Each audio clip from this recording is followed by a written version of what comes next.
The way we approach the game right now seems pretty solid. The more practice we get in, the stronger we get. We are starting to feel more synchronized.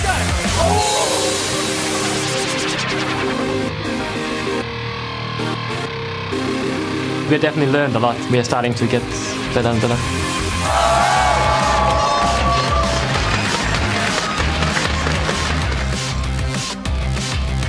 We win together and we lose together, as any team would. We still believe that we can be up there if we put the work into it.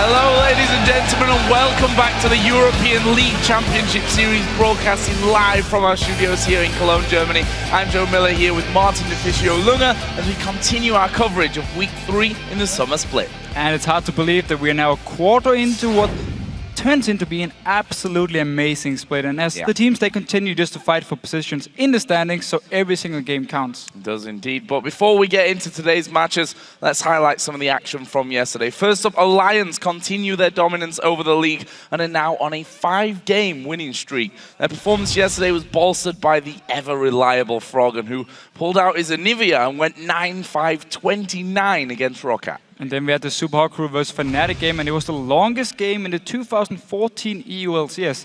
And Selfie, he also had the Summer Split CS record with 625 CS. And speaking of the Super Hot Crew, they just look stronger and stronger, and with the win over Fnatic, they secured themselves a 3-game win streak. And we will see today if they have what it takes to stay up there with the big boys as they take on Alliance. And the Super Hot Crew also versus Fnatic game brought us your #1 hashtag LCS big play. This one came from @AliLabi and said, "The flash from We Will Failure to avoid Nami's tidal wave was just awesome." This is your most talked about moment from yesterday's European LCS. Good spear onto Mr. Roz as well. There's the ultimate coming out of Impaler. The wave comes through. It was flashed by We Will Failure, who gets the hook and the play, and they lock up Reckless. I love the fact he likes to do these flash hooks in team fights, and if it lands, you can win the fight for your team. If you miss it, however, you kind of look a little bit weird, but it happens, he tries, and I really like the way he flashes the wave there and just sets everything up. Of course, though, we want to hear from you guys, so remember to tell us your favorite plays of the day by sending a tweet to @LolEsports with the hashtag LCS Big Plays. So let's take a quick look then at the current standings. Alliance remain at the top of the table at 6 wins and 1 loss and are on a 5-game winning streak, as I mentioned before. And the teams in the middle of the table remain tied up until we get to the bottom of the pack, where Rockat is bringing up the rear on the heels of a 5-game losing streak. at 1 win and 6 losses. But of course that may all change here today as we kick things off with Gambit versus SK Gaming and then Millennium take on the Copenhagen Wolves. Then the Super Hot crew will face Alliance, followed by Fanatic versus Rockat. After that, the European Challenger Series quarterfinals will continue as H2K Gaming take on SK Gaming Prime, with Freak and Serene giving us the play-by-play. And for more information about the schedule, teams, players, and fancy LCS, head over to lolesports.com where you can follow the teams on the road to the Summoners Cup. And you can even vote on today's matchups. Just give a thumbs up to the team you think will win on the schedule, and we'll check in before each game to see how you voted. And for details about joining us here in our Cologne studio to watch the LCS live, just click on tickets at the top of the page. All easy peasy. Get yourself along here to the studio. But now, guys, it's time to turn the tables and for you to drop some knowledge on us. Hop on Twitter and let us know who is the biggest playmaker in the European LCS and why. Personally, I have to say Shook. I think he's setting up so many plays for Alliance, and then with Nif, of course, they always seem to have the synergy to just kick someone into Nif, and he just hooks them or stuns them and kills them for Alliance here. So I like the way he plays, and I think many people are actually going to vote for him. Of course, though, we actually want to hear your answers, weird enough. So send them to us at LoLesports with the hashtag LCS, and we'll, of course, read our favorite responses later in the show. But before we get to our first match, every player remembers their first pentakill, except Deficio, because he's never got one, and the pros are no different. From Candy Panda's single-handed ace in the Season 1 finals at DreamHack to Genja's at the end of the spring split, the penta is always an epic moment. But having a kill is something ordinary, everyone has said, but having 5 kills, one team in a row is a big deal.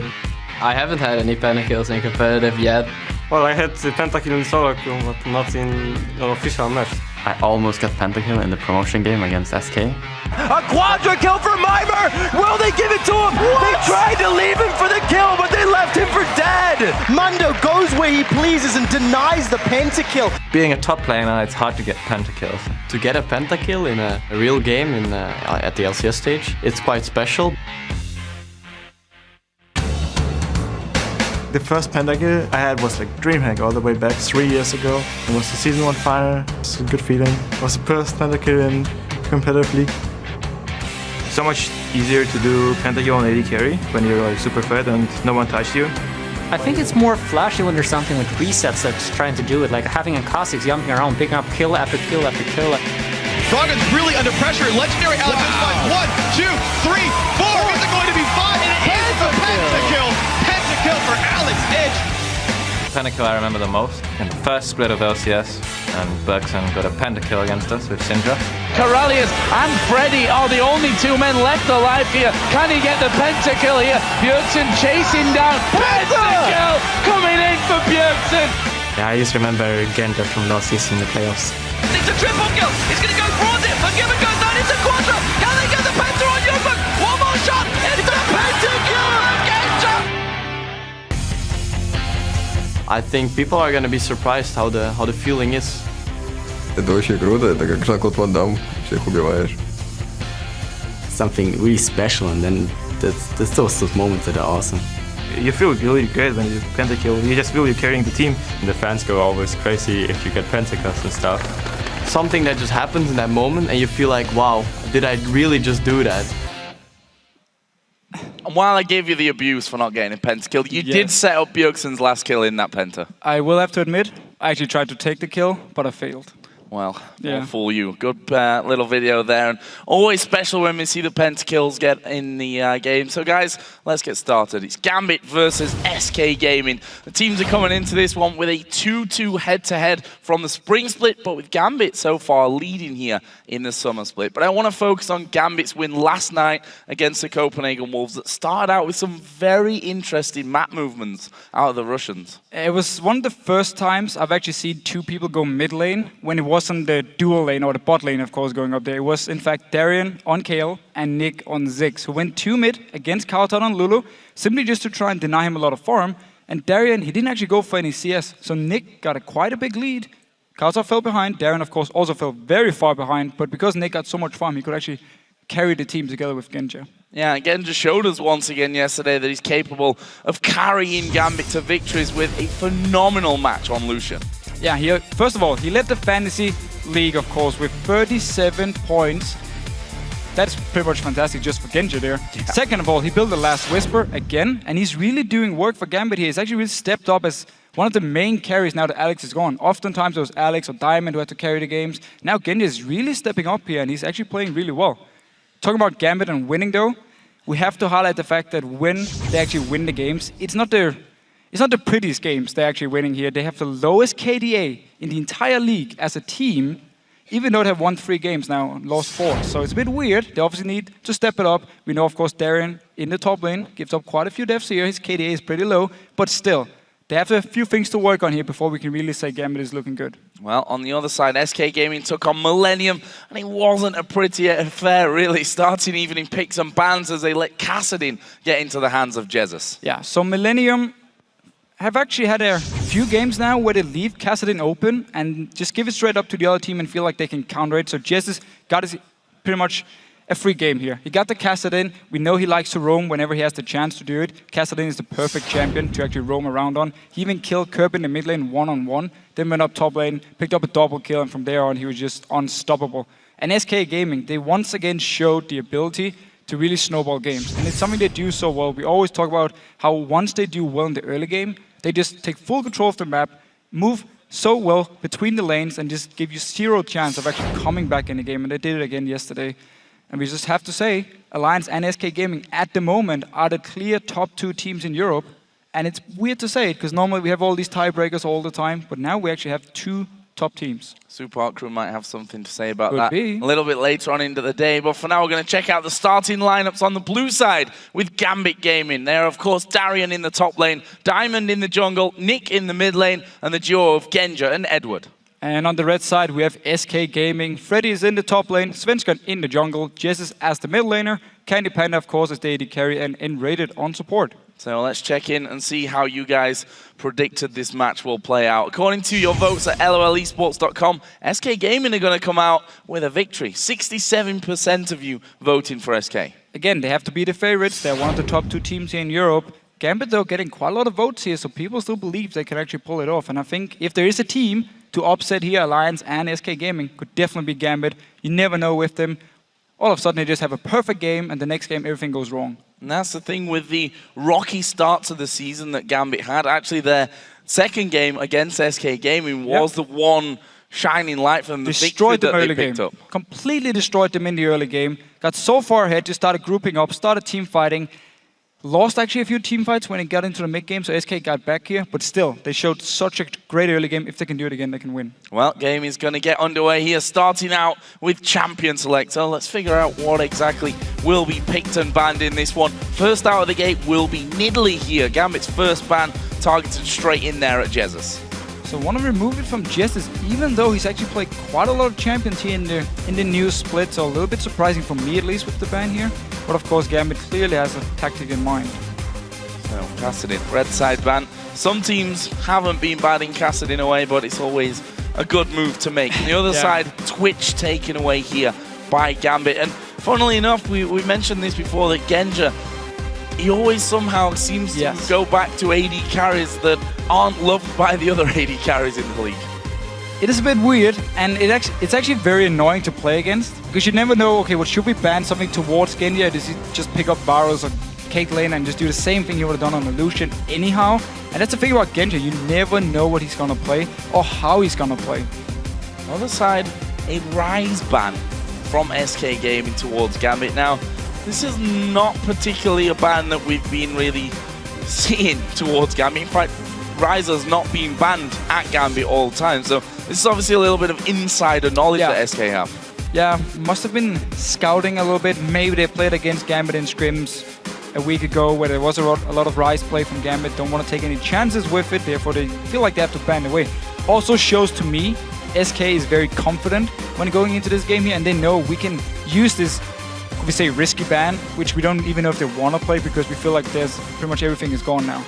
6 taken away as well by Gambit. Always an annoyance, especially in the hands of someone like Jesus, who's done well on it in the past. And also, the final ban for SK will be Kayle. Now, we saw yesterday Darian running the Kayle in the top lane. We've already seen Kayle in the mid lane for Gambit. In fact, it was Kayle in the mid lane for Nick the last time that Gambit beat SK. So Gambit bans here with 2 mid laners, Nidalee and Ziggs, 2 of the champions Nick have played. and two of the champions he's really known for playing. Both banned away, of course, 2 mid champions as well. Maybe even the Rise could say 5 mid champions from SK Gaming over here. So we need to see if Gambit want to early pick a mid laner for Nick, or if they feel like he has enough in his champion pool. I mean, Yasuo is still open. Could be an option for both mid laners, of course. Well, Jax is also still open here, and we're going to see that locked in as first choice for Gambit. Of course, we have already seen a couple of games on Jax for Darian, including the win against Fanatic in week 2 last week.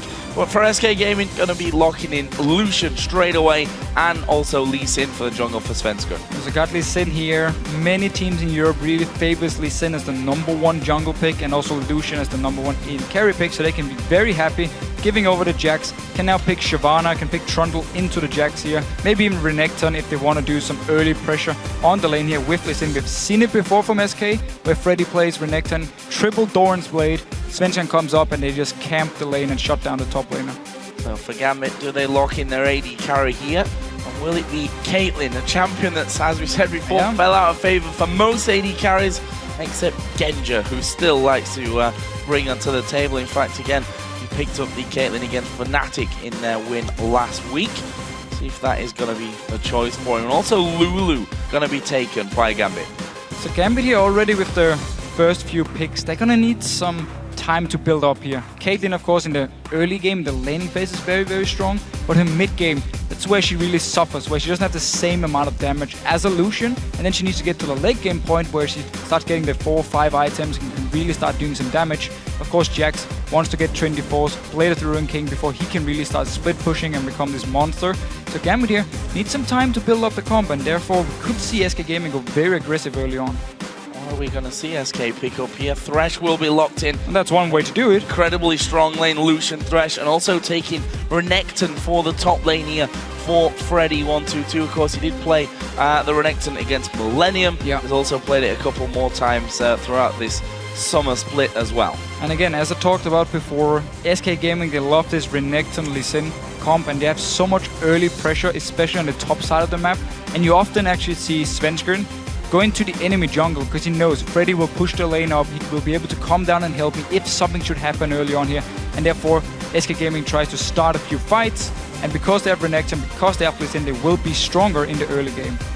So what will Gambit then finish off with? Looking for a jungler and support pick. Gragas being a champion that we've been seeing for Edward in the support role.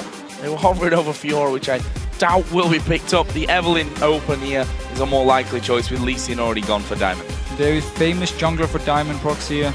Really, really good Evelyn player. A lot of early game pressure, of course. We always talk about how you need to fix up your wards when you're against Evelyn. Either you need pink wards, so you need to ward in the enemy jungle on the camps, so you can actually see her cleared when she pops out of stealth. And of course the Gragas support here for Edward, which is a very, very strong pick. Was actually banned yesterday by Copenhagen Wolves. Didn't want to deal with it. So laning phase with this Caitlyn and this Gragas in the bot lane here, Gambit are looking very, very strong.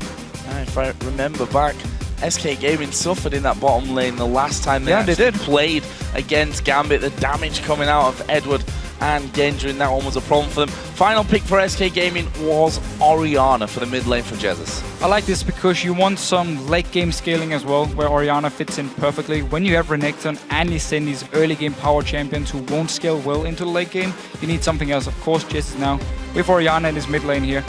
Very strong team fight comeback from SK, but they can also look for some early pressure with this Renekton here, and they have to do it because if they let Jax farm and get to his late game point, then he will be able to beat Renekton and just split push all day long.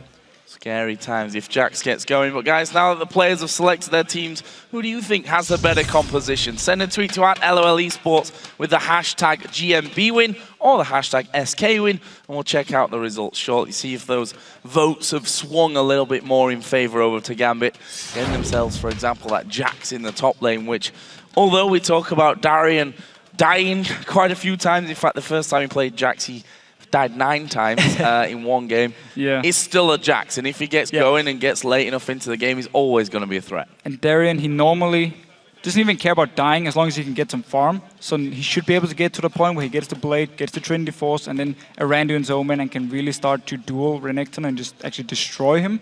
And then, of course, we need to look at the mid lane as well. Jess is on Orianna against the Lulu. Should actually favor Jess early on. Well, we're going to find out exactly which way this game goes as Gambit take on SK Gaming for the second time here in the summer split.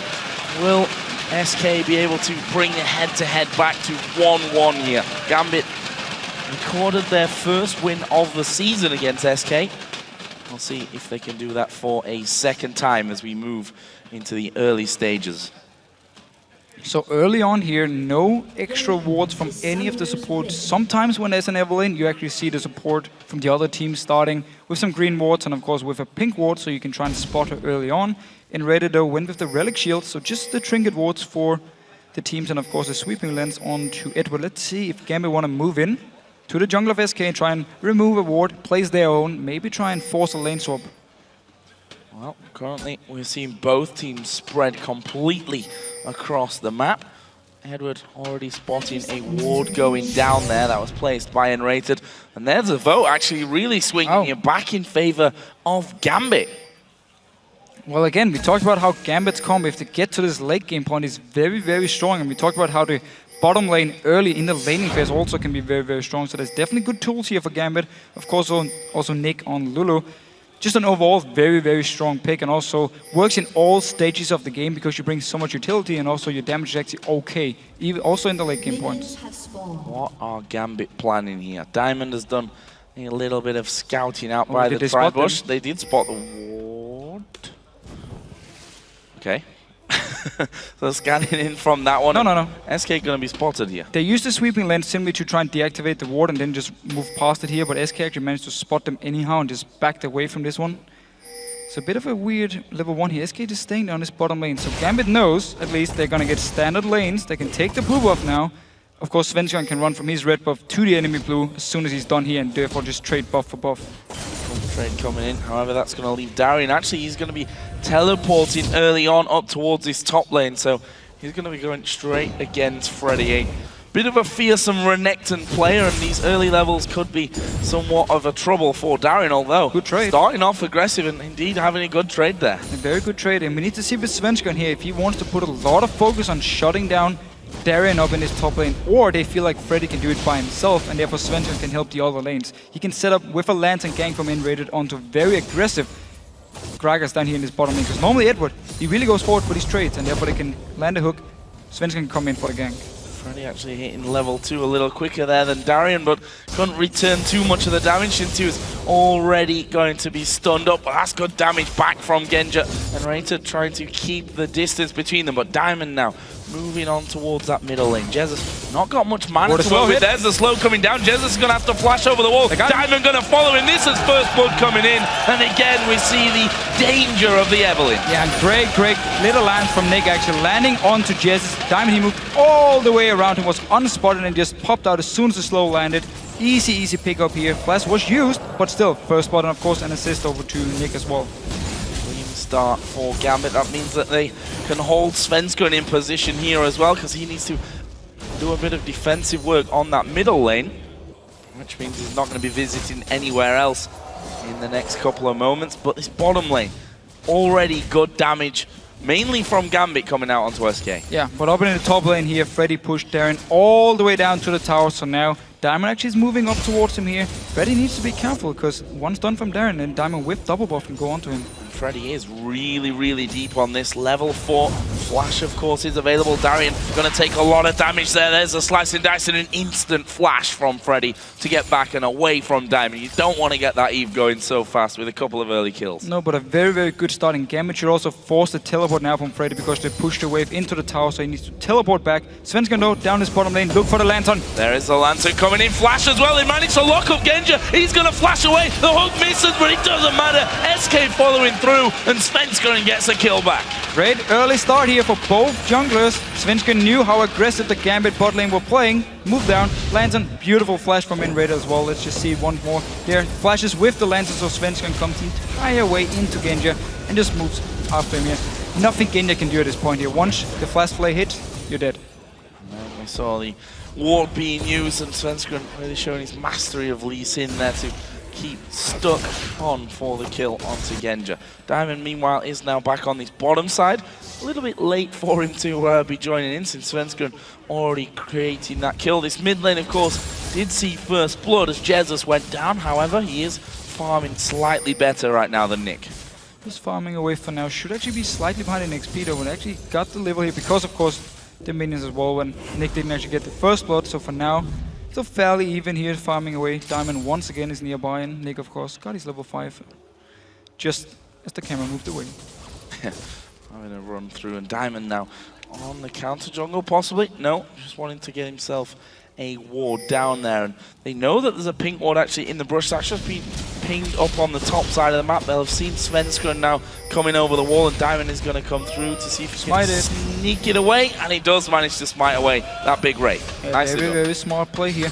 The blue buff is actually not cleared, and hook onto Genja. Ah, but Edward moving forward from this one, going to body slam into the both of them, and a bit of damage will go back the way of SK, but certainly a good trade out of Candy Panda and Enrated. Edward's playing this one very, very aggressively. Flay coming out. Edward's going to have to back away. Good damage back over the Piltover Peacemaker from Genja, and that again will just be damage thrown from either side. And this is really the way Edward plays this Gragas, and why so many people don't want to play against it, because it's just in your face over and over. Lands the body slam, lands his barrel here, and just trades with you as many times as possible. So unless your jungler is there, it's hard to trade back, and it's what we just saw down this bottom lane here.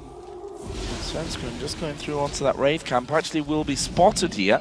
Diamond coming around. There's a pink ward inside of that brush, so they know that Svenskeren is actually hanging around, and he needs to be careful. There's Diamond just popping up and showing Svenskeren that he's not alone in the Gambit jungle. And while we were looking at the fight down the bottom lane before, Diamond actually moved in to clear out the blue buff from Gambit, so it's very, very late. It's going to spawn about the 10-11 minute mark. So SK Gaming, I don't think they had any wards there, so didn't see him actually cleared, so they won't know. It means though Nick should get a delayed blue buff where Jesus can pick up the one that spawns at around 7 minutes. Edward there spotting a pink ward put down by SK, but needs to be a little bit careful. Nice little sidestep. Oh, nice. Sidesteps the hook as well. He can dance. And Rated not doing the best he could have possibly done there, but props to Edward for dodging both of those skill shots. Yeah, very, very nice play here. Diamond was nearby in case something should have happened. Gambit for now though, just looking to push it out. Svenskeren again, want to set up this blue buff here. Let's see if Diamond wants to try and smite steal it. Well, he is moving in now. However, Jesus will be around. He's got no vision inside of the brush, which is a real problem for him if he's spotted before he gets close enough. Can't smite it away anyway, and that will be blue going over to Jesus. So now blue buff onto Orianna versus their Lulu without the blue buff for at least a few minutes here is where Jesus needs to put a lot of pressure on the lane, and also we might see Svenskeren coming in to try and set up a gank or a counter gank if they expect Diamond to come in and try and shut down Jesus. So Freddy's come back into that top lane now, just using his teleport to get there. Double door and played for the both of them, but Giant Spell on one side for Freddy and the Chain Vest on the other. And Freddy popping his ultimate here, trying to get a bit of damage down onto Darien. Didn't really achieve what he was looking for there, I think. No, and Darien actually done a pretty good job farming up here. Of course, Renekton, you expect to lose early game, and you of course expect the other team to put a lot of pressure onto your Jax. Actually still managed to do fairly well in farm. There's quite a lot he can pick up under the tower now where Freddy is trying to pressure him. Also, of course, due to the gank from Diamond coming up there, forcing the flash from Freddy, so he needs to play a little bit more careful. So Svenskeren now going to come back into a lane. However, that's going to be smart. Possibly fruitless for them because Darien is miles away. He backed away to do his white. No, Freddy actually doesn't have his ulti, so it's going to be a bit risky for them to dive onto him, but they're going to push down the wave. Svenskeren actually, because Darien just walked away from the lane, as you just said, backed away though, but they want to put a lot of pressure on him. They really want to try and get a few kills onto Freddy so he can just become a beast into the mid game. Currently farming up with a about 20 CS advantage over Darien, as you said, expected at this stage of things. Between the AD carries, still very level with Candy Panda having a slight lead, but look at this. Svenskeren once again going to be coming down. There's a Lantern. They try and get in, but Enrated here needs to land the hook, and he does land it on towards Edward. Edward's ultimate goes completely the wrong direction. The culling coming through will be tanked up by the rest of the team. That was so close as Jesus and Nick now having a bit of an altercation here, but Nick will be able to get back into his brush into safety. And the Flay from Enrated actually missed this time here, so Svenskeren just jumped in. Nobody was nearby, and then Edward, I'm not sure if he hates Diamond or something, just threw his ultimate towards him in the face, missed everyone, but of course misplays happen. Now SK trying to at least start the Baron here, trying to bait out if there's any wards from Gambit's side. Well, they see the one, however there is another one which is giving Gambit full vision over this dragon. The question is then if Diamond will risk moving around. He is going to come from the side. Genja has actually stuck back in lane. Do have vision of how low that dragon is, but N-Rated is basically zoning him out of that one, and SK will smite it down. That's the first dragon of the game going to them. Yeah, so with Edward back in base, and of course Nick took a lot of damage in the trade with Jesus as well, SK knew they could start it up here. There could only be 2 members from Gambit to try and stop them, so they felt very confident. Of course, both top laners didn't have teleport either, so it was actually just a 2v4 for SK Gaming here. So very good move. Started by the gank, of course, from Svensson in the bot lane. Gave them a dragon.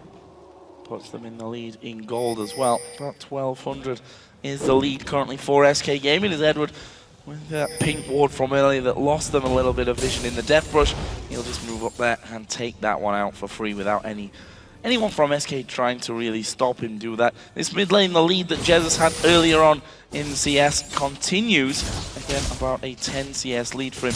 Top lane remains about 20 as well. So overall things stay in as they were a few minutes ago.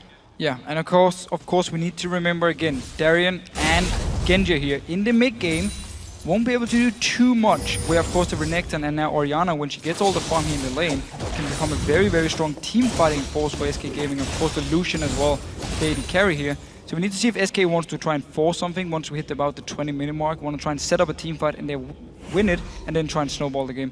Freddy though, he needs to be very careful. Or not. Walks away from that one. And True. Yeah, 2 Gambit players just going to head back Better up safe than into sorry. the lane and the jungle indeed. This bottom lane, that continues to be very level as well as the hook's going to land on towards Edward. Here is Svenskeren moving in. He's landed the Q, so the barrel won't make a difference. And Svenskeren will take down Edward. Svenskeren making the plays once again here for SK. And it's in the bottom lane again, because they get the lantern from N-Rated. They know Edward is very aggressive. And notice the way Svenskeren actually played this gank here. As soon as he landed the Q, he just waited back. He was waiting for the barrel from Edward. And then he jumped in as soon as it was used, so he didn't get hit by it, didn't get knocked too far away. Jumped in there, got the kill as well. So beautiful play once again by Svenskeren. Both kills for SK with Svenskeren, both of them happening down in this bottom lane. Will that mean a turret here for Gambit? For SK Gaming. Gambit are trying to come over and protect this one. And actually, this is some good damage on towards N-Rated. Wild Growth is going to get popped in there, which will knock N-Rated up, and Nick will take that kill. Little bit too far up the lane, caught napping there somewhat, SK. Yeah, should be able to get the mid tower though, so should be worth it here for SK Gaming. There's Nick on your screen, and now mid tower will be going down. SK Gaming actually really good response here.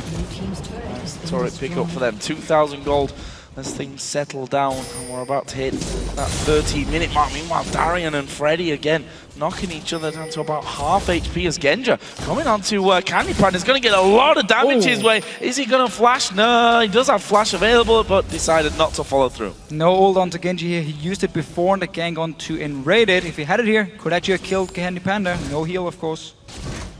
Pink ward, though, will go down. So that's a bonus for Genja, if nothing else. 30 gold he takes from that, and Blue Buffs spawning in again.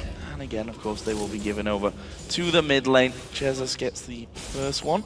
Nick already having his blue buff on there. Genja continuing to pressure here down bottom. As soon as N-Rated gets back into lane, down to half HP almost instantly. Always doing a very, very good job in lane here with, of course, Caitlyn and Gragas.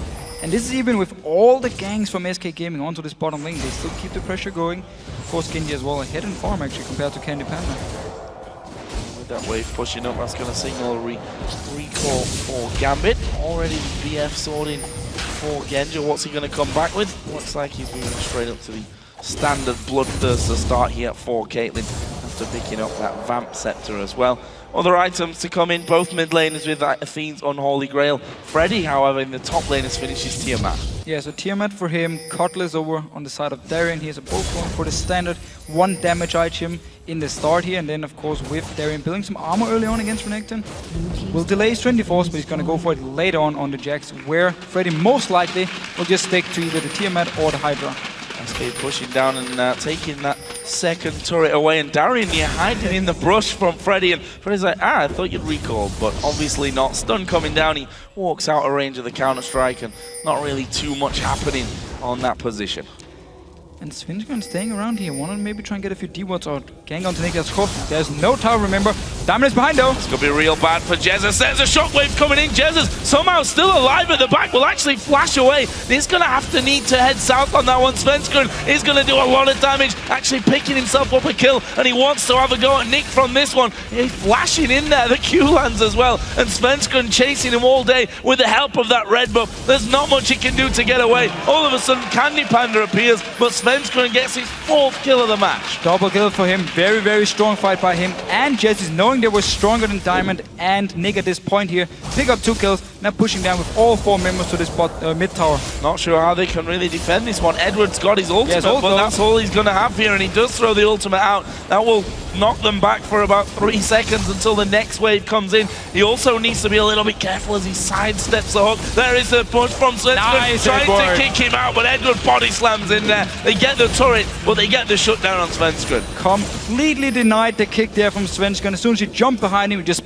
body slammed into him, stopped him from kicking him. Nothing Svenskeren could do after he actually dashed in. An easy kill for Gambit. Nice, nice, nice play by Edward. Did give him that triple turret. Nice play. Triple nice play. Did give him a 3rd turret of the game, but true. Shutdown gold as well will definitely be coming in handy for Gambit. However, it's all about Dragon now. That's been spawned in for a little while. Gambit already in position for it. Freddy's walking down, he's got no TP. Darian has no TP, so top laner's not going to be too involved in this one. We'll see if SK can actually push back. The Lantern is thrown down. They need Svenskeren to get in there to have a chance at actually taking this Dragon. Well, there's the pressure. Edward going to go low. The culling coming through. Not quite got the range, but Nick also being caught out, and they bullied him off. There's a shockwave. Wild Growth comes out last second, but Enrated with the flay will take down Nick. It's Svenskeren, funnily enough, that got another kill, and they get the Dragon. Power play from SK there. Very, very strong play. Again, Freddy moved way in advance of Darren here, so he was going to join in. SK knew they could actually start the fight. He would join in later on here, and Gambit just had to run away. Didn't even manage to finish the Dragon. Got 1 kill, got the Dragon as well. So SK Gaming looking very, very strong so far. 5 kills, all with Svenskeren. Not sure Diamond wants this fight, to be honest. Well, Darren is there. Kick away, and the Q is going to land. The stun goes down, but he follows through. Shield of the ultimate, will it be enough? Yes, they managed to take out Svenskeren, but Freddy had come down, and they trade 1 for 1, but the blue buff here is going to go SK's way. Yeah, blue buff over to Jesus again. He can just continue now to push down the lanes and deny a more farm from Nick, who's already behind here. So SK Gaming, very aggressive play once again. Svenskeren didn't even have any wards around, just jumped straight into the blue buff. Diamond showed up, Darren was there as well. Trade 1 for 1, of course the blue buff. And now red buff as well over to Freddy actually, so very good for him to try and shut down Darren. Could be a danger as Eddie's going to face check. There's no one there with him. Genja was pushing the wave out. There's a barrel coming in. Edward actually doing a good job. They do some good damage to Enrated. It's Candy Panda. He's going to just take the ultimate out of Genja and try and equal up a little bit of that damage, and I thought Eddie was done for there. This is one tanky Gragas. You just see him tanking both members, all the damage, shoot someone into Genja, he does some damage, got exhausted actually there, and everyone managed to back away, but both supports actually took equal amount of damage. Now Svenskeren, of course, down this bottom lane. Diamond as well though. Diamond in the right place at the right time. Edward's pretty tanky here, he can go in. Will they actually force into this one? Enrated's going to be the first target. There is Svenskeren. They kick Diamond in. Not in range of the turret though. Damage is coming back. Is it enough? Yes, it is. They may get Edward as well from this one. Svenskeren, the one that's chasing. They've got vision in the brush, and there is the kill. It's a double for Candy Panda. Every single time Svenskeren and Diamond has been the same place, it would always go in favor of SK Gaming here. They actually spot him as soon as they're going for the fight. And Diamond, he keeps chasing. He didn't back away, try and disengage from it, land a slow from Edward or something, and then back away as a team for Gambit. They just keep going forward, and then it's too easy for SK to just turn it around. There's so much damage onto Svenskeren. He's such a high level at this point, and also so very, very strong. And of course, as well, with Candy Panda and Lucian doing a lot of damage. They're looking very good so far. Almost 20 minutes into the game. Not a single turret going Gambit's way, and I don't even think they've got much damage on any of the turrets either for 20 minutes of this match, and the goal with that is obviously over by SK at this point. A solid lead that they've built themselves up at the start of this match as they look to bring the head-to-head between these two teams back to 1-1 after losing a little bit earlier on in the season to Gambit, but so far so good for SK. And 100% kill participation on this Lee Sin for SK Gaming. Svensson just been everywhere on the map. Whenever there's action, he was gonna be there and start something. Of course, 5 kills onto him as well. So he's gonna be very, very tanky early on in this game. So I have to ask you then, we talked earlier on about Gambit needing some time to ramp up on this one for Genja to get out of that sticky mid-game phase with Caitlyn. How hard is it going to be to come back from the position that they're in now? Well, of course, it's going to be very hard, but at least with the wave clear on Genja and Nick here, they can try and just hold off SK for as long as possible and wait for Darien, first of all, to build up, get his 2 damage items so he can start killing Freddy and therefore put some pressure on SK Gaming now, where actually you force them to group up as 5 instead, or move multiple members up to try and kill Darien, and therefore buy more time for Genja to farm here in this mid lane or bottom lane, wherever he's farming away.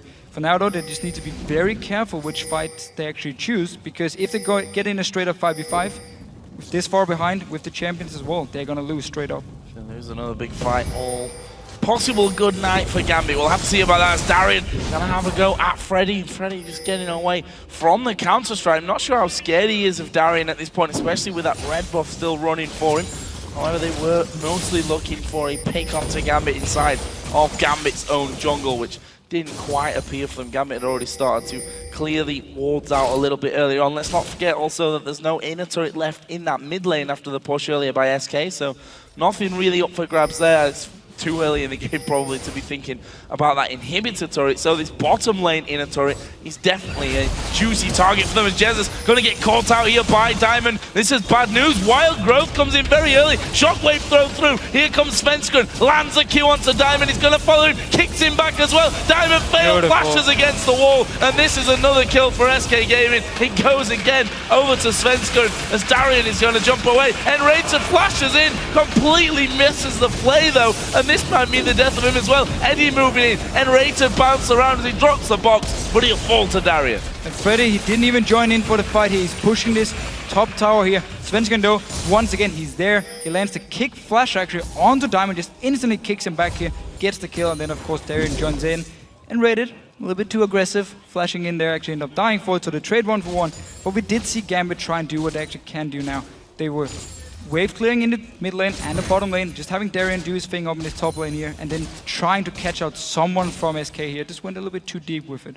A little bit of a comedy of errors there, sorry. Fail flash or 2, the flay completely missing as well. I have to wonder if those weren't missed, let's say, how that fight would have looked by the end of it. Either way, SK still hold that gold lead, close to 7,000 gold it is now. A blue buff that won't be contested this time around by SK. However, the Dragon is coming up in just a couple of seconds. SK are already on it. Yeah, Diamond is very, very far away. The rest of Gambit don't even want to try and steal this one away wisely enough. Don't want to get into any big team fights here, so just have to give over the Dragon and just keep farming in these lanes here. We're just waiting for him to build up more and more.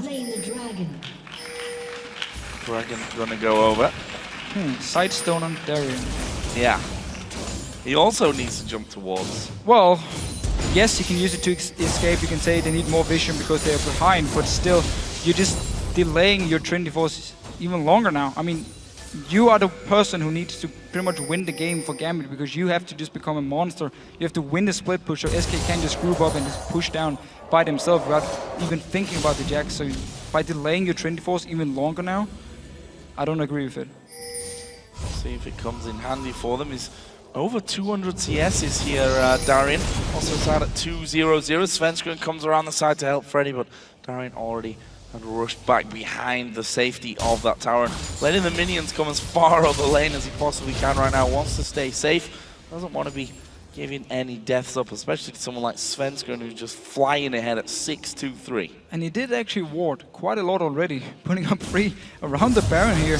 Not sure if he put all of them, but at least he saw put 2 of them from Darien here. So he's actually expecting to get further up in the lane so he can start pushing and then spot if someone moves up the river to gank him. But for now, Freddy's just keeping him this far down, so the wards will only try and spot if SK goes for the Baron. On the other side though of the map, we see both teams gathering up somewhat, and I say both teams, it's mainly Gambit that are just moving out, trying to get some control back of their own jungle. Losing that inner turret in the mid lane is such a disadvantage when it comes to keeping a hold onto your jungle makes it so much more dangerous to actually go in there. And we see again, Svenskeren is waiting around that red buff inside of its pit. Svenskeren is actually going to spot it, but he's going to be spotted up the side. Will he go down? Ace in the hole comes through, but Diamond turned around on completely. Here comes the ball from Orianna. Freddy has TP'd in as well. His ultimate is running. He's got the stun onto one. Darian's going to get finished off by Enrated, and the rest of the team can keep chasing here. They need to land one skill shot. They're not going to get that, but they're probably going to have a tower. And Gambit, I'm not sure why they were looking for a fight here, trying once again to just start something in the jungle. Go straight up against 5 versus 5 against SK Gaming when they're so far behind. You don't have to do it, just try and farm, stay back and wait for SK to either dive onto you, then you can take the fight, or wait for someone from SK to be out of position, punish them, get the kill. Don't go straight into them and just pick a fight here, because they are clearly so much stronger than you at the moment. See Freddy with that Ravenous Hydra as well complete, and there we see that team fight once again. Diamond going down so quick. Yeah, he's dead instantly, of course. He can't do anything, especially also with how far behind he is compared to Svenskeren at this point. And then Darren teleports in. The rest of Gambit is already backed away because Freddy joined in, chased 2 of them, and Edward couldn't actually do anything other than what he did in this fight here. So Darren basically just teleports into his death. Looks like they might get their first story of the game though here, Gambit. Genja has gone alone onto that top lane, and he will take it down. First one of the game going to Gambit. Bit of gold back their way, but he's closing in on a 10,000 gold lead here for SK. That is not going to be easy to come back from. We saw there Darian in the middle of the fight really had little to no impact, was pretty much locked up and killed off. Yeah, and was left alone, of course. He joined in when Diamond was already dead. The rest of the team were running away, so couldn't really do anything other than try and cancel the teleport and avoid giving up another kill for SK. But at least good job by Genja.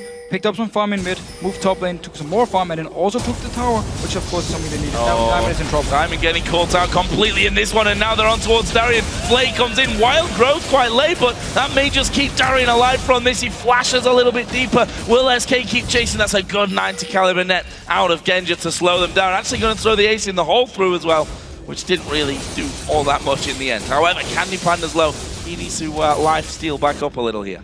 Jess is joining in with the team. They should be able to pick up this tower here for SK Gaming. I like the fact they don't even think about Baron. They just want to get these towers there. They want to look for fights as well. And because Gambit keeps going into the fights, they can get a kill, get a tower, and then back away. So we might see them soon start setting up a Baron here. Maybe try and bait Gambit to move out as a team, get the team fight they want. Or they can just say, you know what, we don't care. We can just keep doing what we're doing now. And why not? He's definitely working for them. That 10,000 gold lead is there as Edward going to come straight through. This is real bad news for him. Ball is on top of Svenskeren. They won't even need it. Jesus is able to finish off that one. That leaves them at 5v4. Now Baron a real possibility. Yeah, so when with the Baron bait here, Edward was moving up to try and ward to see if SK actually started the Baron. They're just waiting for him. Picked up another kill. Now going in towards the mid lane here. And Darren almost face checking. Well, went in there, got hit by the Q out, releasing, got a shield from his teammate Nick on Lulu though. Well, SK are quite happy to sit in this position, knowing that Gambit are going to have to commit to something at some point here as the blue is stolen away. There's a shockwave coming on towards Darian. He actually managed to get the counter-strike off onto one, but not enough. Jesus getting himself another. This should be the Baron, at least start up the Baron here, see if they can get another kill, because Diamond wants to try and stop them. Maybe the rest of Gambit want to join in here. Let's see what they try to do. They have a lot of wards around here, should be able to spot everyone from Gambit moving in. How are they going to get even closer? And Rated will catch the 8 in the hole. Nick actually moving in from the side. The Baron down to less than 1,000. It is going to go up to SK Diamond. Going to be taken down. And now Nick in all kinds of trouble himself. The Cullen doing most of the damage already. But here's Lulu able to speed himself up. But Jesus now moving around the side. He's got no shockwave to work with here. So Edward may still be able to get away. The Q from Svenskeren not quite got the range either. But they've got a free range maybe on this middle inhibitor turret. They're trying to keep Edward from actually going back, but that turret's going to be theirs. Should at least be able to get a lot of damage. Or no, they will get it for sure. You're 100% correct, Joe Miller. Should also be able to go in towards the inhibitor because Diamond is still dead. And then just back away. They should have a lot of gold at this time.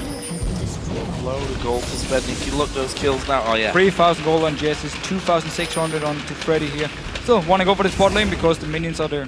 Minions are there, so why not push it? The hook even landing on towards Edward. Shockwave comes in, and Svenskeren gets himself another one. Actually kicking Genja away. Genja flashed behind him so that he wouldn't get caught up in that one. Darian in the middle of the team will get Wild Growth just as he jumps away from them. Not ideal here from Gambit. Nick falling low. They spotted off Diamond on the top side. He'll be chased out as they kill off Nick. They can't really even get back to their own base here. They're going to lose a second in him. Losing the second inhibitor. They might even look to try and finish for SK Gaming. 2 members are dead now for Gambit, and they got the Baron buff to heal up. Baron buff regenning them constantly. Darian comes flying out. He's going to get a decent counter-strike off, but that's all because he goes down straight after. Svenskeren getting another kill. 8-2-9 for Svenskeren here as we see the first Nexus turret go down. Diamond's on the top side trying to hold them off, or is he really trying to hold them off? Probably trying not to die at this point. Edward's still inside of the base, but SK Gaming gonna do it in one swift move, go straight on towards the Nexus and win the game in 30 minutes. Once again, SK Gaming, they show if they get a lead early on, they know exactly what to do.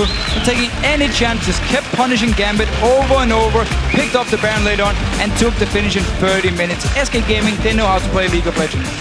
That was pretty clinically done from SK in the end. As you mentioned, they baited and pulled them in 2 or 3 times. The fight by the red buff being one of them. They thought they'd caught Svenskeren, and rightly so. I think all 5 of them were pretty much all 4 of them, because Darian came a little bit after with the TP. They thought they caught out Svenskeren, but the rest of the team from SK just piling on in. Freddy TPing down. Then Gambit move away. They actually leave Darian's TP to all alone, and he goes down as well afterwards. Even alter, the area around Baron, they kept throwing him in one by one until they felt they got that numbers advantage to start it off. Draw Gambit in even further because they needed the Baron to come back and, well, just beat them again. And one thing that I really like from SK, we've said it before about them, that they've maybe struggled a little bit to close out games. Actually, I talked to Ro8 and he's like, actually, that's not really the case. We win games when we want to win them. It goes to plan. Very safe. But it wasn't. We've never seen them win, I don't think, quite as quickly as that with the single move straight through the base and finish off the Nexus. It's basically just SK Gaming knowing exactly when they can do what. And also they know as soon as, or every time Gambit want to start a fight, they know we can win this one, so they take the fight. They never just run away. You always see them just move together as a group. As soon as the fight breaks out, take it, get a few more kills, get a tower, and they kept doing it over and over. And because Gambit kept going into these fights. I mean, they didn't want to just stay back and try and farm. They just wanted to fight all the time, wanted to catch SK Gaming out of position, and it didn't work for them. So simply, in the end, SK Gaming just kept picking up kills and got even further ahead, and therefore there was nothing Gambit could do in the end. As soon as they started baiting out the Nashor, or the Baron, sorry, that was about it. And just want to give a quick shout out to Svenskeren, an absolute world-class right from the start. I'm playing against him in Fantasy. Ah, okay. It's probably a loss for you this week, my friend. Guys, we're going to check in with Shox, who's on stage with N-Rated, for some more insight into that match. Thank you very much, Joe. I'm EFU Shock supporter, I said, joined here by N-Rated after that victory over Gambit. N-Rated, you guys suffered a defeat at the hands of Gambit back in week 1. So what were the main strategy points coming in to not let that repeat itself here? I feel like we did so many mistakes that we were able to capitalize on that we just had to turn down. I feel our early game was very weak, and it shortly gets a lot stronger now. We just need to see long term how we can improve, and we're working on it, and it gets better each week. So we're just happy to keep improving. Yeah, that's something we touched on specifically in you guys, that you guys play so good as a team, but that early game is a pain point. How specifically do you try and mediate that when it comes to you and Candy Panda? Well, overall, it's more like we have turned down the scrim practice a bit. We try to get in more solo queue practice, so everyone individually stands stronger, because we feel as a team we can improve, but it's harder to improve, and individually we have a lot of points where we can work on, so we're trying to work on that directly.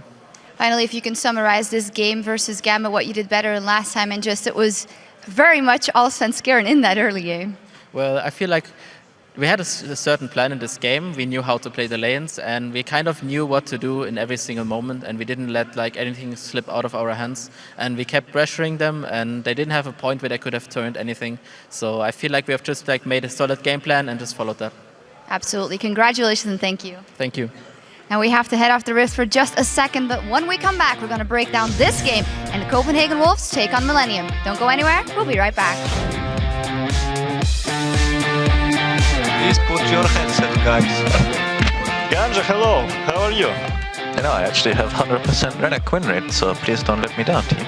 be very level as well as the hook's going to land on towards Edward. Here is Svenskeren moving in. He's landed the Q, so the barrel won't make a difference. And Svenskeren will take down Edward. Ro8's going to be the first target. There is Svenskeren. They kick Diamond in. Not in range of the turret though. Damage is coming back. Is it enough? Yes, it is. They may get Edward as well from this one. Svenskeren, the one that's chasing. They've got vision in the brush. And there is the kill. I based, but I'm running. Go for Lulu, go for Lulu.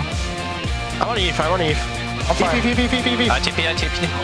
Okay. Jax is here as well. Jax is gonna be here as well. Let's kill him. Get Jax. Kill Jax. Oh my god. Yeah, Jax. We're killing Jax. Nice.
Welcome back to the European LCS. I'm here with Lee D-Man Smith and Trevor Quickshot Henry to break down that game. Taylor Swift, Lee Swift, whatever.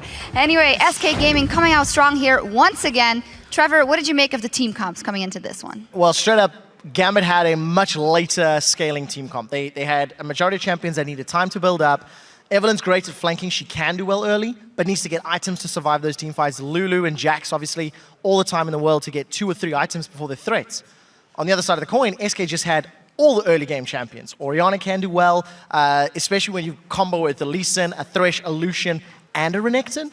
But the thing is, Renekton roamed very well, and SK played around their early to mid-game power spike. They waited 10 minutes, then just turned everything on and destroyed Gambit.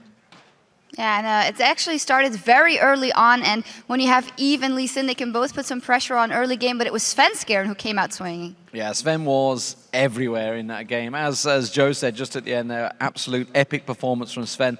Fantastically played. You know, every time Diamond tried to make a play, or Gambit were trying to make a play, Svenskeren was already there, waiting in the bushes, lurking, ready to counter. And I think he had like a 96% kill participation, something crazy towards the end of that game. Fantastic stuff. Up until the last 2 or 3 kills, Svenskeren was involved in every single kill. And it was only once SK were like steamrolling the rest of Gambit that he missed a couple. I do actually want to show highlights of one of the plays that Svenskeren and SK pulled on the bottom lane. So if we pull this up onto your screen, it really just summarizes this entire game. 18 minutes in, SK have already got a 4,000 gold lead. Svenskeren is already 5-2-1. And what you want to look at is how low end rate it is for mana and HP. He's burned his ultimate a few seconds ago, and Svenskeren is just baiting all of Gambit. Gambit continued to force things. They were under pressure, they were behind, so they kept trying to make these plays, and Candypan and Svenskeren they're just going to run Gambit down, grab themselves 2 kills. This was probably the 5th or 6th time we'd seen that exact set of circumstances of Svenskjern in the bottom lane finding kills. I respect Gambit for trying to make it happen, but when the Lee Sin is 5-2 at that point, there isn't much you can do. Let's talk about Gambit a little bit. Talked about Diamond on Eve, which is one of his best champions historically, and sometimes the synergy between Nick seemed kind of off, between Nick and him. Yeah, there was definitely a couple of times where they went in and just were not on the same page. Or maybe a Glitterlance missed, and honestly, I hate to be too harsh on the players, but Nick definitely missed a few crucial Glitterlances which left Diamond to die. At this level, if you miss that skill shot, the person dies. Yeah. If you miss the skill shot, you either get the kill or get away. And in this circumstances, unfortunately, Nick just dropped the ball a few times. There was a few odd-timed wild growths as well. But I think you could also potentially put that on the pressure. They were behind SK. They were falling behind. They'd given up so many kills. That's when your communication is really pushed to the limits. And unfortunately, it just didn't work out for Gambit. Talking about communication, as we also heard in the bit there after the game, it is so on point from SK right now, and it just seems to be improving so rapidly. Everything we touch on, the week after, they've got it. They're doing it better. Yeah, crystal clear, and that is really the hallmark of a team that knows what they're doing. You know, nobody's shouting over one another. You heard Freddie say, in base, going to teleport in. Next, he just sat back, went quiet, started teleporting the rest of the team, all talking about the move. Everybody knew their role in that fight. Instead, you'll see some other teams just shouting, just yelling targets. We've heard Impaler talking about Super Hot Crew's communications, and you know they're still 2nd in the table or 3rd in the table currently. They just yell the loudest at the target. It works for some teams, but you've got to think the clearest communications that SK just showed kept Freddy's 100% win rate on Renekton. Yeah, it's also that clear communication that helps you when you're under pressure. Yeah. It's part of the reason SK always bounce back, because when they're a couple thousand gold down in the mid game, they're not freaking out. They're not yelling over each other. They're just like, bro, I got TP. I'll come fight. And they win the fight. Final question, Trevor. I know we've heard you in the pre-show a lot saying how you think Alliance will end so well this season. How far do you see SK going? Because it seems like with this entourage and the way they're improving so rapidly, we don't know where they're going to end. I'm terrified because I made a bold prediction that Alliance were going to win the split. And SK are making me go, maybe I'm not so sure on that. The one thing that we heard from Enrated right at the end there is he mentioned that the team's not scrimming as much and they're working on individual abilities. That shows for Enrated. His Thresh is fantastic. I never really liked his Thresh last split, and he's performed phenomenally this week on that champion. But when you've got that innate team synergy from playing together for 6 or 7 months, you've got the clear communication. You don't need the team-based play anymore. You've got that. It comes down to calling, communication, and adaptation on the fly in-game, which is what SK is showing every match. And it's funny that you compare them with Alliance because both teams were in exactly the same boat at the start of the spring. Completely new teams thrown together with a purpose to win. And so far, it's looking like they may well be the top 2 for Europe once again. Absolutely. Well, thank you very much, guys. And now let's send it back over to the Fishy Joe at the desk for our next match. Thank you very much, Shocks. We're ready for that next face-off as Millennium take on the Copenhagen Wolves. Now, this match has traditionally been all about the Copenhagen Wolves after they took all 4 encounters in the spring split and the single match so far in summer. However, yesterday Millennium had a day to forget as they were absolutely destroyed by SK. Right. It was the same thing we saw against Alliance for Millennium. They were out-rotated on the map and they just had no answer to anything. So SK Gaming picked up a very easy win. And we just have to highlight Curb on Fizz in this game here. He was last pick, so it was his own choice. They left Kassadin open. JS's first picked it. Last pick in the entire game was Curb on Fizz here. He locked it in and then proceeded to go 0-5-0. Of course, the entire team had issues, but he died one-on-one in the mid lane on this Fizz here. He couldn't really do anything, and he said himself in the past, Fizz will lose to Kassadin early on. So I'm not too sure what the idea was for Millennium, but it clearly didn't work for them. And while we were talking so highly of them after week 1, where they picked up 3 wins and only 1 loss, now they're actually on a 3-game losing streak, and things are not looking too good for them, and many teams actually consider them to be on the same level as they were last split, which obviously is not a good thing. No, but we can also say the same for the Wolves in terms of form. They've really struggled so far this split. They had a single shining light yesterday in the loss to Gambit, and that was their new AD carry Woolite. Right, Woolite has really shown to be, I wouldn't say a one-man army, but in the last game he was definitely the one carry for Copenhagen Wolves, and they like to play around him as well, build some comps that can really protect him. We saw it in week 1, we saw it yesterday where he went 9-3-9 on Twitch, and he's really been performing so well. And Copenhagen Wolves, they know how to pick up AD carries. And then looking at the performance of the entire team, I'm not sure if we can still talk about building synergy between Airwax, Ro8, of course, and the rest of the team, the 2 new members here. It could be one of the reasons they're still looking a bit shaky, but they need to start picking it up here. They really need to start performing, and they have to beat the lower ranked teams in the league here if they want to move out of this relegation spot, because they lost to Gambit yesterday. They're playing Millennium now, who's also just 2 wins above them, and also, of course, Rockat under them, which they will play next week, I believe. So they need to win these very important matches if they want to move into the playoff spots, otherwise they're just going to be stuck down in relegation. Critical game for both teams, that's for sure. And while the Copenhagen Wolves believe that shutting down Kerp and Cottonex will be the key to win, Millennium thinks that the Wolves suffer from the same problems they did last split and are going to look to take advantage. Millennium, we played versus them once in Super Week when they went 3-1. And we're the only team who won versus them. I guess we need to be more prepared. Like they had Evelyn last time that pretty much flanked us and killed us. So we need to be prepared on their picks and how to counter it. Millennium looks kind of strong since, well, they're an AR replacement. The whole team got a new spirit. They're playing well overall. I think even the games they're losing, they look like they can pull out some stuff. Cap is the best player at the moment in their team. He has good mechanic and good champion pool to carry the team. They play around mid lane, I think, and jungle. So Kerp can carry. Bot lane is just normal Euro bot lane. They're not like winning lanes or losing lanes, they just go even. I think like I can compare Copenhagen Wolves to us in the last season with poor decision making and just trying stuff and not really taking any advantage of it. Copenhagen Wolves will probably be a bit easier. They seem to have the same problems as us, a bit indecisive and a bit lacking on the rotations. So I think we can easily beat them if we get our stuff together. And we saw yesterday that a focus on Kerp, 0-5-0 on that Fizz game, can really throw Millennium off. So we need to see if they actually want to bend towards it, maybe try and take away LeBlanc from him. Of course, they talked about the Evelyn pick. Millennium talked about the Evelyn pick for Airwax, where he was just so strong against him. Yeah. Could expect the ban there, of course.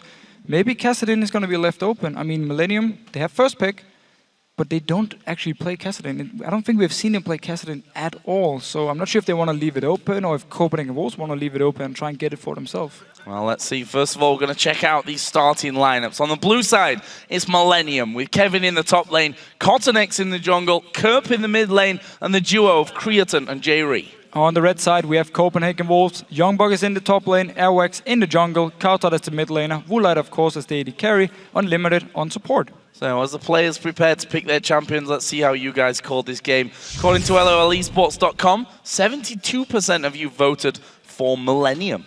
Well, after week 1, I would agree. Millennium would be heavy favorites going into the game. However, they've looked very shaky the last few weeks. I mean, the losses to Alliance and SK, I know they are the 2 best teams in Europe at the moment, but still, they got destroyed. And also, we need to see how the confidence is. I mean, after you lose 3 games in a row here, and some of them you didn't really feel like you could do anything, we need to see how they feel coming into this game. I think it's more for 50-50, to be honest. Well, you say after week 1 you would have said Millennium, but we heard it before that Millennium's only loss in week 1 was to the Copenhagen Wolves. So looking for a bit of pride back and to get away from those losing streaks here. We're going to head into Champion Select and see exactly how this one's going to go down. And bans coming in pretty quickly here as Millennium take away Yasuo and Twitch first of all. The Wolves removing LeBlanc and Jax. So I like the LeBlanc ban here against Kerp. They talked about how they want to shut him down, make sure he can roam around, and Millennium with some very fast bans. And they actually ban away the Kassadin. Did the same thing last split, so it's very obvious for everyone they don't play it. Kerp not a fan of Kassadin, which is a strange one for me, considering how long Kassadin's been strong. You also have to wonder, if you don't play Kassadin, is it even worth learning Kassadin at this point? Because he's just banned out so often, 86.7%. But it is a ban you use. I mean, even on blue side, when you have to ban Kassadin every game, it opens up for a lot of different options for the other team now in the pick and ban phase because they know they don't have to worry about it. Well, Nidalee was the 3rd and final ban for the Copenhagen Wolves. What are Millennium going to lock in here first? A first pick Teemo would definitely be a turn up for the bug. Probably not going to happen though. In fact, it's going to be Ziggs here. So as you mentioned, with a lot of focus on this mid lane. They want to take the Ziggs first of all. 4 mid lane bans, of course. Millennium feel like we can go first pick Ziggs, take it away from Cowtard as well, and we know Kirby loves to play it. Played it a lot in the last split, he also played in this one and actually did really well. I remember him against Selfie on Twisted Fate where he just destroyed him in the laning phase here. Evelyn is still open for Airwax in case he wants to pick it again. Lee Sin, of course, also open. And then if you look at the top laners with Jax being taken away, Renekton, Shyvana, Trundle could be the options. Both top laners actually play all of them. Well, let's see. The Wolves still got 20 seconds here to decide on their first pairing. And we heard Millennium say that we have to watch out for Airwax on Evelyn for his flanks, which caused them so many problems last time around. They leave it open for them, and Airwax is going to select that, and they take the Thresh for Unlimited, who, whilst they've been losing games, his Thresh has really not looked bad at all. No, he's actually been pretty good on it. Generally, when it comes to skill shots, I actually like Unlimited as a player. His mechanics are pretty decent.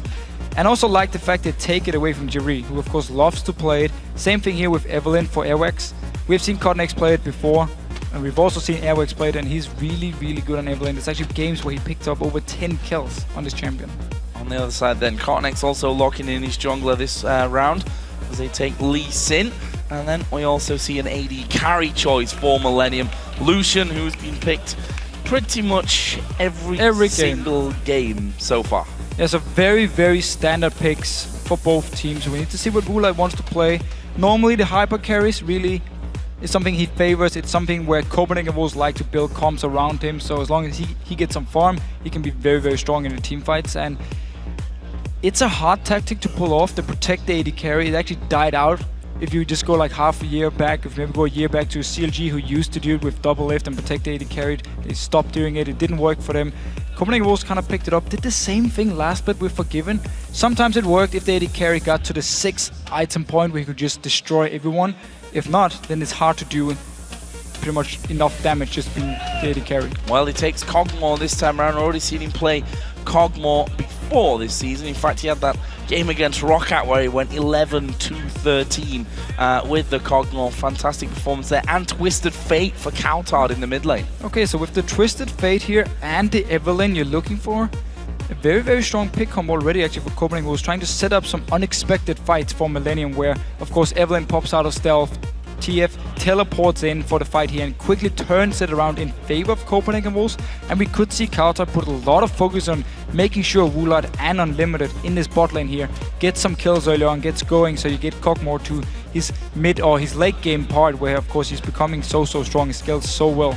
So for the top lane then, that was the one that the question was really left open here. It's going to be Aurelia for Kevin on the top lane for Millennium. They take Leona as the support along with Lucian for the duo lane. Now, where does Youngbuck go? We already talked yesterday about how AP top laners have just not gone his way. Played 4 AP top laners and lost all 4 games. What's he going to go here against Aurelia? I mean, if he wants to lock in an AP top lane, Lulu could be the ideal pick because, again, he can protect Ro8, he provides a good wave clear with the Twisted Fate as well for Copenhagen Wolves. Otherwise, he could go for the standard tank. I mean, either he goes for the Shyvana Trundle if he wants to be able to do a lot in the late game, or he can go for Renekton if they want to try and shut down Aurelia early on. Twisted Fate joins in, ganks up to the Aurelia here, gets him rolling on Renekton and try to do the same thing SK Gaming did in the last game. However, that's going to be hard because, of course, Ro8 needs more time building up where Creaton on Lucian is going to be very strong throughout the entire time of the game. So, looks like it will be Shyvana in that top lane for Youngbuck as the final choice for the Copenhagen Wolves. What I want to know here is, have they got enough to protect Ro8 when it comes to fights? Well, they're actually not looking to do it. This time around, it's pretty much just going to be Unlimited, and then Cowtard trying to land a few stuns in the back here while he's setting up things, unless he plays it very aggressive, jumps into the backline with an Hourglass, together with, of course, Shyvana and Evelyn flanking around here. So that's how Copenhagen Wolves could play it. We might see them try and focus more on either split pushing or just picking off targets from Millennium, but they need to be very careful, especially in the laning phase. Lucian, of course, very strong in the lane phase. Ziggs is very strong against the Twisted Fate as well. Lee Sin, we just saw it in the last game, how much you can do early on with a Lee Sin here. So Millennium definitely looking for a stronger early mid game compared to Copenhagen Wolves, so we need to see what they can do to actually get to this late game point.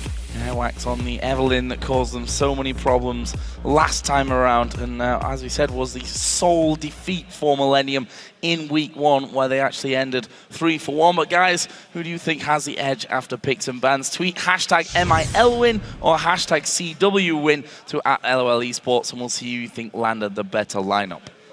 For me, I mean, it's hard to say, but I really like the fact that Millennium has good lanes and at the same time also scales really well into late game point. I mean, Aurelia is very strong in late game team fights, of course. Zex scales really well into the late game. Lucian, we always talk about how he's good all around.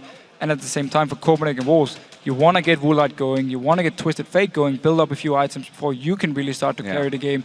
And of course, Shyvana as well. We always talk about how she needs also to get to late game point. So I feel like overall, Millennium looking very strong throughout the entire game, where Copenhagen Wolves needs to get to the late game point. And it's going to be interesting to see how Airwax and Coutard in particular really, I think, get this game going for the Copenhagen Wolves. How will they use that Destiny, and with the Evelyn already in place to get this game in their favor? We're going to find out, though, as we head into the match. It's Millennium versus the Copenhagen Wolves for the second time this season. And, of course, it's the Copenhagen Wolves that lead the head-to-head at 1-0 in their favor. And both of these teams, to be frank, really need a win. Yeah, both of them.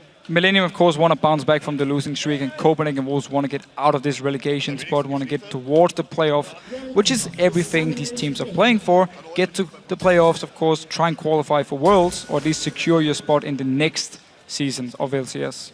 Keep your job at the end of it. That's a very important thing to have. And both these teams, the way that things went last split and the way that they look right now, something needs to drastically change, I think, on both sides of the coin. This match, though, is a good start for both of them, and will give either one a little bit of an edge and a boost of confidence that I'm sure both teams need.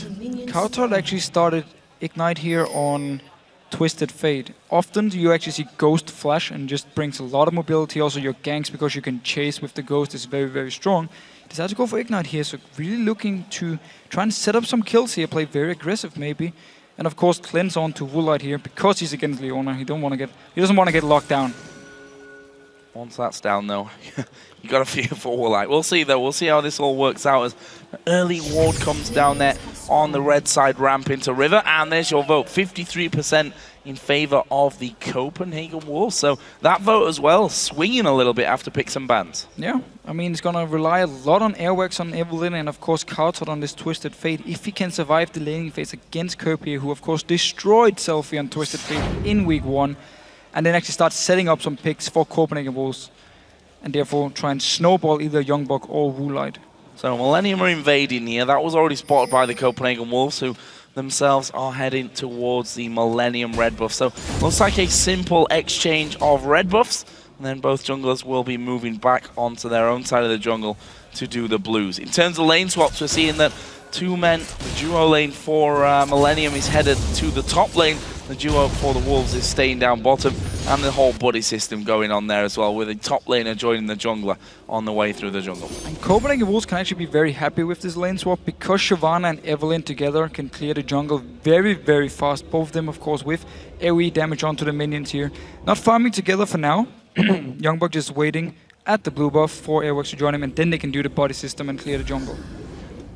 Blue's going to be taken down here quickly. It leaves the option for both top laners and both junglers to join in with their duo lanes and maybe have a bit of a push onto these towers. We'll see if that will actually be the case. It also means that the mid laners are going to have a very much head-to-head game here as they just look for that farm. Early stages of things, Kerp doing a slightly better of the two. Just pushing the lane up a little bit. Coutard are going to push it back towards Kirby, and both of them, of course, need to be careful, because you can get ganked by both the top laner and the jungler here early on with the new lane swaps. You see Wave going to be pushed out, which offers a little bit more security to Kerp. Millennium, meanwhile, sending their top laner and jungler onto the top side of that Copenhagen Wolves red side jungle. It's J-Re and Cretan, though, who will be alone doing damage to the tower. Bottom side, there's no push onto the tower from the Copenhagen Wolves. In fact, they sent Unlimited top, but he's kind of walked back to base and now he's walking back out again. Well, so Woolite down this bottom lane decided to pull the minion waves when the very first one spawned in the lane, and therefore got it to push towards Copenhagen Wolves and just been freezing the lane now. So Unlimited, he's free to roam around here. Got level 2 down the bottom lane, then recalled to make sure he can at least do something if a fight should break out. And now just a little bit of damage being trading back and forth here. Both supports also joining in. So 4 members around this mid lane. That also gives us a bit of deja vu, or Ro8 in particular. Against Gambit yesterday, he had 15 minutes to farm absolutely alone. Oh, Youngbuck actually face-checking here into the tri-bush, but no one to join Jerry to put that in. But as I was saying, 15 minutes Ro8 had yesterday to farm without any pressure, without anyone in his lane, and so far it's going the same way. And again, this is why Copenhagen Wolves can be so happy about the lane swap. As long as they can defend this top tower here, make sure this wave won't get frozen by Creaton, then Ro8 on a hyper carry who just want to get to the late game point can just stand down this bottom lane by himself and freeze it for as long as he wants to. Unless Millennium actually moves in to try and push the wave out, he can just pick up so much farm, get first item and get to the point where he can really start doing a lot of damage. Difference in that game was that Genja, in the pressured of the duo lanes, we can call it, managed to actually keep up in farmers. Coutard going to take a lot of damage. Ignite goes down. Mines come in and a flash away from Coutard. Will Kurt risk the flash? Bouncing bomb comes through. Coutard out of range, but he's going to have to recall. And we talked about how Ziggs can do so much damage onto Twisted Fate here and forcing the flash away from Coutard and putting a lot of pressure. Airworks staying around there, still unspotted actually. Kurt didn't see him. Should maybe just try and push out the wave here so Coutard can actually recall. Well, Coutard's going to try and recall, but I've got a feeling that another bouncing bomb will be headed his way. Yeah, that recall was just cancelled out, and Kirk can just do this over and over, but there is Airwax actually appearing out of thin air and will do a lot of damage back on towards Kirk. And notice down this bottom lane here, Kevin actually went down to try and push the wave out, and as soon as Copenhagen Wolves saw him, Unlimited, he just ran all the way down to the bottom lane, so there are 2 members again to try and zone him away from as much farm as possible. So very good move so far by Copenhagen Wolves. Of course, this tower up top is taking a lot of damage. Yeah, Youngwood also taking a lot of damage there. Jerry had to tank 2 tower hits for the pleasure, but they've got Youngwood very, very low. May force him to actually recall with that wave. Finally, Millennium add a second man to this bottom lane as well to try and defend. There's a huge wave coming through here from the Copenhagen Wolves side of the minions. So Airwax again visits mid. Coutard has come back in there, and Kerp is trying to recall. Will be cancelled out. I think wildcards will have come through there to stop that happening. So now Copenhagen Wolves finally getting some damage on the tower here. The top one we just talked about before is very, very low already. We're going to Kevin here. It's a good hook, but not much. A little bit of poke. Oh yeah, it's actually a decent amount of follow that they got onto him there. And as Kevin comes out for the minions, look at Coutard, level 6. Yeah, he is level 6, so he could come down to this bottom lane. They could dive this one. They could dive it. Airworks joining in as well. He's down to 50% HP, so he won't be the guy tanking the tower. Kevin has been hooked. There we go. There we go. Twisted Fate going to join in. Kevin's the one that's low. Unlimited tanking up the tower. The first blood going over to the AD carry, and can't knock the Copenhagen Wolves there on that one. They are going to lose this top tower for the pleasure, though. Yeah, so they got first blood onto the hyper carry. They also managed to get assist on the 4 members from Copenhagen Wolves. Denied a lot of farm from Kevin here. Could even be forcing Kevin now to either go top lane if he wants to get some farm, or return here to face Ro8, who's so far ahead. Very good move, honestly, even though they lost the top tower. Youngbuck will actually do a lot of damage here to Jerry. AD carry was already mid-recall as Coutard again feeling that pressure as soon as he goes back into that 1 versus 1. But that's the question that we really had. How good is Coutard going to be with this Twisted Fate? How is his destinies going to shape the game for the Copenhagen Wolves? And so far, a kill for 1 Destiny used. Doesn't get much better than that usually. Nope, and it's going to be all about his ult here because, again, it's such a risky matchup he picks here. And he knew, of course, going into the game, facing a Ziggs, especially Curb on it, would be very, very hard. So just rely on setting up kills for the team here. And of course, the first gank was a great success for him. And now, of course, they want to try and shut down this Kevin, who is behind. Level 5 on Shyvana, only level 4 on Kevin. Now at level 6 there as well, so he has his ultimate available. Youngbuck must be getting a little bit closer to hitting his ultimate as well. But Airwax deciding, okay, Kevin's not going to come far enough out for us to be able to lock him up. Kevin's still got his flash intact as well, so no real pressure for them. However, this could be different as the blue buff going to be started off by Millennium, and Airwax is waiting with Smite available. With Smite here, Cotnex waiting for Kerb to come out and grab it. Should be able to Smite steal it. There we go. Classic. Nothing better. Classic Evelyn move. Yep. Moving in, and that, you know, it becomes even easier when the jungler says, okay, I'm going to smite it, and the Kerb, you just come along, throw a bomb in there, thing, and man. We'll take it away. But unfortunate for Millennium, and Kurt probably going to be slightly annoyed at that one. The fact that he's not going to get a blue buff, unless they, of course, challenge for the Copenhagen Wolves blue buff with it, which is already up and in position. Well, it should at least buy some time for Coulthard to actually get some farm here and don't get constantly poked down by a Ziggs, because once you get blue buff the Ziggs, it's just poke, poke, poke all the time. But because Coulthard is very low, Connex is level 6, feeling very strong. They actually want to try and go for this one, just too late, and Coulthard managed to pick up the blue buff. In the bush as well, so not much that they could do about that one. Meanwhile, the duos are now head-to-head in the bottom lane. Nice little lead for Ro8 there, 83 to 74 CS, plus, of course, that first blood that they got earlier on, and now EUCS is coming down bottom as well. We saw last game how much you can do with the lantern here when you're playing in the Thresh, of course, and they might try and set something up. EUCS still staying behind. No pink ward, of course, to actually spot him out.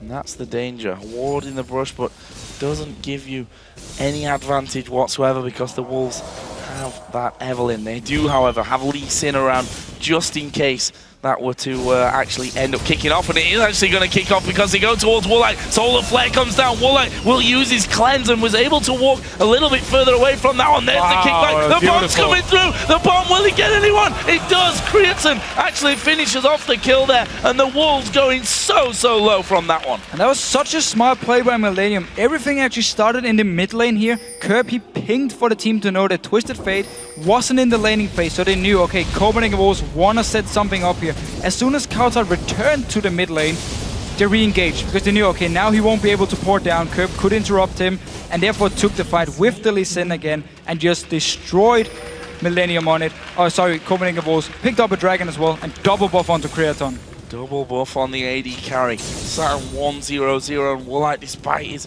initial kill, is going to find this lane a little bit harder to work with now with all that extra pressure coming his way. And again, J-Re setting things up nicely again, landing the Zenith plate, getting the stun off, a good solar flare. Ro8 using his cleanse, but not always enough, as we've just seen. Twisted Fate with teleport.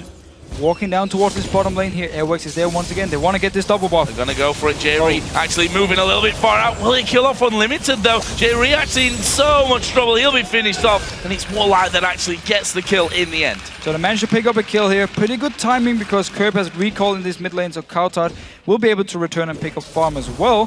Good setup by Copenhagen Wolves. Using the Twisted Fate pretty well so far. But also very good communication from Millennium in the last fight. Coulthard gonna spot himself a pink ward there. Extra bit of gold, and could do with some boots at this stage as well. I think it's taken him a while to actually walk into position to get those Destiny ganks off, although can't really knock him. He's done it twice and they've picked up 2 kills for the pleasure of it. Let's have a look down some of the items here as we get a bit further into game. Both mid laners got themselves that Athene's Unholy Grail. Kerp got a slight advantage there since he got that second Doran's Ring. And also then this bottom lane here. Double buff, of course, onto Creaton. He managed to pick up 1 kill, but has 2 kills on the side of Ro8, so should be able to complete his Blade of the Ruin King very soon. Maybe even actually in the next recall. And then start building towards possibly a Trinity Force. Could really use it now where Copenhagen Wolves have a team who can't really protect him too well. The Trinity Force would give a lot of mobility for him. Make him, at least, make it easier for him to survive a fight where Millennium might jump onto him. Well, now Blade of the Ruin King is done. Bloodthirster on the other side. Look at this, EUCS moving up to the top lane. They've got Lee Sin there once again, and EUCS is going to ulti down. There is Kevin right in the mix, and they turn things around. EUCS now on the back foot will actually flash back into the lane. The whole time Kevin's taking damage. Is Kevin going to fall? Is he going to die? He is going to go down. Youngbuck gets that one. Can he finish off Carnex as well? Didn't dare to chase underneath the tower. 1 for 1. And the flash from EUCS here actually secured the kill onto Kevin afterwards, because Millennium had to use so much time on actually killing him when the Sonic Wave missed, and therefore managed to pick up a kill in return for Youngbuck. So 1 for 1. Again though, Lee Sin always being the right place, finding the Evelyn, taking the fights. And that's something that they said. We have to be careful of the flanks. Made me think maybe an Evelyn ban would come out, but obviously they've studied the paths that EUCS has been taking here, because Carnex is in the right position at the right time pretty much the entire time so far.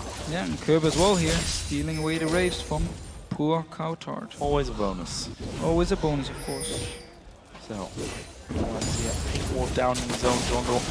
Get a bit of vision back. The pink ward on the back of the red buff is still there. That's something that EUCS will want to get away if he's to think about ganking up towards his top lane and moving across to the middle as well. But it looks like both teams are quite happy at this stage to get back into a little bit more farming.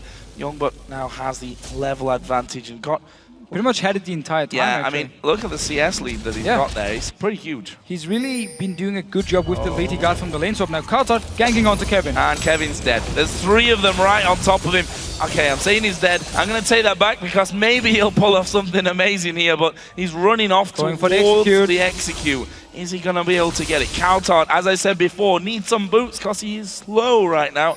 And now Kevin actually is moving south. He's going to try and get away from it. He's going to get out. I mean, Lee Sin is there to help him. Curb could join in as well. So the very, very slow Twisted Fate. Again, this is one of the reasons a lot of Twisted Fate players actually go Ghost, because then they can chase on for the kill and, of course, also buy some boots early on. And Kevin just TPs straight to the top lane and carries on farming. You know, I'm fine with being corrected when it's a nice little escape like that, but there were 3 men on top of him. You don't expect him to get away from it as there was no spectacularly like he did. No, but still, at least we see, again, the idea behind the Twisted Fate pick. Every time the ulti is ready, Coulthard is looking for the gank here. Samurai didn't work, and the bomb! Oh, Curb as well. Beautiful. And that's the thing that we've seen over Why didn't and over. Airworks smite it? He had smite. He knew the bomb would actually get the golem. I'm not sure why he was waiting for Coulthard when he could see the bomb would land and smite it away. Or did you smite? No, he used it afterwards on the wolf camp. Okay, well. That's a question you're going to have to ask him later, Deficio, I think. Oh, Jerry almost landing the Zenith Blade onto Unlimited down bottom. This lane, despite the early pressure that was on it, is actually quietened down for now. And we heard in the pre-game video that Woolite said, you know, bottom lane, they don't necessarily win, don't necessarily lose, but they always seem to go even. But now we see the jungle pressure once again. Carnex and Airwax both going to be there. They're going in towards Unlimited as the culling comes through. Airwax kicked away. Here comes the TP down into the bottom lane from Youngbuck. Can they lock anyone up? Youngbuck's going to dive on right in the middle of them. And surely the range of Kog'Maw will be enough. No! Carnex gets away with hardly any help. So Millennium managed to back away from this one. Dragon, however, is going to spawn in 20 seconds. Copenhagen also staying around here. Could get some wards and try and set up for the Dragon. No teleport, and Kevin, of course, had to use it after his chase. And I just have to correct myself from before. There was actually about 2 seconds on the smite from Airworks when the blue buff was stolen by Curb, so he did do everything he could. So you answered your own question. Yes, that was why he didn't smite it. Because he didn't have smite. Dragon timer obviously wasn't there for the Copenhagen Wolves. They just walked to it thinking, yes, we got a kill, or almost got a kill. Alleviate the pressure, now we get a Dragon, but without the timer, that becomes a little bit harder. However, they've got wards down there, so they'll be seeing when that one and it's now available for them to see what their moves, because Millennium, of course, are all back onto the map. But it's going to be Millennium moving for the Dragon. No teleport onto Shyvana here, up in his top lane. Kevin recalled, now running from base to this Dragon here. So Millennium are going to be 5 members. And Youngbuck, he's stuck up in his top lane. It's a long way to walk. Moving However, down though. He is walking. We'll see if the Copenhagen Wolves can actually delay this one long enough. Stop Millennium from taking it before Youngbuck can actually get involved in this one whatsoever. There is the Destiny pop. Where is Twisted Fate going to go? Is he even going to use that Destiny? There is the Dragon going down in favor of Millennium. Good Lantern, but that may just leave Airwax to his death here down the bottom. Lee Sin will follow through. Kriaton actually going pretty low from this, but Carnex gets up the kill along with the Dragon. Good move from Millennium. Dragon 1 kill as soon as they saw Youngbuck actually recall from the Dragon before Kevin recalled himself and just ran from the base to the Dragon, knowing he was going to be there. Youngbuck wouldn't be, and therefore they could take it and also go for the kill. And poor Airworks, he's not lucky on the summoners. The flash was almost ready, and then he died. Kerp again just knocking Coulthard against the wall with the satchel charge. Done a fantastic job of getting his farm roll in this game. 194 to 157. 2 assists to his name. He'll be moving up towards that.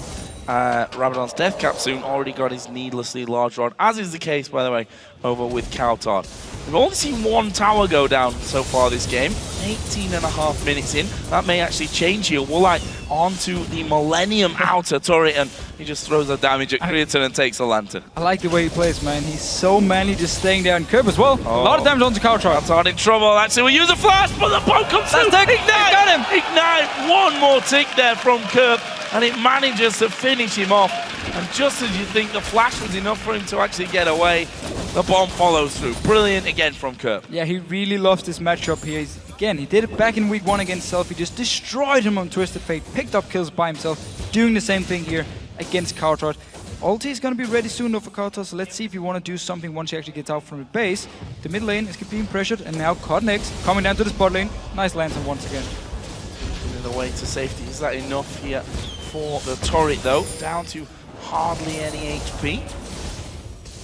He survived, just about. That lane manages to stay alive. And yeah, Ziggs performances, if we want to touch on that again. Pretty much Kerp has picked Ziggs when he can. If he's not banned, and if LeBlanc's banned, then he's going to be taking that Ziggs. As we see Kautrod again moving down to bottom. Destiny is available for him, but the turret is still there, and they see Kautrod down the bottom there now because of that ward inside of the Tribush, so he will walk away. But we've seen everything from Kerp on Ziggs, stealing buffs left and right, stealing Barons even with the Ziggs bomb as well. Yes, he really, really loves Ziggs, and it's funny because when you talk with him, he always is like, yeah, you know, he's boring to play, I want to play Fist, I want to play Assassins all the time, and then whenever he picks the Ziggs, he just does so well, every time.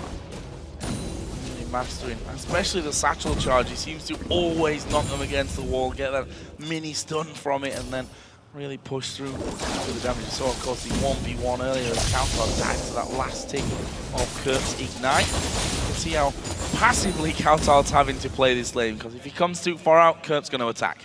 So there's no ward this time for Millennium on the blue buff, so Kerp would have to go for a blind stun. I don't think he's going to try.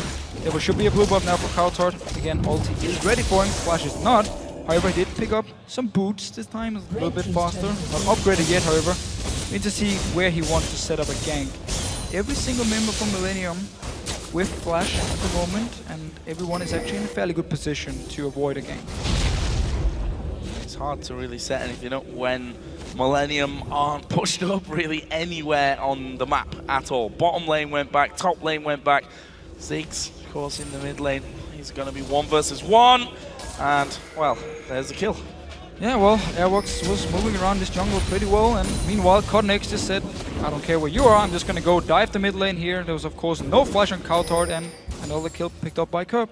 And maybe now moving down towards this bottom side. Kevin coming behind is going to use the TP. Woolite's in trouble. Takes a lantern, but the solar flare will land. Cleansed away from instantly. They want unlimited first of all, but Woolite will be the second target. Creatine is going to get the kill on that one. I think Woolite might be far enough away to stop this being a problem to him. He's already headed on towards the top side of his jungle. Millennium, they don't need to chase you. They can push the mid lane.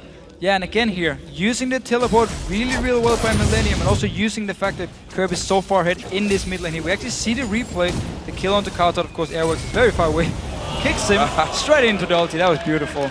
And then they use the fact that the tower is gone and Kautrod is there to just move around the bottom lane and then set up the gank. And now Copenhagen was looking for a fight. Coming back in, damage coming towards Kerp. He will have to flash away, and there's a lot of damage coming back their way. Destiny's going to be used. Youngbuck dives in towards Kevin, but where is Twisted Fate going to go? He went off to the side, picked up the kill on Ziggs, and manages to survive through all the damage as well. So nice little reply from the Wolves. Also managed to stop Millennium from killing the tower here. Picked up a kill, and now they're actually pushing down a little bit.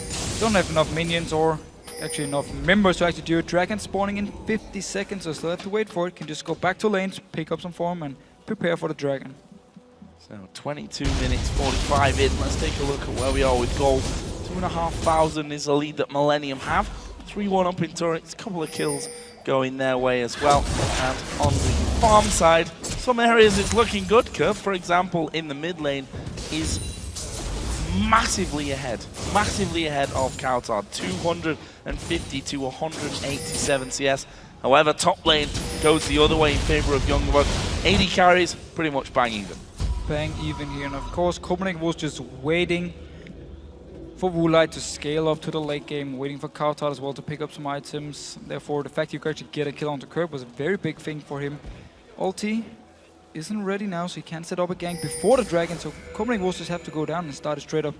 Youngbuck from this top lane is running down, Kevin and Creaton actually running from the base, so at the moment Copenhagen Wolves just waiting around, also of course for Woolite coming in.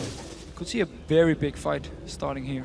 Talk so often about how strong Ziggs is at controlling those mini waves, stopping the sieges or sieging up himself, but this is another one of his strong points, poking constantly in Dragon Net pits and what have you as that fight is going to kick off. Kautar's caught out, he's dead. Creaton picks that one up, and now they go for Airwax. He actually sidesteps the ultimate out of Leona, while they're going on towards the Dragon Millennium. Kevin just completely taking Youngbuck out of the fight in the mid lane. Millennium again come later to Dragon, end up getting a kill, and then the Dragon, and they're gonna have the tower as well. Pick up the tower. Oh, onto Unlimited here. No, Kevin backs away. Didn't want to fight as soon as the rest of Copenhagen Wolves joined in here. But the engage from Millennium with Jerry first landing the stun and Connex kicking someone from Copenhagen Wolves into the team here. It's just easy for them to get the first kill. And then because Kevin was fighting Youngbuck here and winning the one-on-one so heavily in his favor, Millennium just felt they could just go straight for the fight down here. Knew Kevin could join in later, picked up a kill again, picked up a Dragon. We see Trinity falls for Irelia. That's where Kevin now feeling a lot more comfortable and where he can absolutely destroy Youngbuck. There wasn't really much of a contest in that mid lane. It's more like being gifted a red buff. So, that gold, I was talking just a few moments ago how it was about 2,500. That's jumped considerably. That's over 5,000 gold now in favor of Millennium. Here we see once again Connex coming in, and the Lantern for the millionth time possibly this game, pulling Ro8 to safety. So Ro8 actually went for the static shift instead of going 24 CS, so really relying a lot on his position and also on Millennium. I mean, if Jerry lands a stun onto him and Cleanse is gone, there's nothing he can do to survive. He's just going to get locked down, they're going to jump onto him, unless of course there's a Lantern from Unlimited. So he's putting a lot of faith into Unlimited, and also his own positioning and his use of Cleanse, of course, in these fights here. Also did see in the meantime Kautar go down and finish off the outer tower of Millennium, and that was only the second tower pickup of the game for the Copenhagen Wolves. Is Youngbuck going to come out? They'll need to run away completely from this one because there are 4 men now, 4 Millennium gathering around. We've got Kevin down the bottom lane. Actually doesn't have a TP, but Youngbuck does. But if you've got 4 men in your lane, you can't do anything with the TP. If they know Kevin is gone from the team here and there's no teleport, they're moving all the members up here. They could start a fight. Millennium, though, wisely enough, just backs away as soon as they see Copenhagen Wolves moving because they know Kevin is so far away. This mid lane tower, though, taking a lot of damage from Ro8. Yeah, he's being left alone on that one, and Millennium looking a little bit disjointed here. A couple of them coming back, a couple of them going back towards the top lane. In the end, they all go back top lane. Kevin still doesn't have... now, it just literally just came off cooldown, so he's got the TP. That means that they can actually stick around and do some damage and maybe take this in a tower. Yeah, they were basically just thinking a little bit too far ahead here, so they just went up to the top lane to set up the whole push because they knew teleport would be ready soon. This wasn't ready in time, and therefore they actually gave up the mid tower for nothing. Copenhagen Wolves, though, this tower is already down to 50%. It's going to be hard for them to defend it. Really going to go completely as Ro8 going to get connected onto there with the Q of Lee Sin, and actually he's gone in there. They kick Unlimited back though. That's a kill for nothing. Nicely set up again by Connex. Such a nice play by Connex. They're going for Youngbuck though. He's in the middle of nowhere. He's dead as well. Not really. I'm not really sure what he was trying to do in that scenario. Millennium all pretty much decently full when it comes to health bars. And now Millennium starting to back away. Airwax, is he going to face check here? Jerry waiting off to the side. No flash.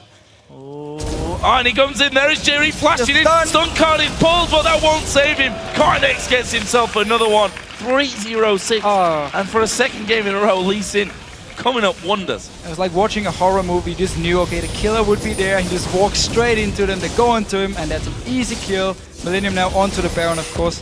And this fight before here, all set up by Connex, and now onto Ro8. Oh, that's a good flash, but flash into a culling nonetheless, and Creaton will get that one. Airwax in the meantime coming in. He gets bounced away by the satchel charge. Not sure that Airwax is living through it. Kurt gets that kill. Did the Baron reset? No, it didn't. Perfect. Kind of did start to regen, but doesn't really matter. It's going to be taken down. Unlimited's got to be some kind of crazy thresh hero. He's not even going to try. Baron goes to Millennium. So all this here actually started with Connex setting up a beautiful play up in the top lane where he jumps onto Ro8, trying to bait out a flash here from Ro8. Ro8 doesn't use it. Unlimited was actually standing further away. It's just an easy kick then. He doesn't flash because he doesn't expect to be the target. So Connex just kicks him back to the team, pick up 1 kill. Youngbuck then was behind the team trying to flank around before Unlimited died, and it was just an easy pickup for them. Another kill, move down. Carter was the next target, of course. Ro8 as well. Millennium just taking one kill, another kill, and then they take the Baron, and then take another kill. So very, very strong play for them. As soon as they managed to set up this team fight here, it took so many kills.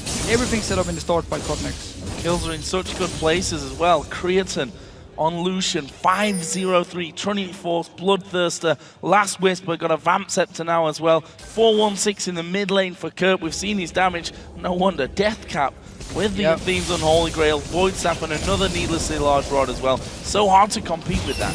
Now the question is, for Millennium, in the past we have seen games where they don't know how to close them. When they have the lead, they have the Baron buff and everything, and don't manage to do anything with it for like 20 minutes and therefore open up for the other team to get to late game, give them a lot of farm. We need to see now if they've improved and now can use the advantage to actually finish this game. And especially with the Ziggs, that's what you'd expect them to do, to get to the tower, poke as much as they possibly can, and then, well, Copenhagen Wolves might just have to back away from it. But there we go, Destiny's going to be used, Airwank's going to flank around the side. Where are they going to go? It's Youngbuck, they're trying to get into the middle. Kerp is actually going to throw the bomb up in the air. Youngbuck will be finished off, and at the back, Kevin is absolutely destroying everyone. Cullen comes through as well, and just like that, the Copenhagen Wolves try to find something in this game, and they lose 3 men. Yeah, we had Hourglass on to Carter here, so he wanted to engage, pop the Hourglass and hope for Millennium to just group on him, and then the Copenhagen Wolves could jump in with Evelyn, with Shyvana, of course, with all their damage and try and kill Millennium here. They're just pushing on, Inhibitor is gone, 10 seconds on Unlimited, he's the first member to spawn, so they're just gonna back away. Almost forgetting that last hit onto the inhib there, but did get it finished off. So nice move once again from Millennium. They're regenning up with that Baron buff on, and this should be the final turret outside of the base. So look at the fight here. Kauta engages in with Hourglass, just pops it instantly as he joins. The rest of Copenhagen Wolves comes in here. Ullard is stunned in the backside here, and down the bottom of it, Youngbuck is dead. And from here on, there's just nothing Copenhagen Wolves can do because they're so far behind. As soon as they engage, pretty much fails from Coulthard because, again, nobody from Millennium actually bites onto it and just stays in a group. They instantly spread out multiple sides here, multiple threats, moving different ways. So Copenhagen Wolves couldn't shut anyone down instantly, and therefore Millennium just turned the fight around. Damage from Kerp is becoming a little bit too much. Looks like they want to try it again. Cotnex is basically the human ward to spot Evelyn trying to flank this time around. And there is a bit of a scan. Are they going to be able to get onto it? One thing that they do have here, the Copenhagen Wolves, with Twisted Fate half an hour into the game, he's still got decent wave clear, but they just can't hold on to the damage as the bomb comes through. The Culling follows. It's not enough to actually pick up a kill, but they almost got 1, 2, maybe even 3 of them from that. They get this tower. They might not be quick enough, the Wolves, to come back and save the inhib tower. I like this play from Millennium, being so aggressive, knowing they have so much damage here to just force Copenhagen Wolves back every time. Second inhib should go down here, and now they're just backing away. So very, very good use of the Baron buff for Millennium. Gold galore probably over on the Millennium side of things.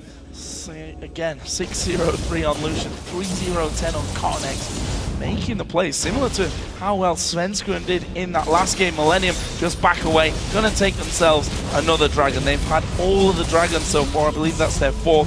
The Baron, they're 8-3 up in turrets, doing so well across the map. And you have to wonder, a couple of times the Copenhagen Wolves were first to dragon, but they were pushed away from it, lost 1 or 2 men in the fights, and then lost the dragon itself. And also there was the time where they actually had a gank in bottom lane, used teleport, and dragon didn't spawn because they had the wrong timer, or they didn't have the timer at all. So they actually went down, got nothing from it, and Millennium just moved down, picked up the dragon. Now trying to set up a little trap here, waiting for someone like Kevin to actually go up and clear the minion wave, and therefore manage to pick up a kill. Just expecting Millennium to go for this last tower up in this top lane here, therefore waiting. Let's see who's gonna face check. J-Ree. Well, he can do it. He's got a Randuin. Kevin. Might actually be Kevin. Hook comes out. They're going to go for Kevin. They will take him down here as well. And the trap works out for the Copenhagen Wolves. Gives them 1 kill back, though. And I'm not sure if... Seeing it. They're all gone. No! What is he doing? Face checking it. It's a good kick onto Youngbuck. That was a bit of a comedy of errors from Millennium there. But still, look here. The base taking so much damage. Or the minions actually just going in here. Counter wise enough. Ults back to try and kill as many as possible. Don't want to lose any of these towers here. So Millennium, even though they lost a member, still pushing up. Pushing up that top lane onto the final inhibitor. And the super minions coming from the bottom lane. There's another wave in the mid lane pushing up as well. I'm not sure that the Wolves can afford to try and defend this 3rd inhib. There's actually a very smart ward by Copenhagen Wolves, because then Youngbuck with home guard, didn't actually have home guard, but anyway, Youngbuck could teleport behind Millennium and then just flank them and jump onto them. They saw it, cleared it with the sweeping lens. Well, he could have had home guard and do it as well. You can TP him behind a home guard on off. He could still TP behind them, so it was very smart they actually cleared it out from the Millennium side. We got you. That's all. That's all good. Youngbuck in the meantime is Buy down home guard, please. on that bottom lane. And Millennium, yeah, pushing up another wave in the mid lane. And Kevin's now coming back, probably feeling a little bit silly after getting caught out there by a full 5-man team of the Copenhagen Wolves, who are camping out nicely. And here is the possible fight as the Wolves sending airwax around the side. No Destiny, so Kautsard can't do the old Messiah trick of diving in there and using his Zhonya's as he did to little effect really in that last time that they did it here in the mid lane. Also, Baron's coming up in 30 seconds, something we should also keep an eye on. Millennium actually just waiting for Wolves to engage onto them because they are so much stronger. Don't really want to risk going in and poking too much onto the inhibitor, because Hook from Unlimited or Airwax coming around from the side here could be very, very deadly. Still, Millennium are so far ahead and so much stronger. One hit. What they got there is Airwax is going to come around the side. Youngbuck diving in the middle, but the bomb already goes off. They've killed off Unlimited, but there is a kill back here for the Wolves. This is definitely not over. It's a double, in fact, coming out for Kautsard as a good flash from Airwax gets him away from danger, but 3 men are still alive, and they're the 3 fed guys that I was talking about earlier, and they get the inhibitor anyway. And this time Woolite was actually left untouched in the backline, therefore he could destroy Kevin and then Jerry afterwards. Millennium then went on to Unlimited, killed him, and therefore on Youngbuck afterwards.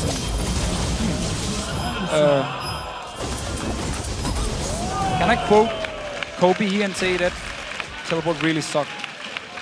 Well, it was a Destiny #1, so still a teleport. Not as long. I'm not really sure what Kautsard was hoping for in that moment. He obviously thought it could. He was trying to buy time for the team. No, he's trying to buy time for the team to chase up here, and he would then Sonya's once he came in, and they could join in and actually pick up some kills. Just didn't work for him because the team were too far away. But this is still risky here. Kevin though teleporting in. Kevin coming in might just be enough, and he's going to be able to keep Cogmore away. The bomb lands. Kevin needs one more. Oh, flash away from Woolite. Left him on hardly anything. And Millennium in the end do get themselves the Baron. And another kill. Another kill here for Millennium. So still very, very far ahead. Got a mid-inhibitor down as well. Could go for the bot 1 now and then go up to top lane again, trying to finish the game this time around with the Baron. At least they are very, very far ahead. And still, I mean, Kautsard again, yeah, so it didn't work for him, but he tried to just delay Millennium here so the team could catch up, pick up a few kills, and maybe Copenhagen Wolves would have gone for the Baron instead. So at least he tried to do something. He knew they were very far behind. Just want to try and make a play. Not really much more to do trying to make plays. You have to take those risks at this stage. Exactly. I mean, you have to try something. The game's over anyway. So let's have a look. Morellonomicon picked up. Also picked up on his last trip home. Sounds very Danish. Yeah. Hodor. So Millennium, where are they going to go next? Bottom lane, of course, open inhibitor. Not much that can be done to defend that one. There'll be a blue buff as well for Creaton, who's 606 over the 300 CS mark. Actually picking himself up a bit of magic resist on his last trip home. They had, I think, between 1,500 and 2,500 gold a piece to actually spend the last time they went in there. And now they move again towards that open inhibitor. The Wolves are going to start to get in. Youngbuck can't afford to take too much damage before a fight starts. And this time Millennium plays the pink ward behind him to see Airwax when he comes in to try and flank around. They can take this inhibitor here. Youngbuck took so much damage, just had to back away. Oh, Q landing onto Kautsard there. No follow through though.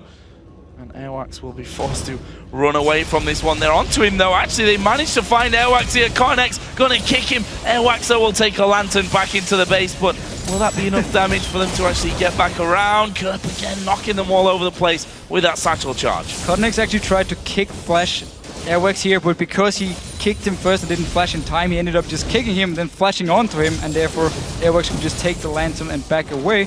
Millennium though, it doesn't really matter, because they can just keep poking away here and pushing onto the tower. Limited.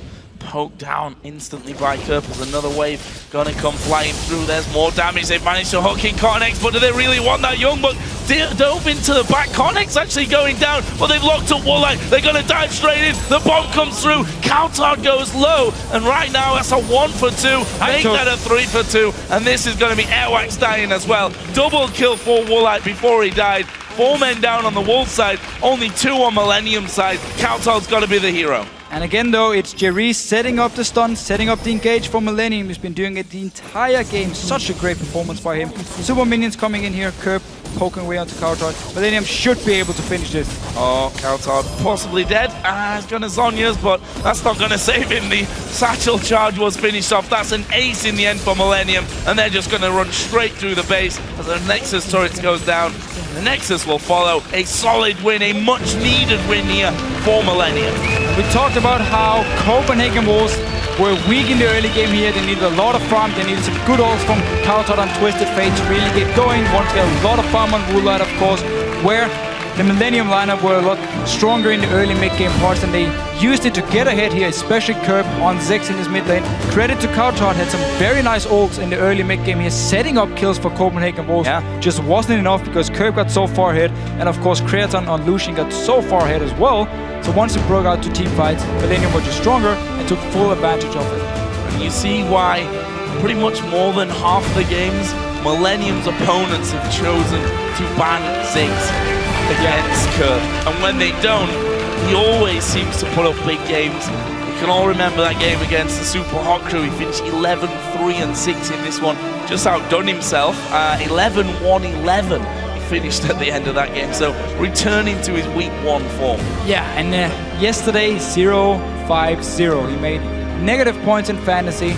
Today is a completely different story if you have Curb here with such a great performance. And again, picking Twisted Fate into Ziggs, we've seen it before, it's such a risky move, and it just gave him pretty much a free lane to get all the farm he needed, get the kills, and use it to win the game. And we saw so many people like Curb on the bench during week 1 when he did well. After week 2 didn't go so great, I wonder how many people put him back on the bench for week 3, where he's just gone 11, 1, 11. I'm sure there are a few of you out there that are quite unlucky with that. I actually think Quickshot is using Curb now, and I'm playing against him in our caster league. He's actually dancing right now and really being a little bit annoying. A little bit annoying. Okay, that's okay. Yeah, I'm playing Demon, so easy win. That's pretty much a got to win for me for pride reasons and all that. But looking back onto it, some great performances, not just from Curb. I want to touch on Cottonex like I did Svenskeren at the end of that last game because he made some fantastic moves with Lee Sin. And it's one of the reasons all the teams here, or most of the teams in Europe, really likes Lee Sin as the #1 jungler, because again, you're so strong in the early fights. We saw him every time he spot out Airworks trying to set up a gank, he would join in and turn it around in favor of Millennium, of course, and just a very good early game performance. And then the bottom lane with Creaton and Jerry. As soon as they got a few kills, got the double buff onto Creaton on one of the ganks here, and Jerry with the engage in the team fights, it was just spot on. And we heard from Woolite before that the bottom lane of Millennium never really win a lane, never really lose a lane, go even, and that was mostly true. The laning phase itself did stay very, very even, but the problem is, as you said, Creaton ended up getting kills, got the double buff, ended up with another double, ended up 8-0-6 by the end of the game. So just showing, we heard from him earlier on in the season, and he said, I've played more solo queue in the last 3 days than he did the entire spring split. And we see there again that Creaton seems to be back having fun playing the game. And I also like the fact, in this game here, Millennium, they had the lead, picked up the Baron. In the past, again, we have seen him just continue to farm, or didn't really want to go too aggressive and just wait 20 more minutes. This time around, they went straight for the base of Copenhagen Wolves, got a team fight, picked up 2 inhibitors, backed away, waited for the next Baron, and did the exact same thing, except this time they actually finished the game here.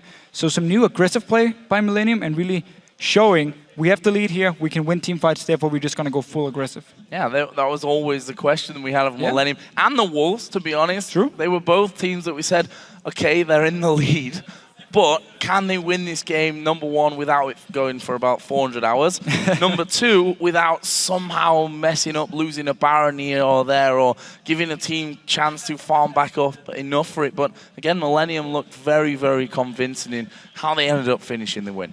And we need to see what this win can do for them going into next week. Because again, they lost 3 games in a row. Now picked up one against Copenhagen Wolves. Very, very strong performance. Use this, move on to next week here, pick up some more wins, because again, they are actually looking pretty good in the standings, even though they played the last few weeks haven't been too impressive. And that's the first time, just to touch on what we said in the pregame, that's the first time that Millennium have actually beaten the Copenhagen Wolves in a year, not quite a year, but in the spring split, they lost all 4 games. They lost the first one here. We saw with how close the European LCS was last split that these head-to-heads really matter.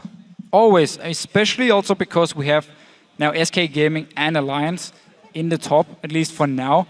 So all the positions down here is where people can just rotate between each other, up and down, depending on who wins. And therefore, getting these wins, especially on the teams lower ranked than you, are just so important because it's what's going to keep you in the playoff spot, which, of course, again, is what every single team is playing for now. You want to go to Gamescom. You want to make sure you can try and qualify for Worlds.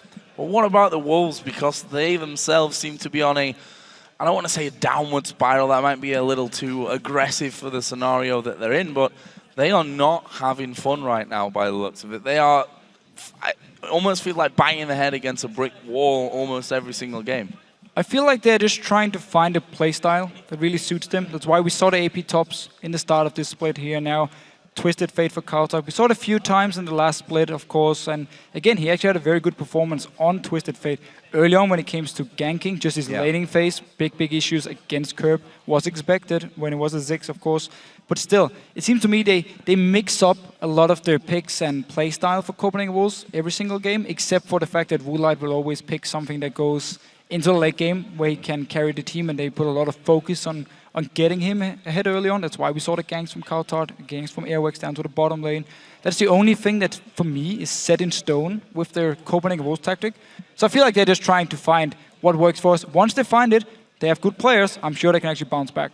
Well, we'll see. Still a lot of games to be played in the summer split here. But for now, we're going to check in with Shox and Quickshot, who are Rift side with Millennium's Kevin. Thank you very much, Joe. First off, congratulations, Kevin, on that victory versus the Copenhagen Wolves. Let's break it down from the beginning. Picks and bans, late game components in both teams, and you going for your one and true love, of course, Aurelia. Yeah, so pick and bans went how we thought about it. We got what we want to, and I think we kind of figured out what they want to play. We banned the Twitch, so Woolite is a strong player on Twitch, and we predicted that we will go for a Kokma, so we went instant for the just full engage hum comp. And yeah, Aurelia. This game I was more like food, but I wasn't the carry, but at least I'm a champion. I'm happy to say that because I was going to say, not the strongest performance we've seen from you, Kevin. I do want to ask, why Aurelia in this game? Trundle was up, we've seen that Jax was banned away. So what's the thought process in your head and in Millennium's head as to what goes, now I can play Aurelia? All right, so they had Twisted Fate, Trash, and a lot of CC overall. So a lot of slows, a lot of stuff like that. So I was just like, okay, I have Shyvana in case, but I don't feel too good right now on her. I feel I don't have impact like Youngbuck did here. He jumped in and died. So I feel the same. So I take a bit distance from her a bit.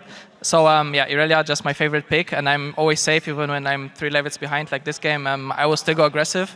I will still go hum, yeah, because I just know that I can survive and I know the limits of the champion. Absolutely not the best early game for you, but we see that impact you can make in team fights, and we actually have an example of one of those team fights lined up for you guys. You can pull that replay up on the screen and you can walk us through the specifics of playing Aurelia. So 29 minutes in, you guys are very far ahead, 8,000. This is one of the team fights where you actually had quite a nice play. So talk me through what the communication was like. I can see you in the bottom lane starting to rejoin. So let's roll this clip out and talk me about your communication, your decision making. So here we already kind of knew Evelyn is behind us, and she already engaged instantly with TF. We didn't expect the TF ulti, but immediately I tried to TP and help. And the call was just to kill the front line. They peeled perfectly for Shyvana. I could just really attack whoever I wanted, and that was basically it. Like we wanted to peel for Ziggs because he was just super strong, and Kreaton had just amazing positioning there, so he was no danger at all, and yeah, we could just turn it around. It worked out very well. You guys got control of the game and never let go. I've got a question about Kerp on Ziggs in particular. Do you guys as a team play a lot around Ziggs? Because it seems like when Kerp is on Ziggs, Millennium plays at a higher level than when Kerp is not on Ziggs. I don't think we play more about Ziggs. It's just that if he plays Ziggs, he farms a ton. Like he roams really good. He does the bombs to help out the lanes in case they 3-man push or 4-man push. I think overall, I don't think we support him too much in mid lane. Of course, don't need to. Exactly, we don't need to. Like he's just overall a super strong player on it, and I don't know why, but he has the potential to kill even 1v1. So on other champions, it's a bit different because other champions has, of course, higher risk and higher reward. So Ziggs is just safe pick, and if Kerb plays on a safe and aggressive champion as well, then he's just really strong. Well, let's actually take another step back because, of course, you guys coming in here, week 1, 3-1, all the hype for Millennium, Creaton saying how he's had this newfound enjoyment of the game. So what happened between then and the weeks after where you guys haven't performed at that level? So after week 1, we felt good. We felt really good. But already in the scrims, we felt that the other teams improved really fast. They managed to fix the rotations, the level 1s, and the swaps really good, which we didn't at that point. So that was basically the key why we lost a lot of games like that in week 2. We had, basically we had struggles to fix the problems we had with the rotations. We still have. We still have to work on that, and if we can fix that, I don't know. We were just... So as a final question, you guys seem to have the ability to just destroy when you hit everything. But you have lost a couple of games. So if we compare Millennium now with Cotnex in the jungle to Millennium with RNA in the jungle from the spring split, what is the mood and the feeling like in the team? Are you panicking that the same thing may happen, that if you don't fix things properly now, you may face a promotion tournament again? So right now, of course, it's a bit of pressure because we are losing a lot, and scrims didn't went too well as well. So, but we try to keep a cool head. We know what we do wrong. The thing is just we don't have a exact person who just tells us how to fix it, and basically how to fix it. We see our problems, but we cannot just teach ourselves that fast. So I think that's the most important part. Why we are not that strong yet. And why we can't compete with such as SK or Alliance. But the future will tell. We hope we can face them and destroy them as well. Well, thank you very much. Always a pleasure. Kevin, as for us, we're going to go into a short break, but when we come back, what a matchup we have lined up. The Super Hot Crew as they take on Alliance. We'll be back in 3.5. Don't move.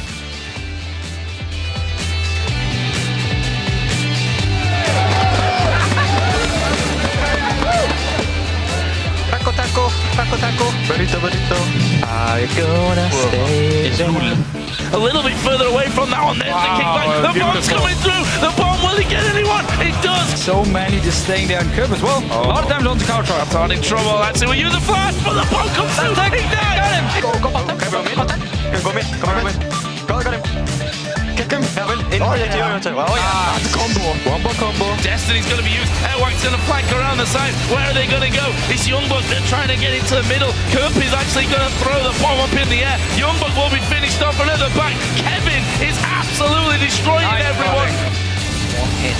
What they got there is Airwax is going to come around the side. Youngbuck diving in the middle, but the bomb already goes off. They've killed off Unlimited, but there is a kill back here for the Wolves. This is definitely not over.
Welcome back, ladies and gentlemen, to the European LCS live in Cologne, Germany. I am Lee D-Man Smith, and here alongside me is Trevor Quickshot Henry once again, as we head into our top-of-the-table clash between the Super Hot Crew and Alliance. During the spring team, these teams tied at 2 apiece. Both had great starts, in fact. There's not going to be good starts, so a fantastic start to the season. We should be clear on that one, because the Super Hot Crew, they are currently the only team to record a win over Alliance this summer. And after taking down Fanatic yesterday, this is a true test for the Super Hot Crew to see if they are one of the best teams in Europe right now. Well, they're definitely performing that way. And if the Super Hot Crew get off to another good start like they did against Fnatic and make use of all of their strategic capabilities, I believe they can push Alliance incredibly hard. The key for us to watch this game will be how they handle their opponents in a one-on-one individual skill ability. Are they actually on par with Alliance's members? And then, of course, how long do they take to close the game? They took a long time yesterday, some might say an eternity, and they simply couldn't take advantage of the pressure that their minions afforded. I said that 1,000 times yesterday because it was really the only thing to keep eyes on, and the fact that they kept eating all of those spears from Peke. I think I want to see how they adapt to Alliance. They took a long time to adapt to Fnatic yesterday. I'm not sure they're going to get that same time frame against Alliance. Yeah, on the other side, as you mentioned, Alliance, they currently sit atop the table, having played superbly so far in the summer split. Yesterday against Rockat, they were not so strong in the early game, but again, they really asserted themselves in the mid to late game. Yeah, Alliance weren't exactly in control early, but they didn't fall very far behind. They did actually trade towers. They had a composition that was always going to scale incredibly well. They first picked Jax, was a surprise. They locked in a Nivea, was a surprise. They also added Cogmore, so they had late game in the bag. And it's an old school style of composition which did just work perfectly. As I said, you can't ignore the fact that Nivea was played by Froggen, or Froggen was played by Nivea, whatever you prefer. He once again went unkilled. He had an excellent showing on his signature champion. It's also interesting to note, the 2 times Froggen has played a Nivea this year in the LCS has been against Rockat on the blue side. So just an aside for everyone. And they really had no idea what to do against it, that's for sure. The Super Hot Crew, well, they know their last win over Alliance won't be easy to repeat, and they'll need to win a top lane and a strong support pick if they're going to take a spot at the top of the table. Last game against Super Hot Crew, we let the game snowball out of control and we made a lot of bad plays. We did some stupid mistakes in that game. I think our picks and bans were pretty horrible in my eyes. Last time we won over them, but it was because we had a all or nothing combo where we had to win early, and if we got ahead early, we'd win no matter what. But if we would just get a little bit behind, we will lose no matter what. And that's something risky to go for, but it's something we, as a team, is pretty confident at because we are pretty much sometimes all or nothing when we have to play these games. I think our approach will be the same as we had before because our strategy going into the game was correct. The way we want to play the game right now is we need to have a lot of vision control and be very focused on having vision control. The bot lane is very safe and Froggen is playing really well with Shook, so we have to win top lane. Nif and me are definitely gonna contest the trash pick, and I think both of us know that, and it's gonna be about who has the balls to leave it open to the other one, but I'm definitely not gonna ban it, for sure not. It's gonna get our revenge. This time we're gonna win. So we're gonna see who has the bigger balls from these 2 supports. Who will get Thresh? And what else will they play? I think it's clickbait. Failer's like, I'm definitely, you know, what I think. We'll see. I'm definitely not banning that. Liar. We'll see how it goes. Let's check out those starting lineups for these 2 teams. Over on the blue side, it is the Super Hot Crew, and that means it's Mima in the top lane, Impaler in the jungle, Selfie as the mid lane, Mr. Rals as AD carry, and We Will Failer on support. Somebody needs to tell Selfie to get with the color scheme because he's playing for the other side. On the red side, it is Alliance, Wicked up top, Shook in the jungle, Froggen in the mid lane, with Tabs and Nif as the AD carry and support. A lot on the line for both of these teams, and you know, I mentioned it at the start, Super Hot Crew, if they win this game, they're going to be top of the league. And I have to talk about Mr. Rales from yesterday because he played Twitch well. And in the late game, managed to find an important kill on Peke, which opened up a crucial inhibitor turret. I feel like his positioning was strong all game, and he will need an equal or better performance to handle Alliance and Tabs. I completely agree with you. Mr. Rales does have a few more deaths to his name when you look at their head-to-head statistics, but he makes up for it because he's got more assists. The one thing that is definitely more telling is just how much more involved Tabs is actually in his team's kills. When you look at the percentage total kills, it's 10% more of his team. So it just means he's roaming and grouped up more, and he's synergizing at a higher level with Alliance than Mr. Ro8 is with the Super Hot Crew. But you also got to remember that Ro8 and Super Hot Crew have taken down Tabs and Alliance once before, and Mr. Ro8 played Draven. It's the only game he played Draven. He said in the video, we go all or nothing. Draven is an all or nothing champion. We'll see if he does it again. Yeah, it's got some great voices as well, that's for sure. You guys at home have been voting on which teams will win today. So let's check in to see who you think will win this match. 81% of you have voted for Alliance. No surprise there. Remember, it was 91% last time around these teams played. Super Hot Crew got the better from then. Can they do it with 19%? We're about to find out. Before we get to Champ Select, there's a lot that I just want to throw out there. Yasuo was a very large reason why Super Hot Crew won the last game that these two teams played. In that matchup, they were even on gold, kills, towers, up till 35 minutes before Super Hot Crew went ahead. So it was super, super close. We know the Thresh pick is going to be contested, the Lulu pick is going to be contested, and the Nidalee pick is probably going to be banned. I just need to get that out there so we can see how it plays everything is up for grabs. I may or may not be excited for this game. This definitely is the top of the table clash. SK Gaming, of course, already up there in the mix. They're in second place, but splitting them is Alliance in first and Super Hot Crew in third. Can they jump straight over them? Lee Sin being taken away. We've seen that in the first two games of the day. No surprise that one being removed when Impaler and Shug are on the board. Kassadin, we saw him picked up yesterday. Thresh, there is the Thresh. Super Hot Crew banded out. We will fail you. You're a liar. It was bait. It was purely bait, trying to lull his opponents into a false sense of security. I am very interested to see how We Will Fail is going to perform on another support. He's played 5 games of Thresh, 1 Morgana, 1 Leona. And I do think his Thresh is in a much higher level than the others, but we've only seen them once. So I can't completely blanket limit those support champions. So Yasuo was taken away. Of course, Selfie played that last time Alliance met Kassadin, and Kale also taken away. So Lulu is open. Big pick for Alliance. Shyvana is open. Lucian is open. There is the Shyvana steal from Super Hot Crew for Mima. What will Alliance react with this one? Of course, it remembers Twitch is out there still. Big champion for Tabs. It's very difficult to know what the teams are going to prioritize. If a Nidalee gets locked in, Super Hot Crew did this yesterday where they forced Fnatic to lock in that Nidalee pick early on. Fnatic did it very, very quickly. Super Hot Crew said they anticipated it. They wanted Nidalee if it was going to be available. And there's a lot of discussion because of the fact that Alliance may be falling into a pick and ban strategy that Super Hot Crew have already won with yesterday. I know for a fact Super Hot Crew want the Twitch Nidalee combo. I've spoken to them a few times, and I was talking to them because yesterday, of course, Nidalee was taken away by Fnatic, and I was like, do you really want that? Because we haven't really seen you play that. I was like, absolutely wanted to see if we could have it together. But of course, Alliance, as we mentioned, Twitch is a champion they are happy to pick up if it's available in the first rotation. They've done it every single time it's been out there. They generally pair it with Shyvana, of course, and now that's taken away. They're securing Elite to take that away from Impaler for sure. Pick-heavy champions. Tabs on Twitch has a 20 KDA. He's played it once. He's won with it in very dramatic style.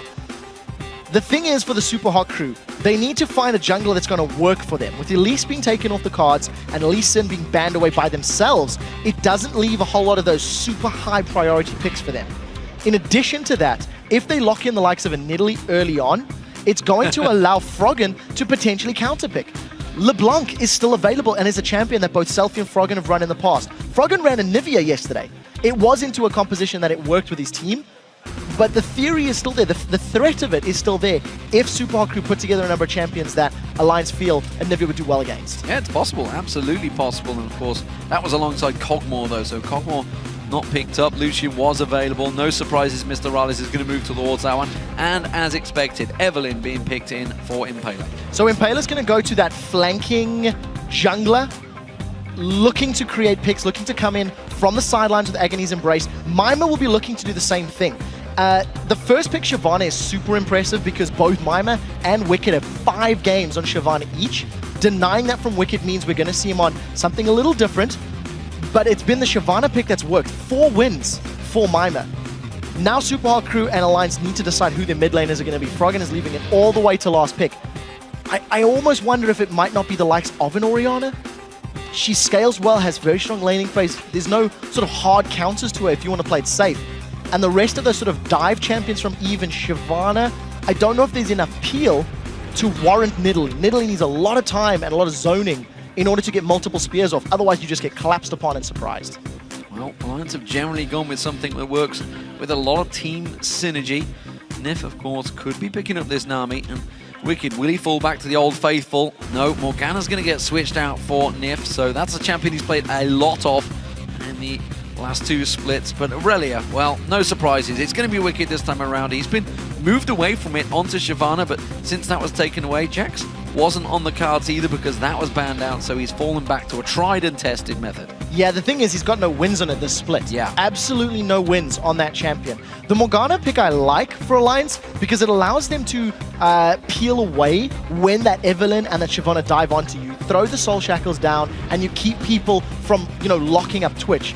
But there's a little bit of a disparity in Alliance's comp. Irelia and Elise want to be diving in. Twitch wants to surprise people and assassinate. And Morgana's kind of this defensive, reactive support. So their mid laner for Alliance is going to be very, very important to tie the whole group together.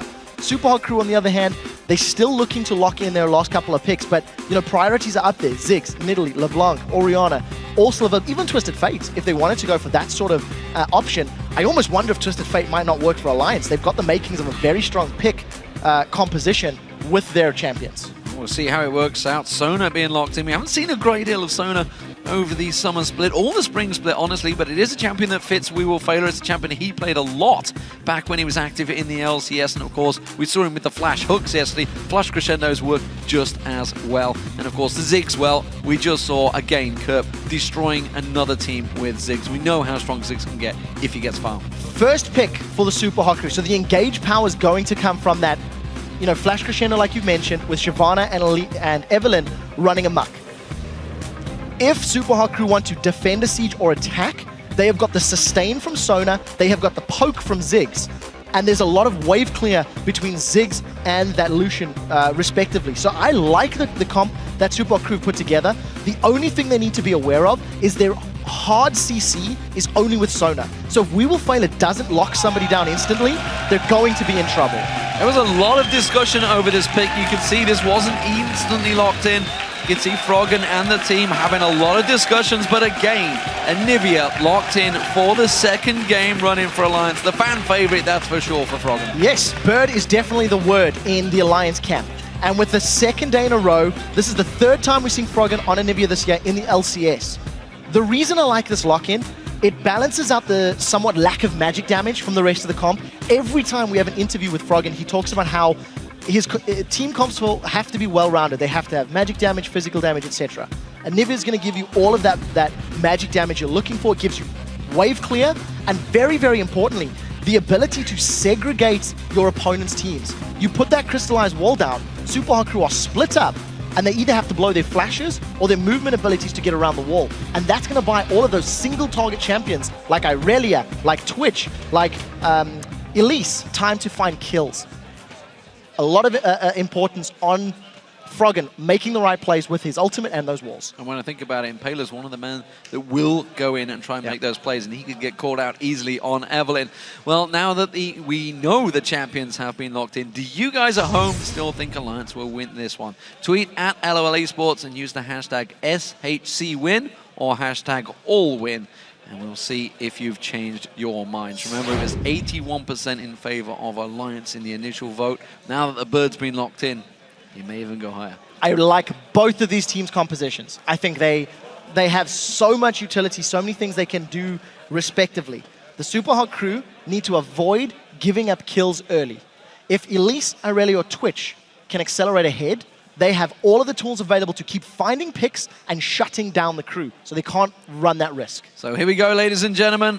The game is getting underway. Game 3 of the final day of week 3 here in the European LCS Summer Split. Super Hot Crew starting out as the blue team. Can they take a victory over Alliance? They've done it once before in the summer, but Alliance, if they can hold on and pick themselves up another win, will continue to stay atop the table. and they could go 7 wins and 1 loss. And more importantly, it would be a 6-win streak for Alliance. A fantastic opening to the summer, of course, which is the road to the Summoners Cup. On the other side of the coin, this could be Super Hot Crew's 4th victory. They're on a 3-game winning streak of their own, and they're looking to be the 2nd, if not 3rd strongest team in Europe, along with SK Gaming. If you were gonna, put those power rankings in place, we are gonna see Mima and Wicked going toe-to-toe with the Shyvana versus Irelia. And if memory serves correctly, the last time these two teams played, Wicked also played Irelia and did lose to Mima during the laning phase. Tabs is known for his piano play, not so much the violin play with the crossbow there, which he was running on Twitch, but at the moment, it seems we are going to have a bit of a standoff. We did see, of course, Impaler went deep, got that very deep ward you can see at the top of the map. But will that give him any vision? Wicked is not going to pass by it. You can see it there, so he's going to have vision, know whether anyone's going to teleport back, when they're going for the early invades, but it doesn't look like it. I think Alliance are going to be playing this for the late game. Alternatively, they're going to be playing to get a item peak in sort of 20 to 35 minutes and then find picks. The reason I say that, Froggen's run flash teleport. He's not looking for lane dominance. He's going to be looking for map control along with Wicked's teleport. And you can see with the votes, they're definitely believing in that Inivia. Well, you say that. It was at 79%, so now it's swung a little bit at least to 75%, so a little faith in Super Hot Crew maybe being picked up there. Maybe the fact that Ziggs got locked in. Ziggs, of course, in this mid lane. You should feel will have, especially the early 6 levels, an advantage over Anivia. Yeah, up until Froggen gets level 6, the wave clear and the pushing power is obviously in favor of Selfie, but Selfie himself has gone for a defensive summoner in Cleanse as opposed to Ignite, which is what we just seen Kerp running. And the trend for most Ziggs in the EULCS is barrier or heal, because they do want to rely on the long range. They want to rely on zoning more than anything else. So we'll see how that transpires and how it controls. I do just briefly want to touch on that Lucian Sona lane. With the sustain from We Will Fail It and the poke that Sona offers, along with the poke that Lucian offers, they should be able to punish Morgana and Nif as long as they don't eat too many Dark Bindings. Well, on the assumption they dodge them, they should have the advantage in that matchup. As you can see, the invade and counter invade have both worked out, so double buff picked up for both junglers. Let's see where they go from here. It is standard lane meta at the moment. We'll see whether Impaler does decide to take a swing by on Froggen. Remember, Froggen, even at level 2, will have that passive available all the way through this game, which will give him that second breath of life with the egg. He did get egged a couple of times against Rockat yesterday, but did not die to it. It is going to be potentially the top lane target for Impaler, though, coming up around the backside of Wicked, but this will be a tough Wicked to pin down. Yeah, it really will. Wicked does have his flash available, no teleport, and here comes Impaler.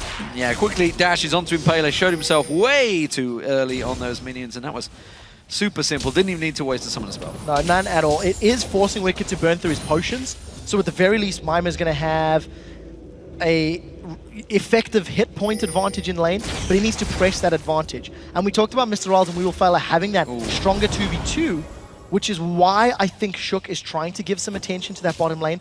It's interesting to see that Shook is doing that when you consider how often and how frequently he ganks for Froggen.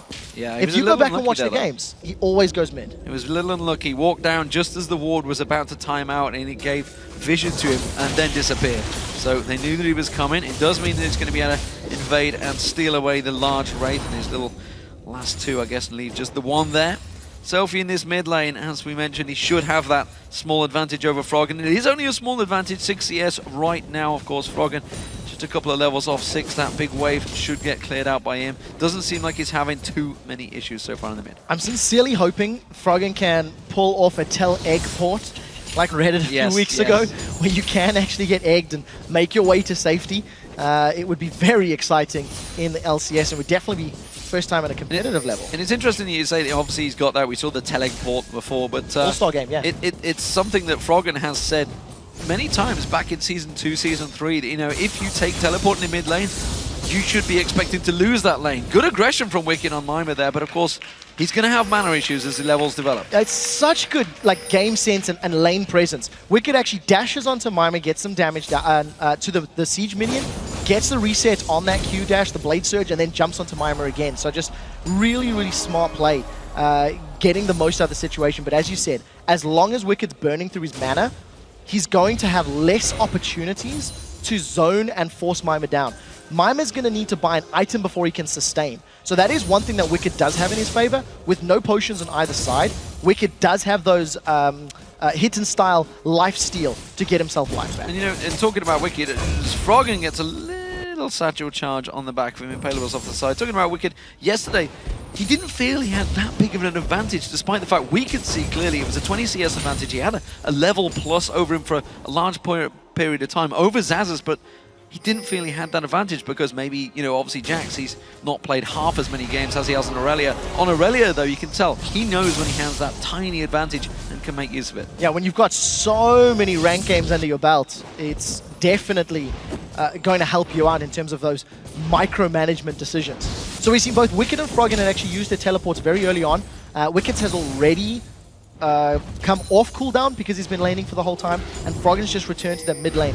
He was under pressure from Selfie. Selfie was shoving him into tower and made him lose a small amount of CS, but thanks to that teleport and catching that minion wave and a half, he has got his chalice, he's got level 6, so his wave clear is significantly higher. Well, Mega Inferno Bomb was just used, and we are seeing Alliance moving towards the dragon, so they noticed that ultimate was down, and while it looks like Selfie may head off towards that top. No, he's going to try and cover off, but Alliance are not confident about this one. They know that there's a ward down there that gives Super Hot Crew vision. They back away. A lot of respect from Alliance. That was a level 6 Anivia with a full mana pool. And Shook was obviously not at a level 6 himself, but they had the ability to zone Super Hot Crew away with the Crystallize or challenge with the Dark Binding and a Cocoon, and instead, Alliance opt to back out. They didn't want to run the risk of catching too many bouncing bombs from Selfie.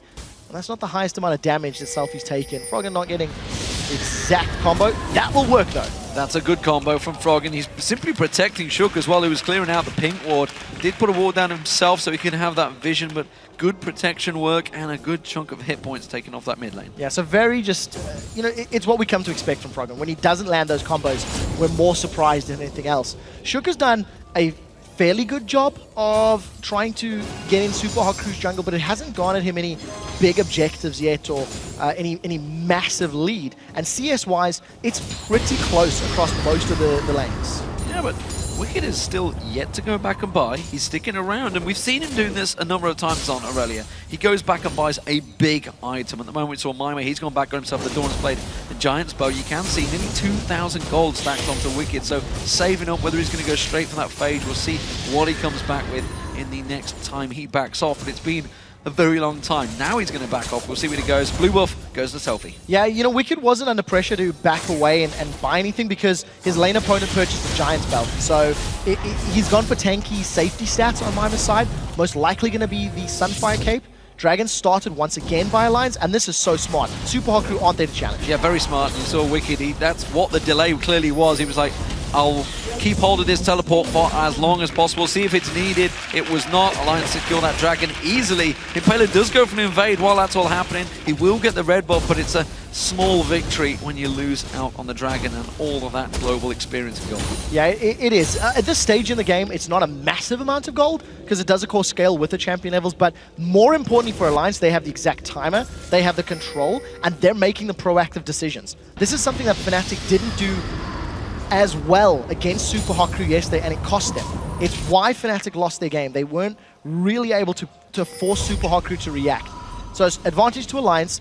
We go back to this extended laning phase, and truthfully, it has just been about CS. It's been about the mechanical play, because neither team has made any real concerted efforts to secure kills or pressure their opponents out of lane just yet. This is what you expect, though. When it's two top-of-the-table teams coming together, they are going to play extremely cautious. Nobody wants to make any early moves. Nobody wants to lose the game in the first couple of levels of a match. Nobody wants to go headlong into some blind face checking on bushes. And so far it's been very secure stuff. So in 4.8, most of these super important, super high meaning matches have defaulted back to the straight up lanes. If you go back to the previous patch, yes, if you go back to the previous patch, we were still seeing the 3v1s, the tower dives, etc. Last week, SK versus Alliance, it was just straight up head-to-head bashing. We'll get to that in a second as Mr. Rolls and We Will Fail are pushing to the tower. Shook has Flash and Cocoon, and he has Flash Cocoon ganked before. Let's see if he's confident enough for it this time. Oh, Oh, they back away. They're already feeling a little nervous. You do see the Dark Binding landing. Gets on towards it. We Will Fail It. There's the ultimate from Nif. That's going to catch out on towards We Will Fail It. The Black Shield just enough. In comes Shook. Gets it out on towards him. Tab gets the first blood. And that's a clean kill for Alliance. Very smart play. Nif was just managing to land everything he needed to. Didn't even need to blow his exhaust because he flashed away from that last couple of auto attacks. Summoner heal kept his life up and just, I think, flawless execution from Alliance. Got the target they wanted, and that's what we said. If Super Hot Crew eat a Dark Binding, they will lose the matchup. Otherwise, they do have the tools to win it. Fortunately for them, first blood goes to Tabs. Was a double flash blown out there. Tabs will clear out this wave, no problem. Ooh, you see movement in the mid lane, actually. Mega Inferno Bomb's going to come down. Nif's in trouble. That's going to land. Now Shook's in trouble. He's going to get caught out the side. Wicked's going to join in. Froggen manages to get on towards Mr. Rallis. Mr. Rallis goes down. Impaler onto Tabso. Can he land on towards him? A great stun comes out from Froggen. He gets himself in there. He picks up the double as well. It was a double for Impaler in the mid lane as well. They just trade positions. So at the end of it all, they trade 3 kills for 3 kills when you go all the way back from first blood. The thing is, the kills have been situated on Alliance's carries. 2 of them on Froggen, 1 of them on Tabs. Look at the minimap. The engage from Selfie is what started it. He used that Mega Inferno Bomb, and because Froggen, I think, was very intelligent with that teleport, it not only allows him to control the map in the later stages of the game, but he can counter the roam and those Mega Inferno Bombs that Selfie throws down. Also, huge props to Impaler, just sidestepping that Flash Frost and really getting a lot of damage down to secure his 2 kills. Not quite catching him out. Wicked having to use that ultimate up against Maimak, clears out that wave. No problem at all there. And now this is starting to become an issue for Maimak. He's at equal CS. Well, actually, he just fell behind in CS after that wave got cleared out. He's not backing away. He's going to interrupt him. Wicked should just be able to walk back to base. Went a little early on that one. Impaler is here. They could try and 2v1 the tower. There's no Agony's Embrace, nor is there a flash for Impaler, so there's no room for error. Shook is reading the situation well and coming into potentially counter gank. So let's see if Impaler has spotted Shook out. This is going to be a little scary. Wicked's low on mana as well. Mega Inferno Bomb thrown way too early, expecting that one, but I think the moment they saw Shook, they quickly cancelled that action. I don't think the communication may have been quick enough. You are right that the moment Shook stepped in to range, he managed to get away. We're going to catch a replay of shenanigans in the bottom lane. Did Impaler go down? He did go down, actually. Yeah. Completely caught that off screen, so that's easy. Red buff for Nivea. Well, you can't get away from Froggen. He flashed for it, though, but he got the kill. Now Froggen's in trouble, though. He's got that egg still available, and in comes Shook to help out. The damage on Impaler is huge. Froggen just about gets away. Gets caught out by the passive. The bomb's still coming in from Selfie. He's got no mana left. He's going to come back out of this one, Maeve, and turn on towards Selfie. Shook continues, takes the tower hits. Froggen continues to chase on there. Shook, he flashes away. Repels back on towards him. The satchel charge, and Shook finishes the job. Fantastic stuff from Alliance. Yes, very well played. Alliance just landing everything that they need to. The rebirth is all that Froggen needed to get away. It's not over yet. Maiman is looking for Shook. He's gonna get caught by the cocoon, and that's Alliance with a 3-kill advantage. Just being in the right place at the right time. What I liked about Froggen getting the kill on We Will Fail in that bottom lane, he waited for exhaust to time out, then he flashed and went for that next auto attack and got the burst damage down. We Will Fail needs to sidestep those bindings. They're not helping him out at all. Well, there was a good reason that Sana started to get played less and less. He was just not strong enough in the hit points in his current meta when the supports have just became death machines, effectively. Nif, of course, throwing out that Dark Binding, landing every time is causing serious problems for this bottom lane. This is it. A bit of a commentator's curse there, I feel. But nonetheless, it's a 3-0-1 Anivia once again for Froggen. Another fantastic performance, yet to die in the last 3 times it's been played since All-Star Paris. Yeah, there's still a difficult situation for Alliances. How do they get past the wave clear of Ziggs? It's a 2,000 gold lead, which is great, but it hasn't necessarily afforded absolute control. And this next dragon will determine how strong Alliance are with their team composition against Super Hot Crew. Teleport's available for both top laners, but Maima's lower on HP, and it looks like Alliance have got better positioning and will be looking to start this off. So we need to see if Super Hot Crew are going to challenge, or how quickly Alliance are going to play this one out. Cocoon and Binding are scary. Cocoon lands, Dark Binding lands. You do see Twitch getting in there, but they do step away from this one.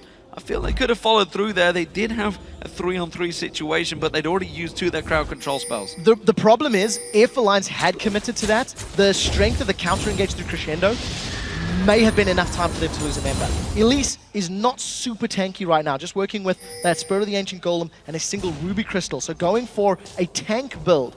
And up in the top lane, first major items completed. Mima with Sunfire Cape versus Wicked with the Trinity Force. The question is, what does Wicked go next? Does he want to go dueling split push Zephyr, or does he want to go Randian's Omen team fight? And we'll see what he opts for. Tabs, he thinks he's scored 3. Rat-a-tat-tat coming straight in there. Impaler turns it back around. A great crescendo comes out. Tabs gets locked up and flashes away with that heal. Now we see Shock. He comes around, gets into a Mega Inferno bomb's going to come in. It will miss its target though. And now Impaler's in trouble. Froggen gets on towards him. He gets himself another double kill. He's now 5-0-1 on Anivia. That's not Selfie. Oh, he's going to try and satchel charge away from this one. I don't think we're going to see a repel follow-up, but Froggen will continue to pursue. Froggen on Anivia is immaculate. Another brilliant teleport. He threw his hands in the air after getting that double kill in just massive celebration. The heal from Tabs and that Blade of the Ruined King was huge. It really was. Mr. Oz and We Will Fail thought they had him. They thought they'd killed him. He managed to flash away to safety, and just the damage follow-up from the rest of Alliance. It gives them a 5,000 gold lead and such great control. Take a look at Tabs. The mechanical play, he hits 2 or 3 members with rat-a-tat-tat, and this is where we touched on how powerful the crescendo is. That's 20 hit points. He flashes off the one more auto attack, and a well-timed exhaustion impaler as well, just prevented that last hit. I think just flawless execution from Alliance. Yeah, Nif, of course, with his ultimate getting the double stun as well on Impaler and We Will Fail. Everything being executed so well for Alliance, and the fact they got away without any deaths is outstanding. Of course, we're still yet to see these top laners get engaged in any of these fights, as has become commonplace, I feel, but Mima, well, he's going to try and be that tanky member, but Wicked, he's going to be very confident. The fact that he's now just teleporting back in towards that top lane, got the Triforce in there, Spectre's Cowl already built up. We'll start to see him getting involved in the team fights as and when needed, but for now, he's continuing to split, and as everybody on Twitter is mentioning, the fact that he's just going to have to start drawing bans once again on Anivia. It happened so many times throughout Season 2 and Season 3. It may have to happen again. We have literally gone back to Season 2 and Season 3. Playstyle, champion picks as far as Alliance. I mean, Sona's back. He bird fed, of course. Great tweets, thank you for those guys. But I think Wicked has done a smart choice. We're talking about his items, and he's going to catch Mima here. Mima having to run away from that one. Cannot get involved in a straight-up 1v1 fight with Wicked anymore. Considering the amount of magic damage that Ziggs, Evelynn, and actually Shyvana does put out when she's in her Dragon's form, going for that early Spectre's Cowl, potentially Spirit Visage, is very smart. Mima potentially getting dived, but he does have Flash, does have Dragon's Descent, so he really needs to have a misplay if Alliance are going to catch him out. Tower should go down as well. So first tower of the game going to Alliance around about 1830.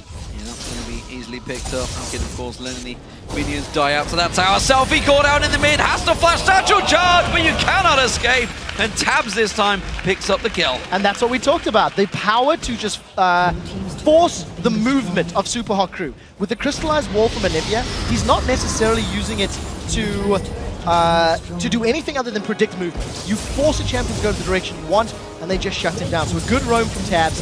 Super Hot Crew do at least get some global gold back, but they've hit the point now where their item differential between individual champions is already apparent, and if Selfie can't defend when Alliance begin to siege, I think that's what Super Hot Crew have to be banking on. Those bouncing bombs and those minefields, keeping Super Hot Crew's map playing in their favor. Well, to use the words of Super Hot Crew, they feel the top for the support is where it's going to have to count. The fact is, We Will Fail is on 0-3-0 and Nif is on 0-1-7. Definitely working out in favor of Alliance there, but he did seem to count on that bird in that mid lane at 5-0-2. Mima caught out once again. Wicked not worrying about that minion wave, going to continue chasing on. Their blade surges on, and Mima cannot stand and fight with Wicked at all anymore. Role reversal from the last time these two met. Mima's behind on CS. He's completely behind on presence. He's lost his tower, and we haven't seen top lane teleports being hugely effective because it's been Froggen and his mid lane teleport Anivia that has completely dominated that bottom lane. He's jumped in and got 2 double kills thanks to the use of that summoner spell, and it will be available very soon. There's of course the Froggen standard, I'm afraid. Well, when Alliance are playing, we kind of expect a pause. This time around, it is the Super Hot Crew, so they're holding up. Looks like it's Selfie's mouse. You can see it's it's not working. I can't move it. That's what he's saying to the ref. And the ref's like, I can move it. Look, it's working fine for me. I don't know what the problem is, mate. So we need to see how Super Hot Crew bounce back from this. I think this is the first time we're going to see Super Hot Crew in a position where the gold difference can technically be brought back around. If you look at their items, you look at the gold, you look at the champions, they actually have the ability to make up this ground. They have the ability to defend and hold off against Alliance. But the question is, do they have the psychological fortitude and the experience to make it count? Well, when it's 10 kills, 2-3, it's a big advantage for Alliance, the fact that those 2 towers have fallen. And of course, the map is opening up. As I mentioned, 7,000 gold. It's a big differential. Just look at the wards, of course, across the board. Both teams knowing that they have to get that vision control. We heard Froggen talking about it at the start in that feature, saying how vision control is so important for Alliance. They've been making good use of it, you know, having the hints from Korea, taking everything they can from that. They've gone with a very Season 2-esque approach in terms of team stats. Of course, I mean, just look at it. This is CLG EU all over again. Really Wicked is. On Aurelia, Froggen on Nivea. This is fantastic stuff and it's working well. And they're almost going back to comfort picks. And across the board, you only have to put Yellow Pete in there and Snoopy and Crepo, and you've got CLG EU again. There is something I do want to highlight. In order for Alliance to actually take more advantage of this lead, when they begin sieging, they can't run the risk of having Elise and Aurelia dive forward and getting flanked by Shyvana and Evelynn. If Mime and Impaler get into those back lines, they can run a wreck. You can kill Twitch if you stick to him. You can kill Anivia if you stick to her. But that's the goal. You've got to stick to it. You have to get past those 2 frontline champions. And that's where Mime and Impaler will be looking. They need opportunities. They need to find weaknesses in Alliance's movements. And they have to punish them, or this game will be lost. Alliance have certainly known how to close games out in the past. They do take their time. They'll play it very cautiously. They're not ones to just go for the jugular. And at the moment, they are taking and biding their time. As we mentioned, all those wards that they had there, the Dragon is up in 1 minute 30, so it may well be the next objective focus. Bottom tower is still up, so expect them to start stacking down there. There's a lot of pings at the moment. They're seeing Impaler there. Froggen is making his move in towards him in quick fashion, but he's going to have to sidestep some of those bombs. Shook was there. It's a flash crescendo, and Froggen's going to get caught out. The egg is down, and he's not getting out of it. That is the first death on Anivia since Paris. Very well played by We Will Failure. Very, very well played indeed. That's the first death, I actually think, since the spring split, if memory serves, because he went unkilled at Paris as well. Hard engage. Flash Crescendo connects. It allows Super Hot Crew to get the kill.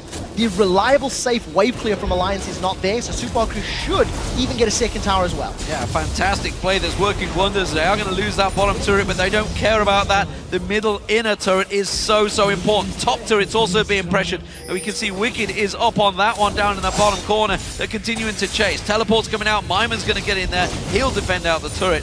Great play by the Super Hot Crew. Great flash by We Will Failure. So it was around 6,000-7,000 gold. It's gone down to about 4,500-5,000. Super Hot Crew need to have more of those plays. You'll notice We Will Failure has gone for the Boots of Lucidity. Get that cooldown, have more crescendos available more often. It's already 50% more available. 50% less cooldown. I don't know how to say that. But 50% of the cooldown has already been burned through, which means he's going to have the opportunity to make that count. I'd like to see him go Distortion as a boot upgrade, so we can have even more flashes on a lower cooldown as well, because of just how important that is to Super Hot Crew. It's the only hard CC on the side of the team. So Dragons Respawn, Alliance have got perfect play. There's no one around for Super Hot Crew to challenge, and that should be the third of the game for them. Easy Dragon pick up there. That continues to keep their gold in their favor. Still 6,000 gold. Tabs is going to get himself a minion wave down that bottom lane as well. Uncontested, no problem there. But the one is contested is this top lane. Once again, Impaler coming around. They really want to get under Wicked skin. But frankly, he is playing so well at the moment. So safe. And now he's got Nif coming up in support. This is not going to work out as a dive. I think Impaler has tried to put pressure on Wicked at the wrong times. Wicked has already built up a lead, which means it's a risky dive, and there's not enough minions. You see how easily Wicked turns around the damage onto Mima? Had they dove under the tower with a couple of hits on the right target, Wicked could potentially even get a kill in that 2v1 tower dive because of how strong he is right now. Also, Impaler is just trying to force that because of how far behind Mima is. We'll see how it transpires, because again, Mima and Wicked have not necessarily been massively impactful in the game. They have been stuck on their island. They've been, farming like monsters, but it's Wicked that's come out. 250 CS in 23 minutes. That is a phenomenal amount for this stage in the game. Is a very good score, 259 as well for Selfie. Oh, Mega Inferno bomb coming in. Not going to quite get it this time around. We saw, of course, Kurt doing the same, stealing away that blue buff in the last match. This time around, Selfie not as lucky. That was blind as well, I believe. That's, yes, for the record, that was a blind almost steal, and that was very, very close. So Selfie's still, he's definitely still got his finger on the pulse of the game. And we do see Mima again being jumped on. So because he's forced away and Super Hot Crew have very little support and the Mega Inferno Bomb is down, that's opened Alliance up to siege this turret. They know they've got that window of opportunity and they're doing it very, very smart. Yeah, and you can see Super Hot Crew way too late to the party. Mima's the only one here. Now the rest of the team are going to join in. Mima pounces in there. They didn't quite get the tower down, Alliance, and they will simply step away. Safe play once again, but that tower's very close to falling. It is very close indeed, but what I like from Alliance, they instantly realized the safe wave clear spell is no longer there. We have a couple of minutes to play with, rush down the tower. They force all of Super Hot Crew to react. Super Hot Crew stop playing their game by farming the jungle camps and the minion waves, and they respond. They do hold on the tower, but it won't be very long before Alliance take that one down. So it's still up to Alliance to find those opportunities, and the only way that they can break Super Hot Crew's defense is to either kill Selfie or ideally make him use that Mega Inferno Bomb in some way. The one big thing I noticed in here is the fact that Alliance are the ones making the plays. Super Hot Crew having to simply be reactive to every play, and that consequently moves them, as we look at them on the minimap right now, moving them in bulk. They're all going 4 members at once, everywhere they go on the map, and that's of course going to limit the experience. It does buy Mr. Rales some time, but he does not want to go that far down that lane to take that wave. No, and he can't afford to. Because of how strong Tabs is on Twitch, he's got all of those dragons to play with. He's got a Last Whisper, Fanatic, and Blade. He can assassinate basically anybody on the Super Hot Crew with the exception of Mima. And he's done it once already. So for Super Hot Crew to pull themselves back into this game, we do see those distortion boots on We Will Failure. He did get the upgrade we were expecting. And we need to see him just find those opportunities. We need to see those flash crescendos. If you look at Alliance's positioning, they run the risk of getting hit by a multi-man crescendo, which would be devastating because of the damage from the Mega Inferno Bomb. Gonna come around the side, they don't quite catch the stun. Mega Inferno Bomb whiffs and doesn't catch anyone. It's a good call in though. Froggen takes a good portion of that damage. There's the flash crescendo. They catch on towards Shook and Nif. Shook taken so low from this one, but Wicked goes back around the side. Tabs is on him as well. We Will Fail is gonna drop Rat-a-tat-tat, running through them. Flashes to try and catch back on towards the team. Oh, the ice wall is gonna block Alliance rather than the Super Hot Crew. And for once, it's Froggen that makes a wrong play. Just very, very small misplays on the side of the Super Hot Crew. They didn't synergize or capitalize on the crescendo and the Mega Inferno Bomb together. So because the damage didn't stack up, Alliance were able to back away. But you've seen how quickly Froggen lost his HP. Mr. Rolls is dealing so much damage. That was also quite an early Agony's Embrace, so it didn't necessarily hold everybody down, and unfortunately for Super Hot Crew, Shook gets away on low health. Oh, now Selfie caught out. He's not going to satchel charge you way away from that one. Tabs moves in, assassinates him. You know, going back to that play a moment ago, that shot, crescendo that came out from We Will Failure was so close to catching Frog, and if it had, it could have turned that fight very much in Super Hot Crew's favor. As it is, with Mega Inferno Bomb down, Selfie down, they're going to make the move for Baron. Mima does have teleport. It looks like Super Hot Crew are aware. They've caught Wicked or Impaler. Oh, Impaler's getting caught out there. Wicked and Froggen double teaming him in the bush. There's no doubt about that one. Easily caught out. And well, once you're completely locked up by that Glacial Shroud, gets jumped on by Aurelia, there's no way you're going to escape. So with the jungler down, it's an easy Baron for Alliance. Yeah, very safely secured. The zoning power of Anivia in those situations is massive. The slow from his Glacial Storm, the ultimate, the walling potential to prevent anyone getting in and out, it just guarantees a victory in those tight corridors. So Super Hot Crew need to be placed safer around the jungle. They need to make sure their vision is kept up, and again, they have to come in from the sidelines on Alliance. They can't afford to get locked into those places. Look at the gold differences between the lanes. Every single member of Alliance is several thousand gold ahead of their opponents, which gives them this massive room for error in team fights as well. If they do get caught out, they've got the additional combat statistics to help them win those fights. And you can easily compare Alliance and SK Gaming together, but the difference is Alliance do tend to win that early game lane phase. They're both incredibly strong in the late game. They both know exactly what to do and when to do it. And if you listen to the communications, generally, they are both pretty clear. Alliance, now and again, have been pretty loud. They get excited. They get a little excited. That's going to be another dragon picked up. Every single objective so far, every single dragon picked up by Alliance. You can see it, 4 for 4, 1 Baron, complete control now for Alliance. And look at their vision. A moment or two ago, there was 6 wards in the blue buff side of Super Hot Crew's jungle. That was all in anticipation for the Baron play. What I like from Alliance is they didn't dilly-dally. They didn't dance around Baron. They knew they had a lead. They knew they had a composition that could safely secure Baron, and they knew they had a numbers advantage, so they rushed it. They didn't wait for Super Hot Crew to react. Gonna grab themselves an uncontested tower. And Wicked, with that Randian's Omen, he's gone for the tank, he's gone for the team fight style build, is a very scary front line for Alliance. Mima takes the top turret down, but it's a small win for Super Hot Crew, honestly. It keeps them just 5 to 4 in turrets, but you saw their Alliance, even with the culling being used, they weren't too worryful. They went straight in. You have seen some teams panic a little bit once those minion waves get cleared out. Nobody wanted to tank it up, nobody wanted to take those tower hits, even if it's just a couple, but with Randy and Zerman complete, of course, for Wicked, no problem there. Now, Mima, he's getting collapsed on. I think he's going to be safe, though. Yeah. I don't think they're going to go too far in this one. Tabs coming around for that red buff, but it's not there. So same story for Super Hot Crew. The saving grace is the wave clear that Ziggs will offer. Alliance, however, do have champions that can tower dive. Wicked's got a lot of damage.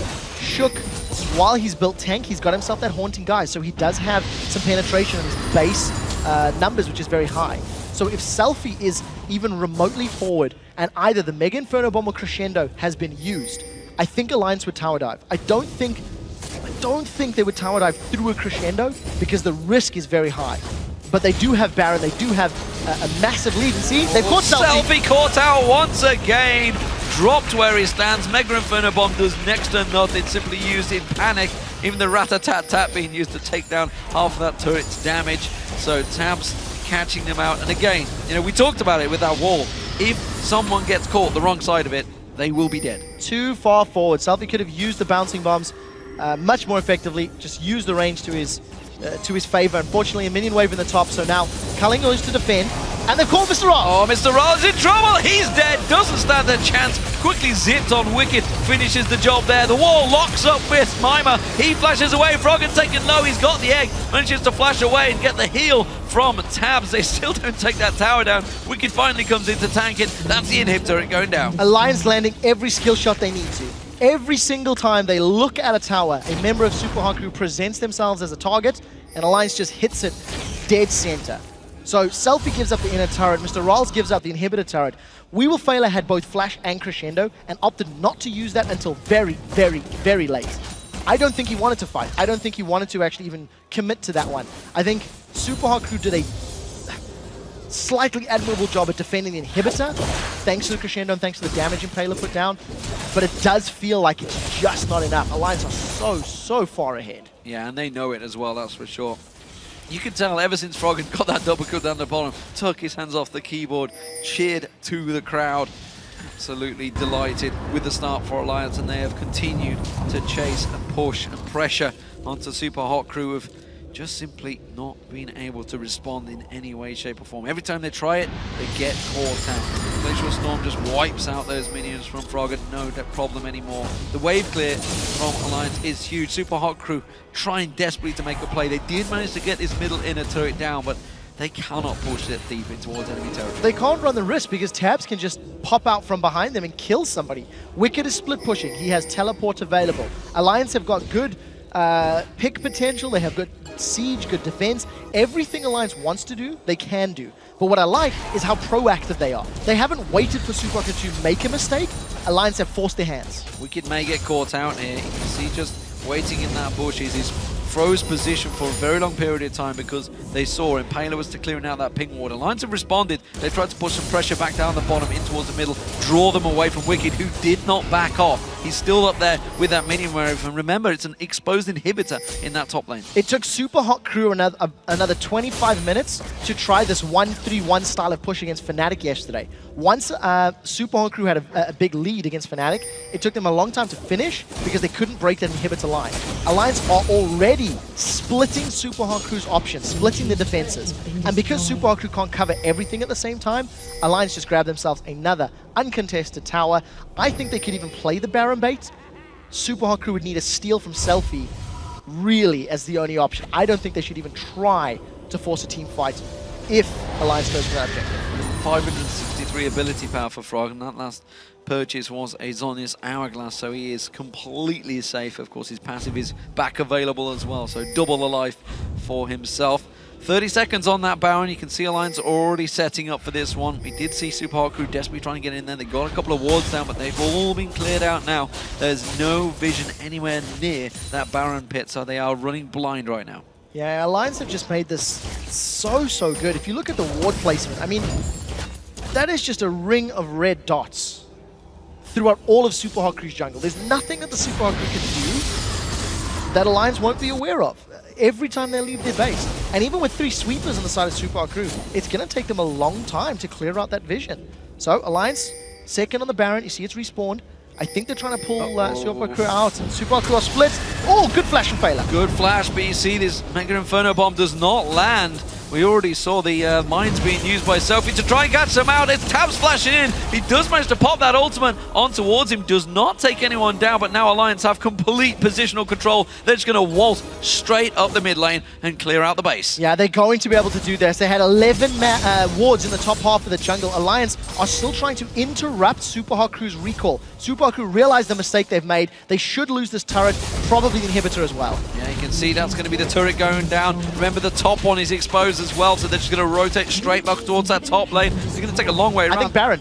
I think you're right. With the amount of wards they have, they can just go straight back to Baron. If they stall this out long enough, Super Minions will then get on the steps of Super Hot Crew's base. Alliance can force the fight or play the bait game and then instantly win. Super Hot Crew are toying with their lives right now by leaving the base. Here come Alliance. Oh, this is scary. Straight back into it. They check it, but they get caught out. They do manage to lock in towards Impaler. It's a good heal. Mima gets in amongst them. They're trying to do desperately anything they can. Shook's taken very low. This is a good fight from the Super Hot Crew, but they don't quite have enough damage. Mega Inferno Bomb comes in. It takes Alliance very low. Super Hot Crew, they're rushing for the inhib. They're trying to get as much map presence as possible. This is a risky inhib if they go for it. They should just clear out the wards or go for a very quick Baron. The thing is, Alliance all need to run, but look at the home guard boots being picked up. Now they can't do it. There's not enough time for Super Hot Crew to take this down before Alliance can commit. Tabs hanging out on the sidelines, and a teleport for Wicked and Froggen. Double teleport comes in for Froggen and Wicked, making sure that that Baron does not happen. Oh, they've caught Selfie out. He's dead.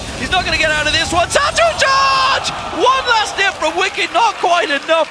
What an absolute perfect satchel charge. Is he going to get away? Wicked with one more ulti. Oh, he dashes straight in, spoils the party, and Wicked just walks away. Impaler's going to try and cover him off, but he's in trouble. Froggen comes around. There's the Ice Blast. Wicked safe. Froggen manages to get those swag points, gets in there and gets out. Thanks to the kill and the teleports, Alliance grab themselves the Baron. It's not over yet. Super Hot Crew and Mima, he's trying to interrupt it. They're trying to hold out for as long as possible. It's a 40-second death timer on Selfie, so they have to do some serious work to keep this Baron interrupted. Super Hot Crew will step away again. I think Alliance are realizing this is too risky a play. They're just going to keep on back towards the minion waves. Yeah, you have to give props to Mr. Rolls in that previous team fight in the grass, because he got so much damage onto the front line of Alliance that once Wicked and Shook were on low HP, the call was to back away. The risk was too great. Even with that very big gold difference, Super Hot Crew still have enough damage to actually secure those kills or potentially secure them. Unfortunately, because of losing the position and losing Selfie, Alliance will actually pick up an uncontested Baron.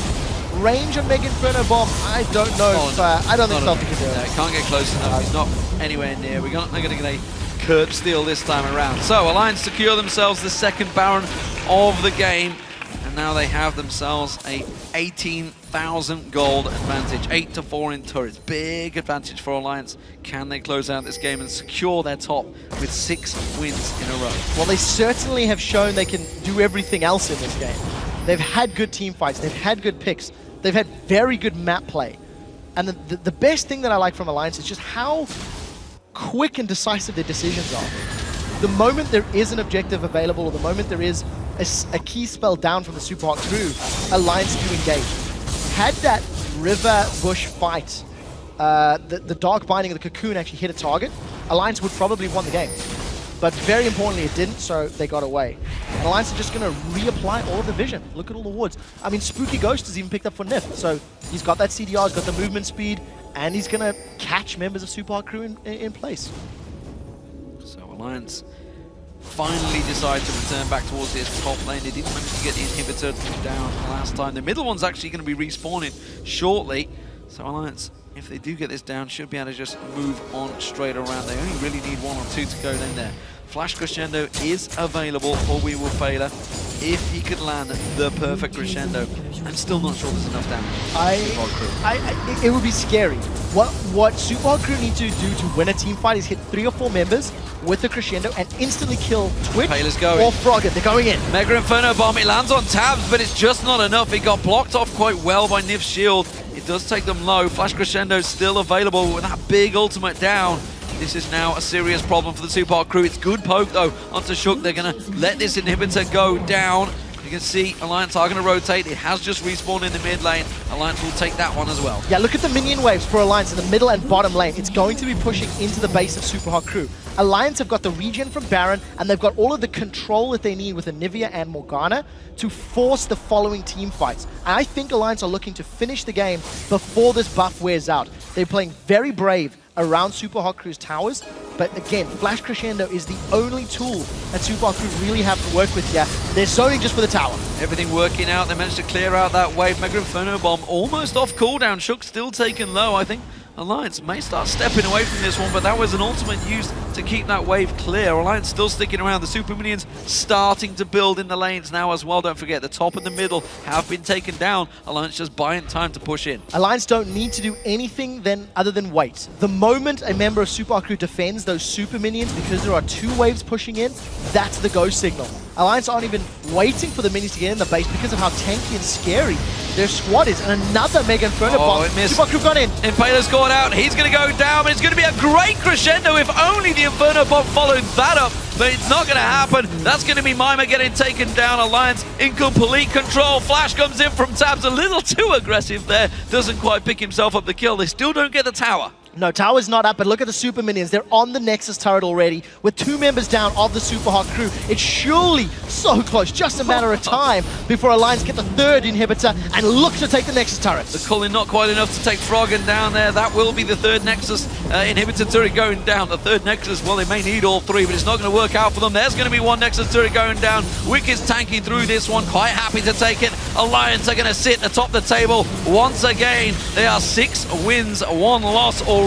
This is going to take them to 7. What a fantastic performance by Alliance once again, proving they are the best team in Europe right now. Undoubtedly, D-Man. Talked about the 3rd Nexus. It's the 3rd game of the day. That is the 3rd Nexus of the day.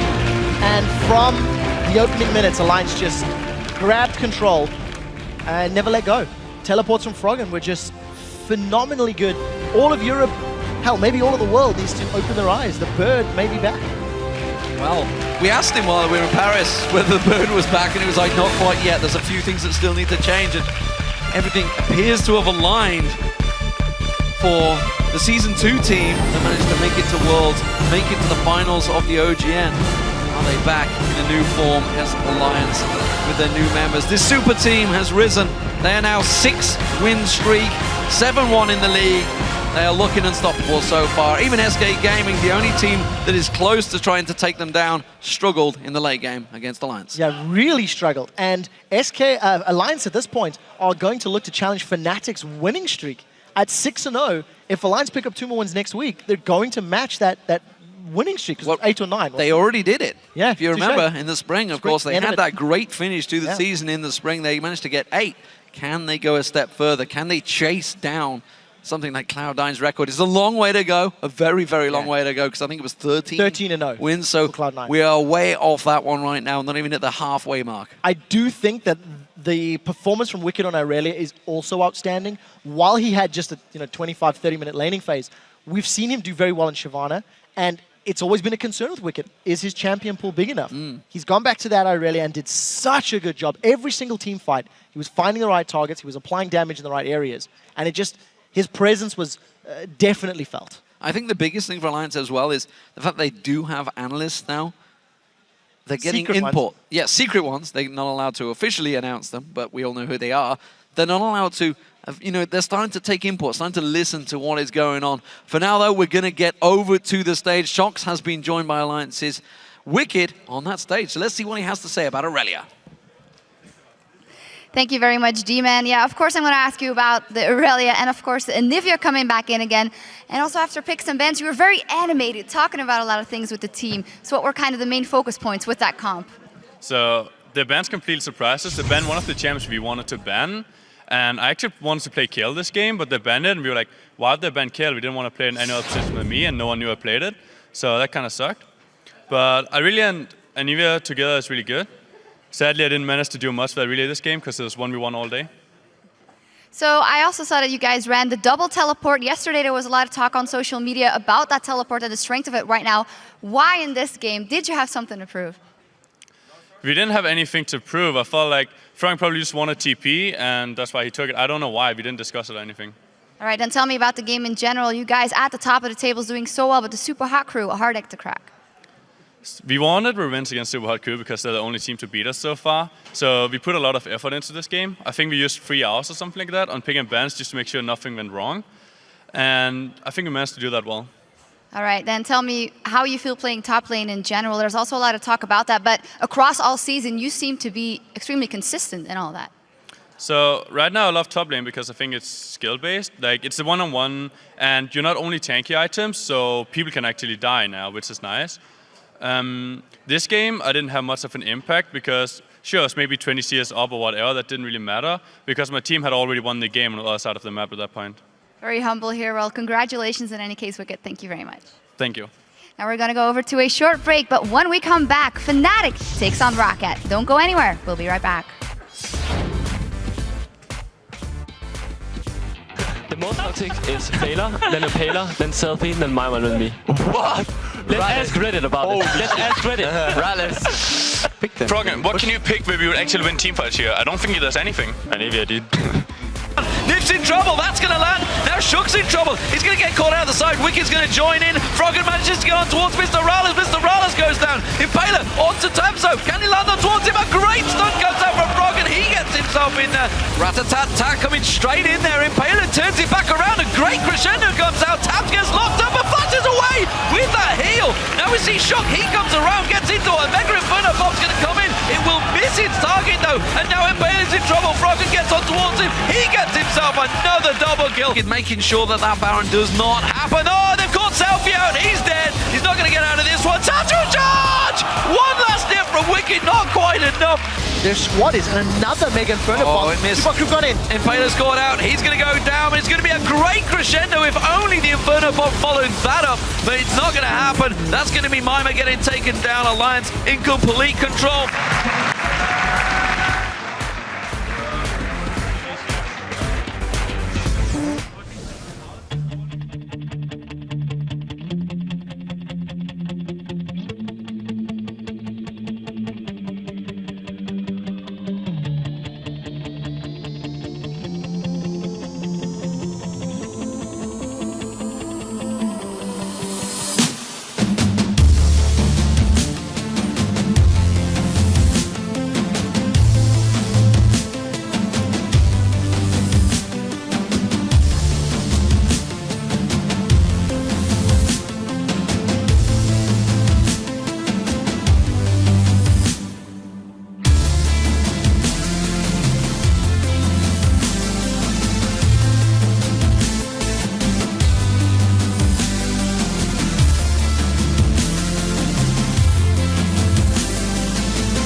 Leaguers. I'm here with Joe and the Fisho to break down Alliance's win in that game. Let's start with the mid lane matchup because so excited to see that Anivia coming out again, this time versus Ziggs. What do you guys make of the matchup? Well, obviously we saw Froggen bring teleport because he knew it was going to be a hard laning phase, and then he could focus, on ganking other lanes instead of putting all the focus on trying to beat Ziggs all alone. And the Anivia pick itself just really worked well for Alliance because they had Elise as well, and they had Morgana. So you have Binding, you have Cocoon, you have Anivia stun as well when you actually siege on the tower. We saw them use it with the wall, of course, from Froggen just to catch out targets and take kills. Yeah, speaking of catching out, I actually don't think this was the best showing we've seen from Selfie. This split, he's definitely got a lot better, but this game he got caught out 3, 4, 5 times. The bombs were either too early or too late a lot of the time. We saw he'd throw the bomb, then the crescendo would come, then Evelyn would run in there. It was all just a little bit disjointed, and I don't know how much we can read into this performance because Super Hot Crew definitely looks a little bit off. Yeah, another pick I actually wanted to talk about is seeing the Thresh banned out by the Super Hot Crew, and I was kind of wondering, what will We Will Failure do on the champions? It was the Sona coming out again. What did you make of that? Him on Sona, and on the other side, Morgana for Nif. Right, so he had a weird diff, of course, early on to Froggen where he tried to stop the recall, but the Sona pick itself, or We Will Failure on Sona wasn't the issue. It was the Sona pick itself that was very easy for Alliance to punish. That's why they had so much focus on teleporting to the bot lane with Anivia, ganking with Shook, because with Sona in the laning phase, or just in general, you're very immobile. I mean, there's no jumps, you're very squishy. So as soon as they teleport in behind her, it's just an easy kill every single time, and they really used it to get a lot of early kills. I think later on, though, crescendos, we saw a few very good ones out of him. The flash crescendo to actually kill Froggen the first time, I think that was really well done. Also, in the one of the very last team fights, I think he got a 4 or 5 man crescendo, but again, they'd already used the bomb. The rest of the team were already backing away. Yeah, too little, too late in there. When we look at the game in general, early game standard lanes again, is that because this was such an important matchup and they were kind of maybe shy to jump the gun and bring out too many fights in the early game? Did they just want to take it slow? Not at all, in my opinion. It's just how it went. Nobody went for any early lane swaps here, and that's fine. You don't have to lane swap. If you feel confident you can beat people in the laning phase, then it's the best tactic to use. And of course, Alliance, they've shown time and time again, standard lanes are just fine for them because they are so strong. The teamwork with teleports were great. The early dragon control with Shook on Elise as well was perfect. They kept starting dragons early on. Every time Super Crew moved, they stopped until the one time where Super Crew were out of position, picked up first dragon, got the next one, and kept getting all the dragons throughout the game. So Alliance, I mean, they're just showing we can play lane swaps, we can play minion control, we can play standard lanes, everything works for us. Yeah, I think that's the big point, that they've got a lot of variety in their tactics because we saw a lot of TP last season in Season 3, and the thing is, it works. If the bottom lane is too far up, you can make it a 3 versus 2 instantly. If the mid lane, especially if it's an Anivia with a wall in there and a slow and a stun as well, we'll see. I think we might see more of it.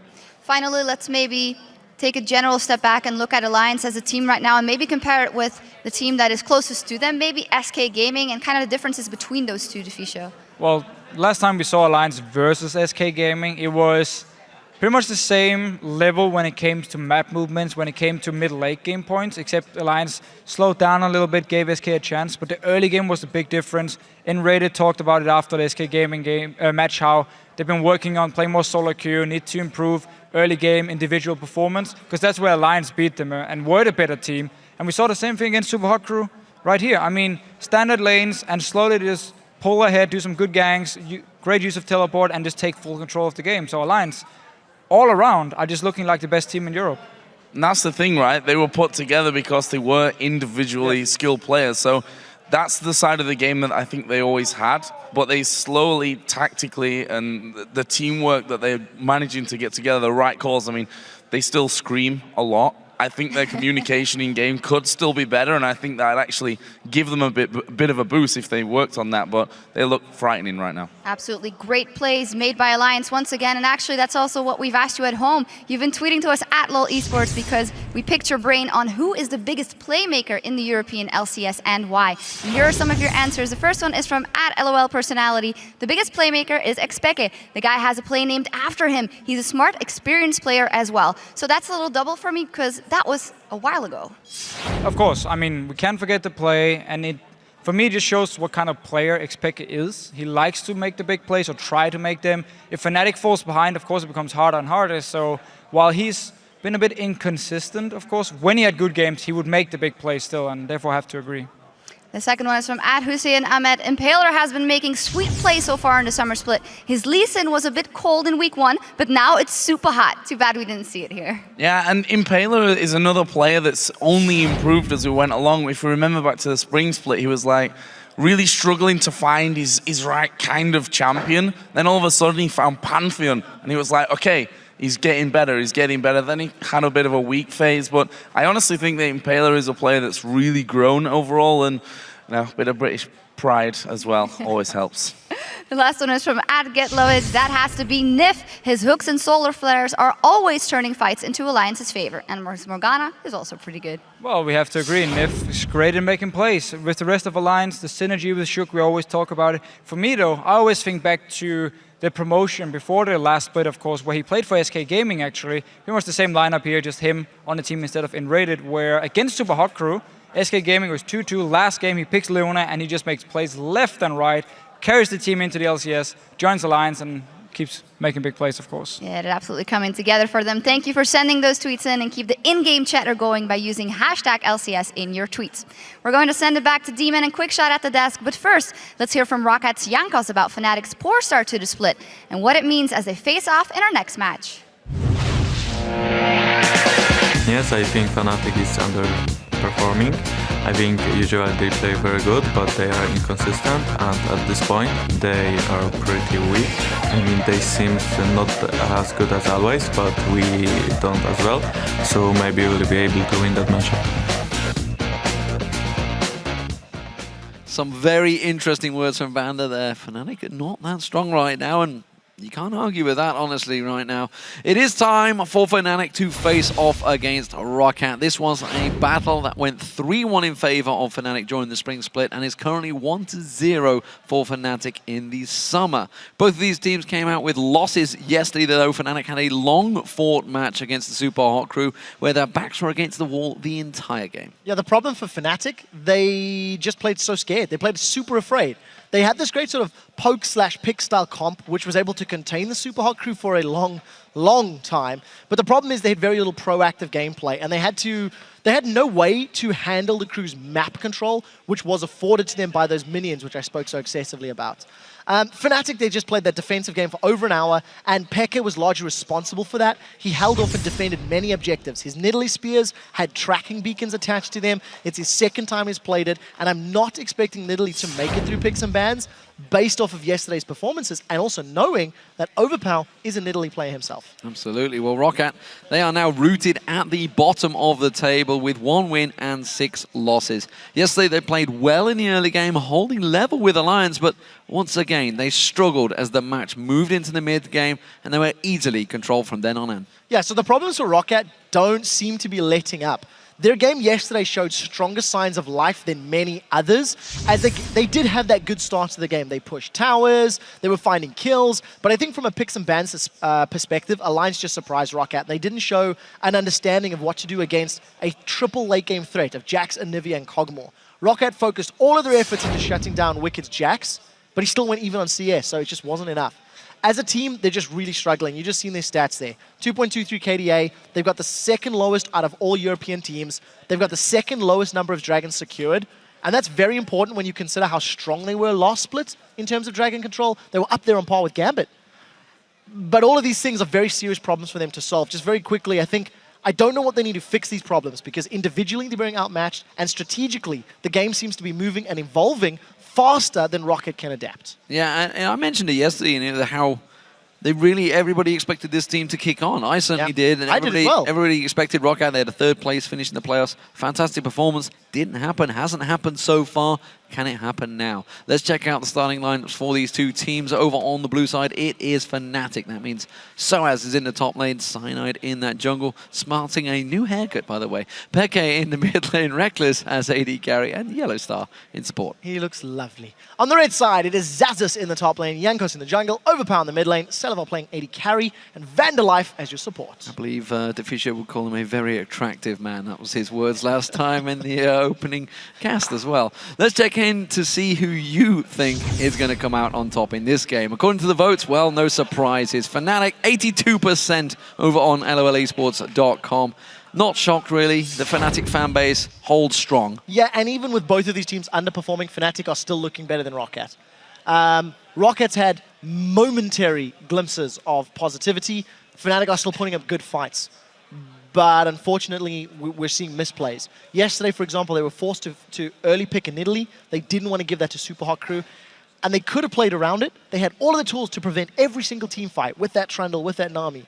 But they just couldn't make it stick. So we need to see how they handle Rockat, because Rockat did have an aggressive start yesterday. So if they get early game champions, they could look to do the same. And you know, despite Fnatic's terrible start to the season, they are still 4th. Correct. That's the end of the day. They are still in 4th place, so all working out well for them. Here we go. Picks and bans about to get underway. The final game of the day and the final game of the week. Let's see how this one turns out. Fnatic starting out, obviously, as the blue time with the first ban, and it will be Kale Khazadin also taken away.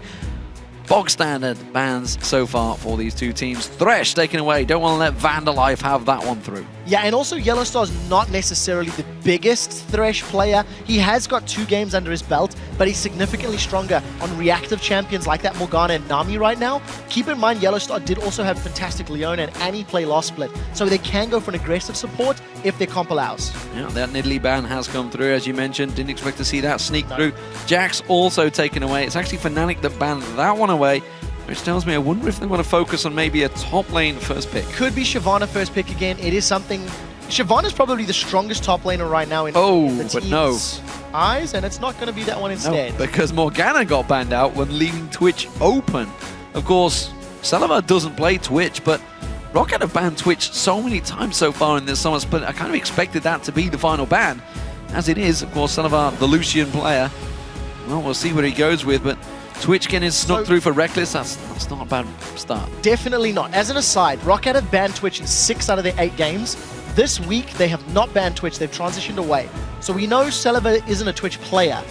The one thing to note is that the 2 games that Reckless has played on Twitch have been phenomenal. He's got a 440 gold per minute average with a 9.7 KDA. Per minute. And it's he's just going to carry with it. He's going to roam if he plays that route, and we'll see how effectively he can get off to the starts. Well, you can see Shyvana, Leona were locked in quickly. Fnatic locking their 2 in, keeping Rockat on their heels. Ziggs in the mid lane for Peke, and Cyanide locking in his jungler. It is going to be Evelynn once again. So Fnatic have got the makings of a pick and a zoning composition. Twitch and Eve can roam around the map. They can find solo targets, isolate them, and Ziggs can zone your opponents away from towers. Rockat have got the makings of a very dive-heavy comp. Elise is still up and available and is a jungler that Jankos has played several times already. Unfortunately not accrued a win this split, but it would synergize with the rest of the champions they've got locked in.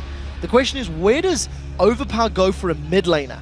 LeBlanc is still up in terms of damage, but he needs something that can deal with that Ziggs in the mid lane. I would even consider an Orianna for this setup. You've got so much AoE and dive potential. You throw an Orianna ball on top of any one of your 3 diving champions, and you do have the makings of a great wombo combo, as Rockat would say from the last split.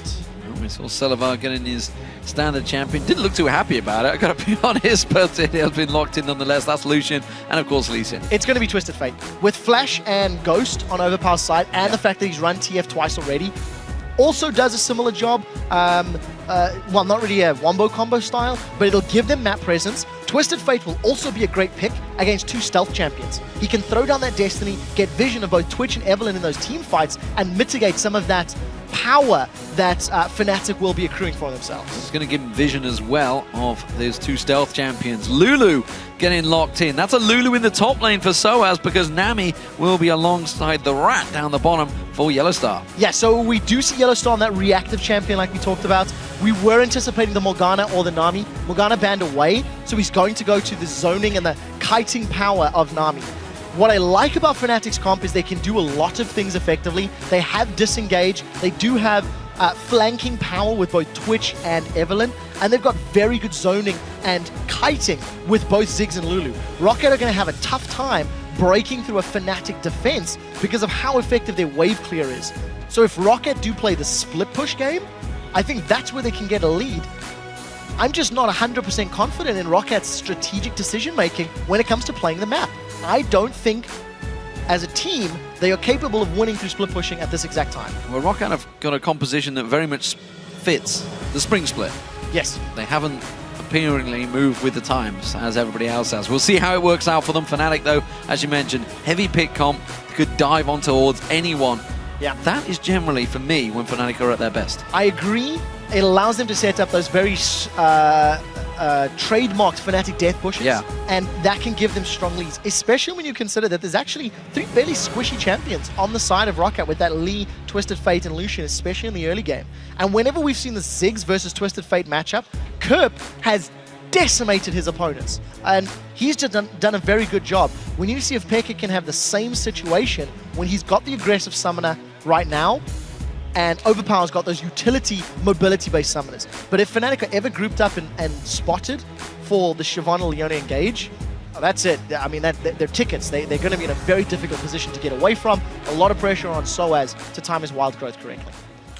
Well, we'll see how this one works out for us. We're going to see who you guys at home think has come out ahead in the picks and bans. Tweet at LOL Esports and use the hashtag FNCWin or hashtag RockWin, and we'll see if those lineups manage to sway your votes. For me, Fnatic have got the edge. I think the composition from Fnatic will do stronger during the laning phase and will also afford them an earlier spike to make plays. Because of the fact that Shyvana's going to need to get some split pushing items and Twisted Fate's going to want, and Athene's maybe get some split pushing power going, it's going to take Rockat longer, I feel, to hit that power spike. And we'll see if they can survive. Also, lane matchup. I mean, they got Leona in lane. It's going to be difficult against a Nami, who's going to be able to bubble you, predicted from the Zenith Blade. So let's see if they go for straight up head-to-head. Well, we'll see how this one works out, ladies and gentlemen. The final game of the day and the final game of the week here in Europe about to get underway.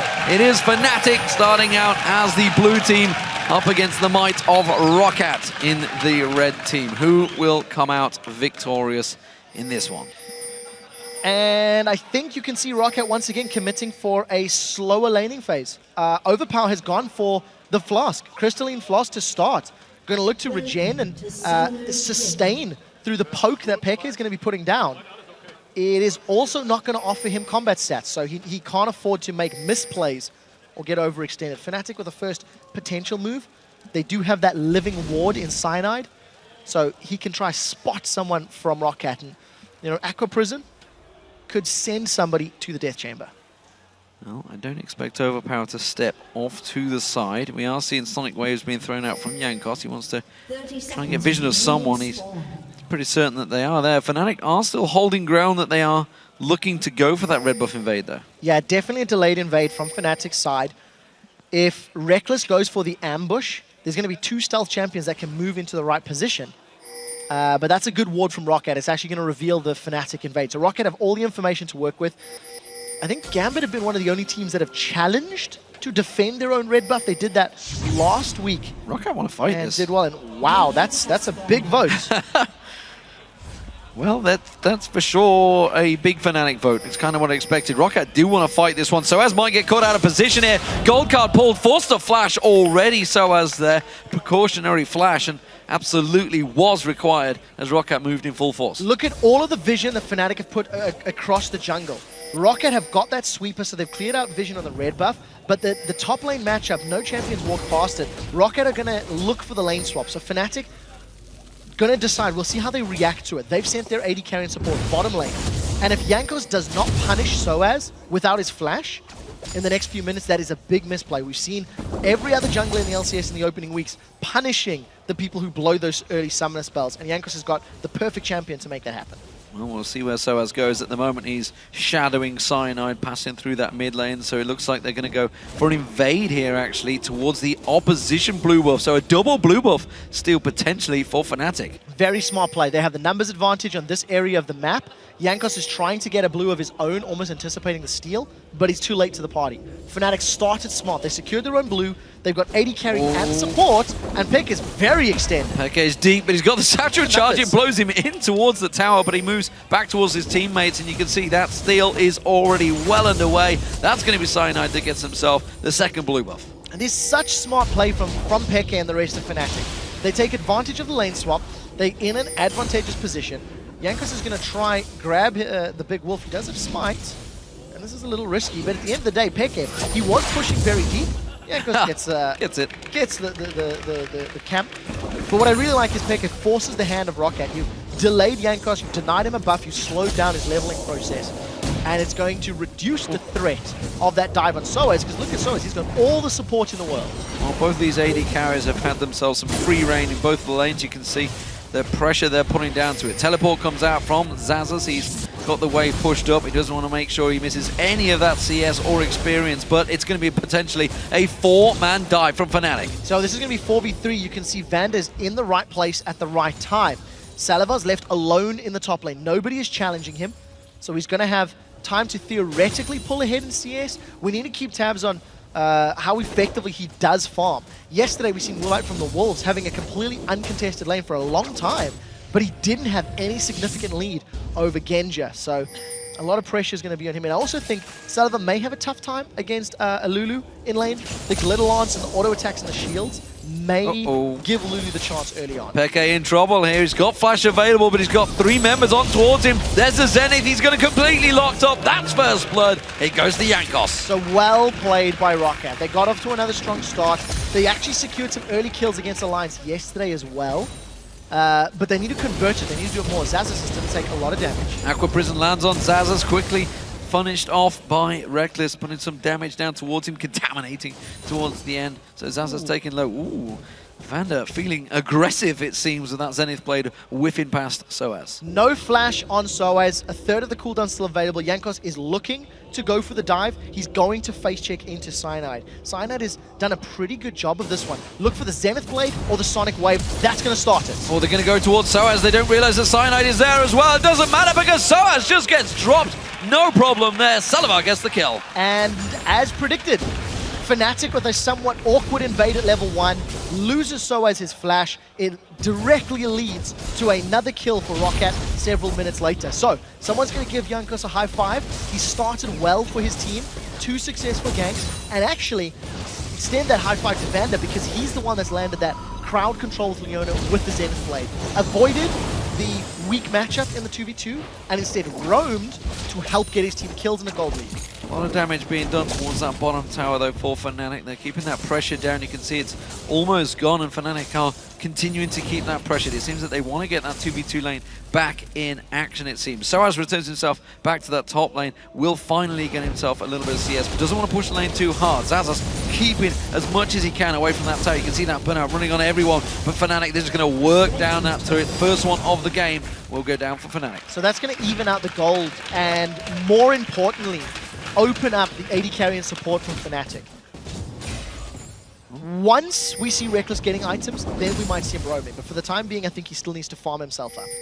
So, bottom lane pairing back away. Let's see where Reckless heads after this one, after he buys. I tell you what, he didn't. He cancelled his teleport back, and he will return and... Can't miss the siege minion. Keep down, he can't miss any CS at all, which is what he's trying not to do. He has got slightly the edge over Salivar, of course. Salivar with that kill has already backed up and got himself a Vamp Scepter. Coming back in towards that mid lane is Vanda. Will find that pink ward. Peke and Cyanide are nearby, but they're not going to do anything to prevent this ward going down. No, there's nothing that they could do. Fnatic are still showing a tendency. They're happy to continue CSing and farming. Rockat are using this roaming support. We've been seeing more supports moving around the map and supporting their top laners and making ganks at earlier stages, but it's usually Threshers that have been doing it. I think Vanda's got off to a strong start this game with his Leona, but we need to see how it transitions to the mid to late game because he's about to find 2 members of Fnatic. Vanda warding out on getting knocked back here. Peke going aggressive. Cyanide comes around the side. They pull the ward down, turns it back around. Zenith Blade goes in. Vanda has yet to get his bomb off. And Yellow Star catches the Aqua Prism beautifully. Yeah, red card rather, was pulled by Overpower, so he couldn't even stun up a member of Fnatic. I don't think it would have made a difference anyway. Fnatic grabbed their first kill by finding a somewhat overconfident Vanda, I feel. He just wanted to put a ward down. A bold very move. Deep when he wasn't already at 6, he didn't have that Solar Flare. If Solar Flare was available, maybe I could see him going in there, but a very bold move when you don't really have vision, and you know everybody's already backed away from those lanes because you saw them teleport back. You know they're coming back with items. Soaz getting a great start. Good culling coming out from Salavar there onto Soaz. He hasn't got much hit points, only got that Doran shield on there, sorry, blade on there. Destiny comes out, Soaz is going to try and run and hide. He got interrupted in the mid lane, and that's going to keep him safe. So Overpower doesn't manage to close the kill out. That's a 2-level advantage that Salavar had over Soaz. He was just shredding through Soaz's HP. He's missed out on so much XP and gold thanks to that gank, thanks to not having his flash. You compare top laners to top laners. Xaxus has double the CS, 2 levels advantage, and if Xaxus does return to a 1v1 against Soaz's Lulu, he should be able to start winning those trades. You can see Fnatic gonna try and fight for this one. Blue buff is available, and remember Fnatic got the invade and stole it away, and they're moving in full force. Cyanide caught out, bit of damage on towards him. They do get wall placement down. So there's no Destiny available from Overpower, and Jankos has not hit level 6 yet. So jungler v jungler, Cyanide is ahead of his opposition.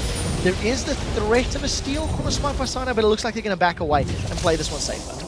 Inferno bomb's available if he wants to try and steal it away with that. Instead, they're more focused on that mid lane turret, which is taking some serious punishment from Fnatic, actually. You can see Xaxus doing what he can to keep them away, and will clear out that wave. So Xaxus is just playing defensive duty. He's got the middle lane held off, but he's got his teleport available. No tower to fall back to in the bottom lane. And again, Rockat just playing super mobile. Jankos and Vander have moved around this map an inordinate amount, more than we're used to seeing from this level of play at the 10-minute mark. And Soaz does have his flash available. Vander's only level 4. You compare that to Yellowstar, who's level 5.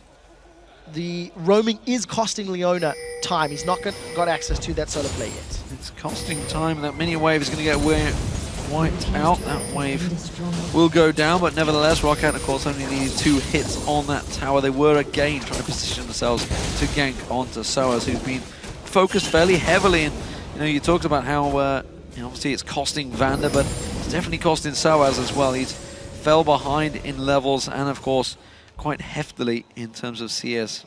13 CS behind Xaxus so far. This is also a trend we see against teams, 4 teams that play against Fnatic. They do invest resources into trying to put Soaz on tilt. We know he's an emotional player. We know that when he has a tough time, he sometimes struggles to come back into the game. So at 0-1-0, he's down on CS. He does have a utility champion that, even if he doesn't have that many items, the glitter lancers are still going to be powerful. The wild growths are still going to be effective.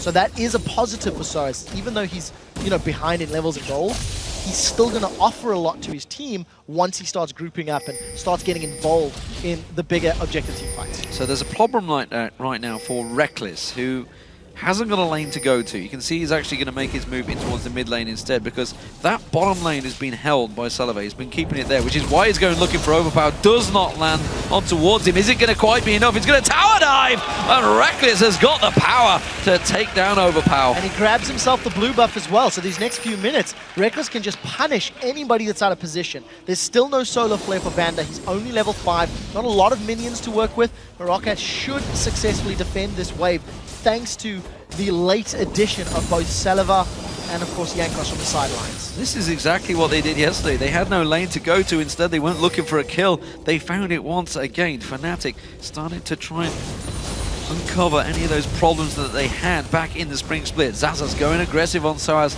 testing, see how strong he is right now. Both have even farm. Soaz has caught back up on that one, but he's had to go double Doran's ring. He's had to try and sustain himself, whereas Xaxus, you can see, went straight for that giant spot. He's going to have an item. They've caught advantage. Reckless. Reckless a little out of position. He's going to get caught with the Zenith Blade. Quickly gets locked in towards there. He's going to go down. Overpower gets the revenge. And that's the power of Destiny. Even though Reckless was super close to getting that ambush up, he was revealed thanks to Twisted Fate. First kill secured there for Overpower in the mid lane. It allows Rockat to grab the first dragon of the game. And when we highlight the fact that Rockat have got the second lowest number of dragons in the league, that is a very positive start for them. They once again regain the gold lead, and they're not done yet. Solar Flare's available. Solar Flare's available. They're going for Peke. Can they lock on towards him? There's the double shot. They've got no vision. He flashes just at the right time. Going back to the dragons. That is the 4th dragon for Rockat this summer split. That's quite big. It is a massive, that is a massive change when you consider how strong they were in spring. In the spring split for most of the regular season, I would say that Rockat were the strongest dragon fighting team. I think they did better than Gambit did last split when picking their objective fights. As the split went on and Rockat did lose some of their level or performance ability, obviously that did go out the window, but some confidence in that area may go a long way. I just want to touch on the fact that Soaz has actually picked up a third Doran's ring. It is something we've seen him do in the past on that AP Lulu when he's feeling under pressure. And there's a double gank. Overpower in mid as well as the top. Mega Inferno Bomb does not really find its target. Overpower nevertheless is in trouble. Cyanide's going to pick up that kill. A double combo. And I think there was no assist. Did Pekka get an assist? I couldn't tell. Yeah, Pekka did grab himself. Just clipped him with that Mega Inferno Bomb. Yeah, manages to get an assist, and that was just running Overpower down. Tied away from Yellowstar, doing a good job at zoning him out. We did see Jankos and Zazas go aggressive on Soaz in the top lane while that was happening, but nothing came of it. Soaz is able to just wild growth himself, as you can see the cooldown, and it was enough to get away safely. So Reckless this time around going himself. Him, a free wave in the bottom. He's going to get joined by his support. Jankos is going to have to head this one off and try and get across there. He's going to go for, looks like, the white across on the right-hand side. Going to get vision in towards that Tribush.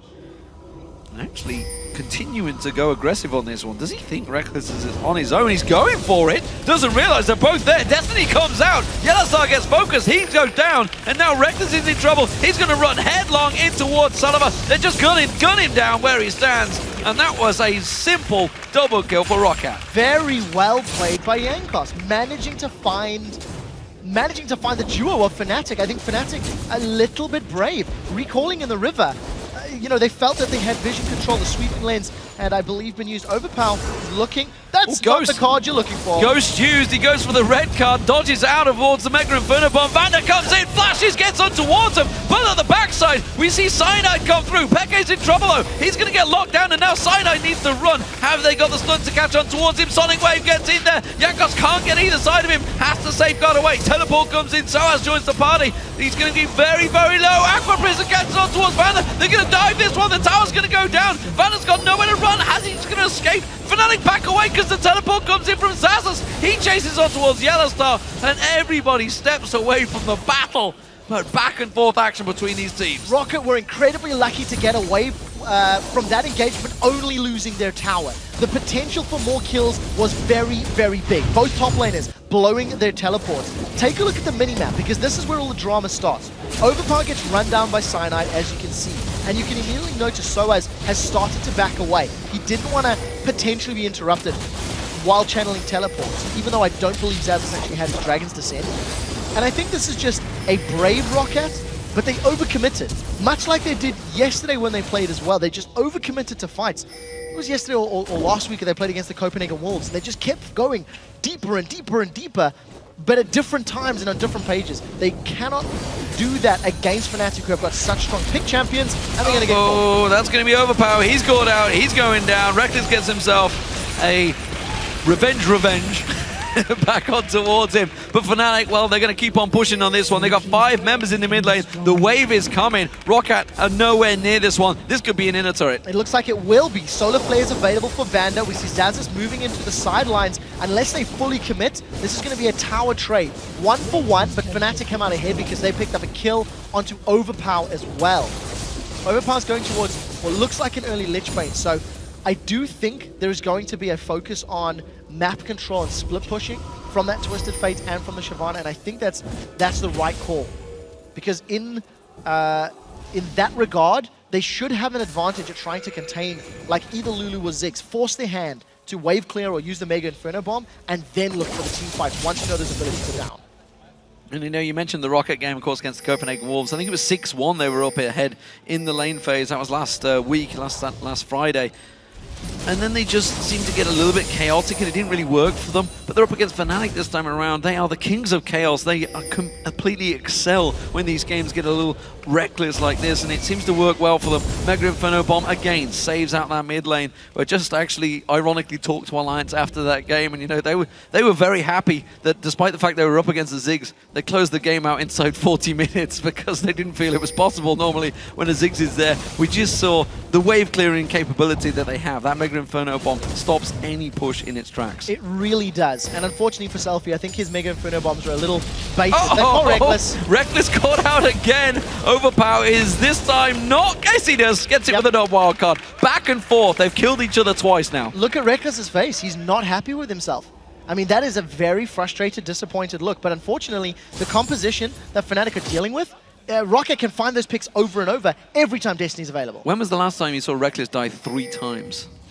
I mean, he just doesn't die that often. He's got caught out, and he's having, as you mentioned, a bad play here. Zaza's now caught out by Yellowstar. I'm not too sure who should be chasing who here, but he's just going to pull him away. They have the 3 members in the top lane. Dragon will get picked up by Rockat. As you mentioned, second one of the game now for them, but Fnatic, they're still pushing. So I do want to say it's not necessarily Reckless playing bad. It's just that Rockat are really focusing resources onto it. When that Destiny is available, Overpower is looking for Reckless. They're trying to shut that Twitch down. This tower's going to drop in the top lane. Zazas has done nothing but aggravate the Fnatic members. And in a 2v4, Celiva and Zazas are looking for the engage. And that's what we talked about with the Glitter Lance. Even though Soaz is, you know, not in a power position with a Morella Nomicon, he's still got all of that utility. And thanks to the rest of his team having damage, he doesn't need anything more. And they've caught Jankos. They're going to try and go in for this one. Destiny is not available, sorry. Sullivan's going to try and catch out. Zazas went way too deep on that one. They're going to continue chasing Fnatic. Can they turn this one around? Zazas is trying to escape. Cyanide's going to lock him down. The bouncing bomb comes rattling in there, and Cyanide locks up the kill. Rockat were just not connected enough, and because there was no frontline protection for Celiva, that was an easy teamfight win for Fnatic. Vander was looking for the bit multi-man solar flare, didn't connect, didn't work out, and Fnatic grabbed themselves a relatively safe kill, and they can steal the red buff away. I gotta wonder why Rockat decided to chase for that one. They didn't have their mid laner with him. He did not have Destiny available because he just used it to get that kill on Reckless earlier on, yet they all seemed to run towards it. Overpower had the chance to take down that middle turret.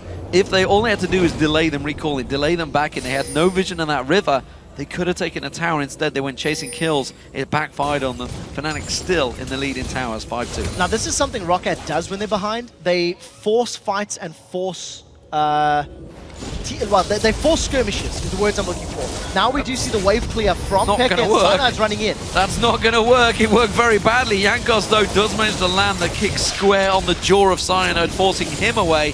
And Rockat escaped safely there. They tried to tank out their middle turret at the Mega Inferno Bomb for their favor. Yeah, and that's just the power of Ziggs, like you talked about. The wave clear is strong. Rockat, to go back to the earlier point, when they lost the game to Alliance yesterday, Alliance got a lead, and Rockat just forced objectives in the jungles. Forced fights, like chased individual targets. That is theoretically a way you can bring yourself back in the game, but when you've got a Lee Sin, Shyvana, and Twisted Fate that can all go in very deep, very quickly, Rockat have to be on the same page. If they're not communicating effectively, they're going to overcommit to fights. And Fnatic, they found a cheeky amount of time to get some auto attacks on this turret. They managed to dodge the bubble. Solar Flare locks on towards Peke. Zenith Blade follows it through, but he's clean to get away from this one. It's going to be Reckless they focus on with the gold card, but he gets away. Zazas pounces in there, but doesn't get close enough. And Fnatic have escaped this one clearly. Destiny being used. So as it's separated, Overpower comes in, but eats an Aqua Prison straight away. Now they're locked up. This is a messy fight, but it's Fnatic that are turning it back around once again. Yellowstar, Mega Inferno Bomb lands on Overpower. It's not quite enough. Cyanide's going to keep on chasing. He gets the speed boost from Soaz, but it's not enough to lock on towards him, and they will escape. But now, a 1-for-0. Fnatic, with the minion wave coming, they're going to go for the tower. If Overpower's going to play that aggressive, he needs Zazas to be closer,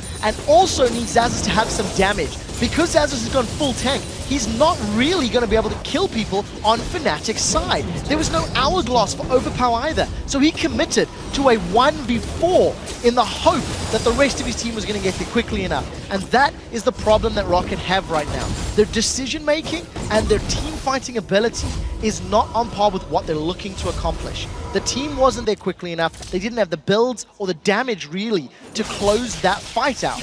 And because they didn't pop somebody instantly with the Solar Flare and Twisted Fate combo, it just allowed Fnatic to kite and fight and win.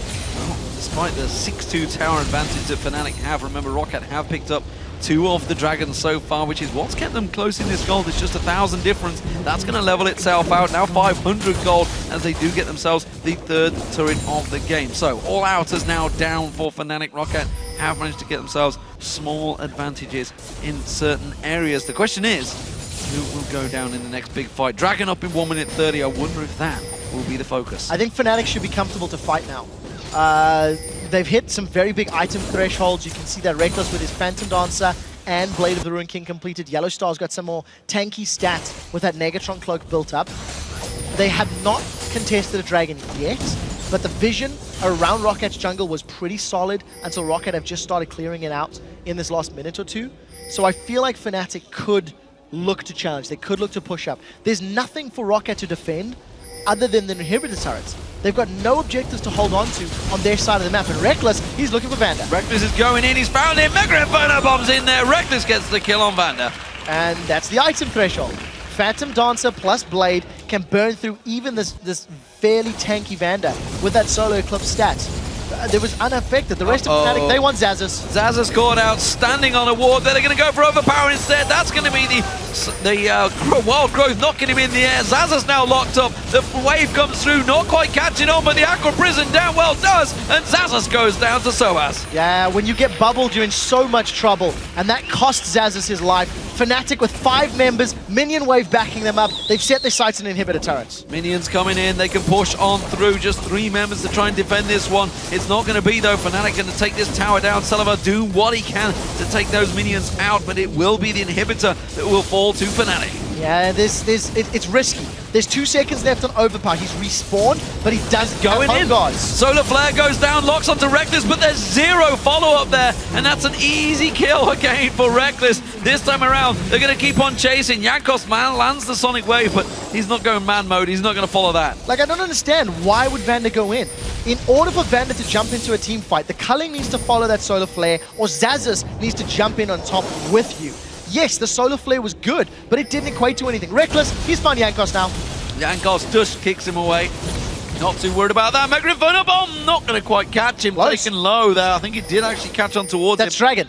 That is such smart play. Fnatic was going for Dragon, sniffed out Jankos looking for position on Dragon himself. And because Jankos, even though they didn't kill him, they forced him away. That is a completely safe Dragon for Fnatic, and they just accelerate into control of this matchup. I kind of feel Reckless, despite he got focused on a little bit early by Rockat, maybe you've got a little bit angered by that and has turned things around. 5-3-2 from 2-3-0. Definitely turning things around for Fnatic with the help of those Mega Inferno Bombs. Every time Fnatic go for someone, everybody piles onto the same target. Their shot calling right now seems to be on point. Compare the fights that Rockat have started and their targeting to the fights that Fnatic have started with their targeting, and it's night and day. Fnatic are on the same target simultaneously with all of their abilities. And the moment Rockat are overextended, which they have done multiple times already, Fnatic punish them for it. That is also the power of the Lulu and the Nami. It allows Fnatic to disengage. And all the while, the kiting and the disengage spells being used, Reckless and P.E.K.K.A are landing the damage. So we do see Fnatic are probably going to start this Baron dance with the amount of vision they've afforded on this half of the map. I think it's a logical and easy thing to do because super minions can push middle. So get your dancing shoes on, because I think we're going to be in for a little one. What kind of dance will it be? Will it be a waltz? I don't know. I'm not too sure. Salava's going to go in there, try and get a bit of poke down on towards him. Cyanide's going to be the focus target, but the wave comes back on through.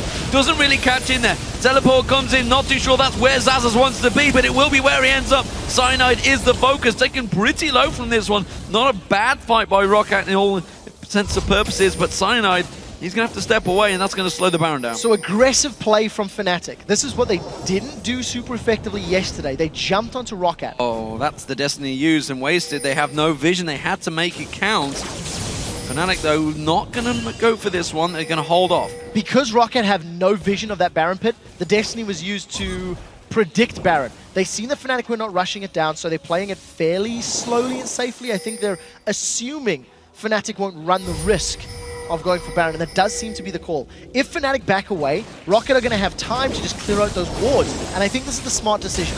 Fnatic have complete control of the area for the moment, and if they had left and uncontested this objective, it would allow Rockat and their 4 sweepers to regain vision control. Rockat have to get vision superiority right now, or run the risk of that same fight happening again. Fnatic forced to back away, so they're not going to step completely away from this one. Jankos eating a couple of bouncing bombs as he sticks around in that side bush. PK yet to go back either. They're going to make sure these waves are cleared off. Big wave being picked up by Soaz. Going to be much needed gold for him, who's honestly caught up nicely. This could well be the Rabadon's death cap completed for him once he wipes that wave out. Overpower will get himself the blue buff. Everybody's starting to stack up on the items, but with the 5,000 gold advantage built up by Fnatic, they are edging out Rockat. I feel like Rockat have wasted an opportunity. Rockat anticipated and almost pushed Fnatic away from the Baron pit, but they have been so afraid to move into the river to clear out the wards that Fnatic have still got just superb vision control of the Baron. So if Fnatic want to play the dance and want to play around the objective, they've got the ability to do so. They were not punished for giving up control of that area. Rockat have 4 sweepers. There's 3 pink wards down. We'll ignore that for a second. But, you know, I really feel like that is a missed opportunity from Rockat, and we'll find out shortly if it does come to punish them. Finally, Jankos is using that sweeper and trying to clear out some of the vision, but it's too late because I feel like Fnatic can group up fairly quickly and defend their last few line of pink wards. Well, big bad Yellow Stars bullied them away from that river right now. The 3 members step away the moment they see Yellow Star. That's the power and fear that Fnatic are holding over Rockat so far in this game. And he really was the only one anywhere near it, but because they've got no vision anywhere else on the map, no one's showing in the lanes, they really don't know where they are. So, Overpower's headed down towards the bottom half of the map and quickly steps away the moment they see PK showing in that Baron pit. Does get caught out by a single Baron hit though. Destiny, of course, is available, but can't cover half as much ground as it used to, so has to try and stay close. Wildcard will be used to clear out that wave. He's going to show himself. Now they know he's there. They ping on towards him, and they're going to try and lock up on towards that bush. Yeah. Rockat are running scared now. If you look at the positionings and the way they're playing, they haven't tried to push Fnatic away at all. They're simply reacting and trying to play defensively. The risk that they run into is if Overpower takes damage or is out of position, he is Rockat's primary wave clear. So he needs to respond quickly. Is going to also need to use Destiny because Fnatic are getting this Baron down very, very quickly. Yeah, half the hit points already stripped off this one. Jankos is going to have to dive in and try and steal this one away. Instead, Fnatic are going to pounce away. Oh, Zazas has pounced in there a little too soon once again. He's going to get caught out. That's going to be a Mega Inferno bomb locked on. This is pretty close, though, in terms of damage because Fnatic took some punishment from that Baron. Rockat do step away, but Zazas, he can't get involved in the next fight. So Tidal Wave prevented Rockat from continuing the fight, and the Solar Flare defended Rockat from Fnatic getting more kills. Fnatic have peeled away from Baron, have got a better position to make a run on this inhibitor, and remember that a lot of those ultimates from Rockat are not available, so Rockat have to run the long way around. I think they're going to lose their inhib. Yeah, of course, there's no tower there to defend it. They took that one down earlier on, so this time around, look at that. The wildcard's coming around the side, so as might get picked off at the side here. The rest of Fnatic have to try and move into position. Overpower flashes in, catches on towards Cyanide. They lock him up with the Zenith Blade. Wild Growth being used to save his life. Fnatic backing away from this one. Rockat all fully healed on this one. A lot of damage going on towards Zazas once again, but they hold on to the inhibitor. Salivar out of position, could land a good culling. Yeah, they need to be careful. If Salivar does get caught by any crowd control, he will go down. Inhibitor's down to 20% of its HP, and Overpower no longer has that Ghost or Flash to engage or look for a fight. Salivar's made it back into the base, but look at the respective HP bars. Rockat are lower than Fnatic. It's not over. They fumbled him. Aqua Prison on towards Overpower. That's the Mega Inferno bomb following through. Cyanide gets the kill down towards him. Vander in trouble. The shield's not going to be enough. Solar Flare lands down, but he goes down to PK. There's the inhibitor going down. They could finish it here. It's not going to be over yet because of the risks. You do see that Zazas, Jankos, and Salivar are alive. That's a lot of damage on the side of Rockat. if Xaxus commits and gets a squishy target, Fnatic will be in trouble, but this is smart. Very big minion wave in the top lane. They're going to take advantage of it and try just get the tower or potentially another inhibitor. 20 seconds still on those death timers. You can see that inhibitor taking 30% the health down towards it. Completely gone now. They're going to push on through. The tower down. Yellow Star catches it. Aqua Prism on towards Salivar. Do not follow through this time around. They're a little bit more cautious. They don't have the damage. Jankos goes in. Great kick followed by a Dragon's Descent. But quickly, Destiny comes out. Where's he going to go? Comes off the side there. Wildcard can catch all 4 members. It does. It wilds on through. Rockat got so much damage going down here. You can see Yellow Star in all sorts of trouble. Vanda's going to get the Zenith Blade back up in just a few moments. Salivar, he can dash once again. The Yellow Star's going to be the sacrificial lamb, but it's not quite enough. Beke caught out. Jankos goes down. The ace could come through. Baron's available after this, and Rockat are running for it. They have to go for Baron now, with the very big death timers on the side of Fnatic. Rockat are going to end up trading their inhibitor in the mid lane for a tower in the bottom lane and the Baron buff. The fight was very, very good for Rockat. We talked about how risky it was for Fnatic to stick around. They couldn't have gone for the finish because of the fact that the 3 damaging champions for Rockat were still there. Xaxus and Jankos did a good job of buying time for Overpower to join the fight. Baron secured, they're going to defend the Nexus turrets, and Xaxus is going to get himself... Oh, this is risky. Oh, I didn't see the respawn. So Xaxus gets a lot of damage on the inhibitor turret, but doesn't actually close it out. 30% of the health left on that inhibitor turret. Fantastic turnaround from Rockat. We mentioned so many times that the gold wasn't that separate. It wasn't that far apart. Now with the Baron buff on Rockat, the gold advantage that gives you in terms of ability, power, hit points, regen, that is now the favor for Rockat. They're 8-4 in turrets down. They've got an inhibitor down, in that mid lane and a turret down in the top.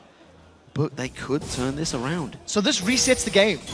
With Baron buff on, Rockat's smaller misplays in most of the team fights can be counted out. But Fnatic took a page out of Rockat's book.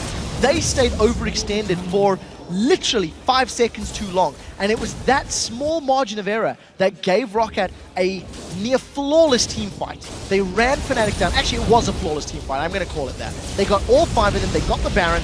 And they've hit a giant pause button on this matchup because Fnatic can't run the risk of another overextension. They can't run the risk of being in that position. The inhibitor turret is down to like 20-30% hit points in the bottom lane for Fnatic. So if they lose another big fight like that, Xaxus could grab the bottom inhibitor, which would give map control back to the Polish. One thing's for sure for Rockat, they're not likely to catch 3 members in a kick with the Elite Sim. 3 members with a Dragon Descent for Xaxus, and 4 members with a wild card from Overpower.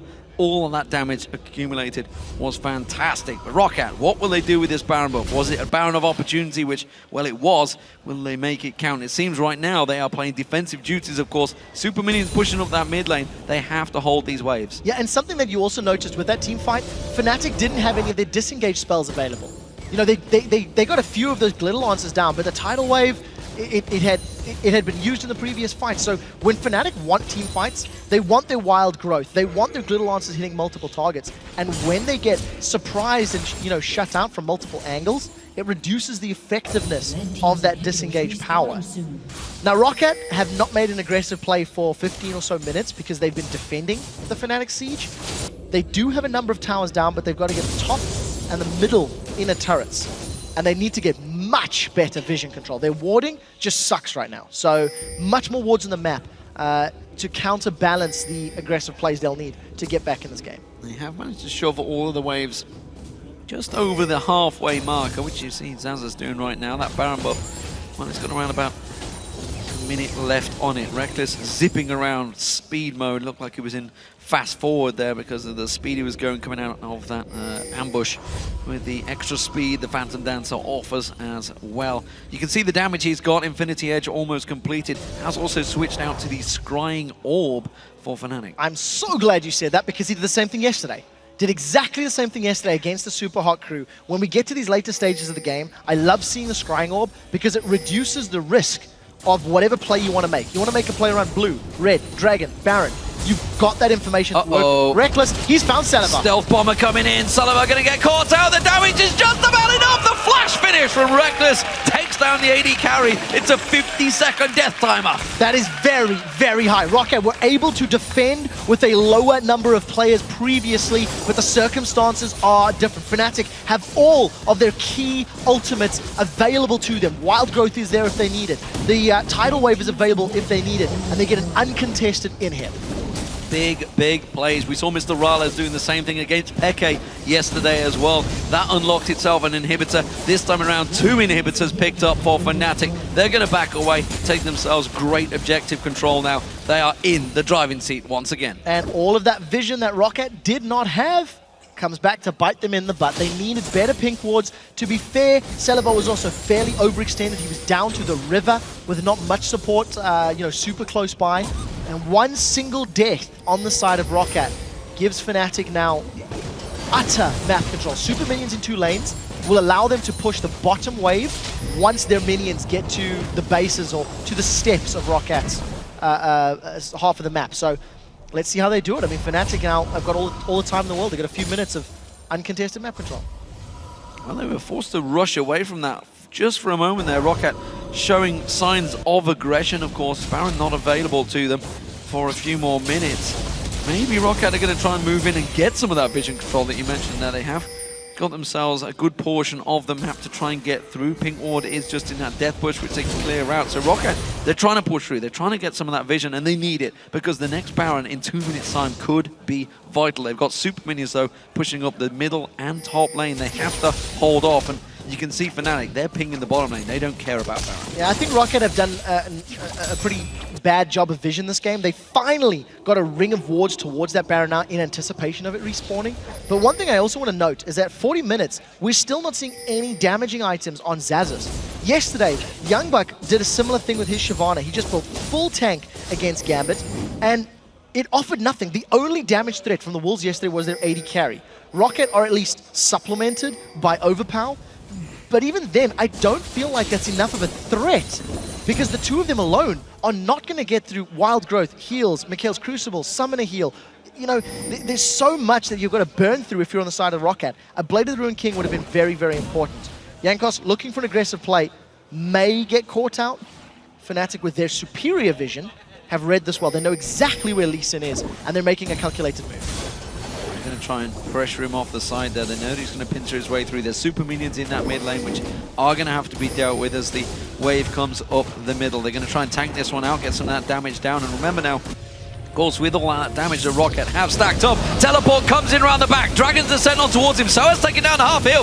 Points, we can see Cyanide just at the top of your screen, taken low. That's the Guardian Angels going to get popped out. Rockat still very low coming from this one, though. Cyanide does not get taken down. Fnatic escape with their lives. Jankos comes around the side. Can't get up Peke. Quickly shielded out by Soaz. He survives. Aqua Prison lands as well. And Rockat, they have to run defensive duties. There's super minions on their Nexus turret. It's taken so low. They're going to get it. That's going to be the Nexus turret going down. Fnatic, they're going to back away, but they've already got themselves a turret with minion control. I rest my case. Xaxus teleports in behind every single member of Fnatic, instantly throws down the Dragon's Descent, and needs to run away because he has no damaging items to apply pressure or threat to the members of Fnatic. I must admit, it did draw enough attention to allow Rockat to focus down Cyanide. So in that regard, yes, going full tank is buying time for the rest of your team. But unfortunately, the damage sources of Rockat could not kill Cyanide. The Wild Growth, the GA, the heals, it kept him up. Fnatic are going to sneak Baron. I don't think Rockat can get you quickly enough to challenge. This will be the second one of the game, going to Fnatic. Yeah, they had vision of it just towards the end. We can see Mega Inferno Bomb coming from Peke as well, just to add that extra edge to the damage. That will go towards Fnatic. So, Baron picked up by them. Control is in their favor, of course, and it's the first Baron of the game for Fnatic. Second of the game, right. With the inhibitors going to be respawning in around about 30 seconds time. You can see there's the middle one already up. Top one's going to be coming up soon. So Fnatic, they're going to hold on for a moment. Still far from clear securing this game. It's not been easy for them, despite the advantage they've had throughout the game. So Fnatic have faltered at the steps of Rockat's base twice, and that's because of the team fighting power that Rockat have. The moment Fnatic are locked into this very narrow corridor or narrow lane, the power of the Shyvana, the Leona, the wildcards, etc., it does get amplified. It's easier to land the targets, and it makes Fnatic's life more difficult because they have less room to kite away while fighting. The thing is, Fnatic have just once again been the ones making the plays. Every time Rockat have had chances to clear vision or get vision or go for aggressive plays, it hasn't worked out, and I do think there's been missed opportunities on the side of Rockat. But they're holding out. 40 minutes in, they've had some good team fights, and they're definitely looking to be stronger than they were last week, for example. Oh, we'll see whether Rockat can try and flank around Fnatic once again. Those inhibitors back, and Fnatic are looking to take them down once again as Reckless and Cyanide make their way through. It's Cyanide running as basically a mobile ward to get himself some vision in there. It's a couple of pink wards down though from Rockat. They're going to get vision of him very quickly, and they're not going to get caught out by one of those stealth assassins coming in. Salavar, of course, was the last man to get caught out by that. It's only kill, but look at that, Scrino going down to get themselves full vision of the base. They do see that pink ward just off at the side. They're going to keep on poking towards it, isn't it? If Rockat want to surprise Fnatic, at those steps is where they need to do it. Zaz, look at the damage he's taken. Reckless has got an Infinity Edge built up, and with the culling being wasted and not doing anything, it didn't even kill the minion wave completely. I think Fnatic should just secure this completely uncontested. They can do the same on the top lane. They've only got one Nexus turret to fall back to as well. Remember, that got taken down by the super minions. Fnatic rotate back up towards this top lane. Another pink ward thrown down, but it's not going to be much use. It's not going to get defended, therefore it's going to get taken down so quickly going around. Vander does want it. He locks on towards Cyanide. He may be enough, but the wild growth, the wave comes through. Mega Inferno Bomb, everything just multiplying in damage for Fnatic. Reckless comes in, gets the kill, flashes for it. Jankos goes down. There's the double for Reckless. This will be the game for Fnatic. They're going to punish Rockat in the base. There's no front line for Rockat to rely on, and Vander just held onto that solar flare for far too long, in my opinion. Wasn't able to get it up. Fnatic have done it. Absolutely fantastic stuff. Fnatic go 4 for 4 right now in the league. It was far from convincing, but it's a win nonetheless, and that is all that counts in the league. Positive play.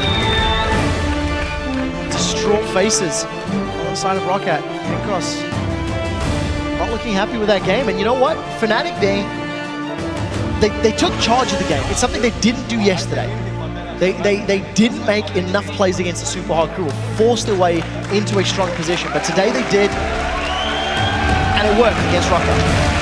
Well, Rockat now 1-7 in the league, and I mentioned that they were rooted at the bottom of the table. They put up a good performance this week. They held on. Lane phase worked very well for them, very well against Alliance, very well against Fnatic, but again, the problems persist, which is ironic because if you think back to the spring, they were strong in the early game, weak in the late game. Sorry, weak in the early game, strong in the late game. This time around, it's completely flipped. They focused so heavily on the early game, they forgot what to do. I still feel like they're making overly aggressive decisions. I think they're trying to force their way back into games by getting kills. And every time they force it and they try, weasel their way into situations that they shouldn't, they get punished for it.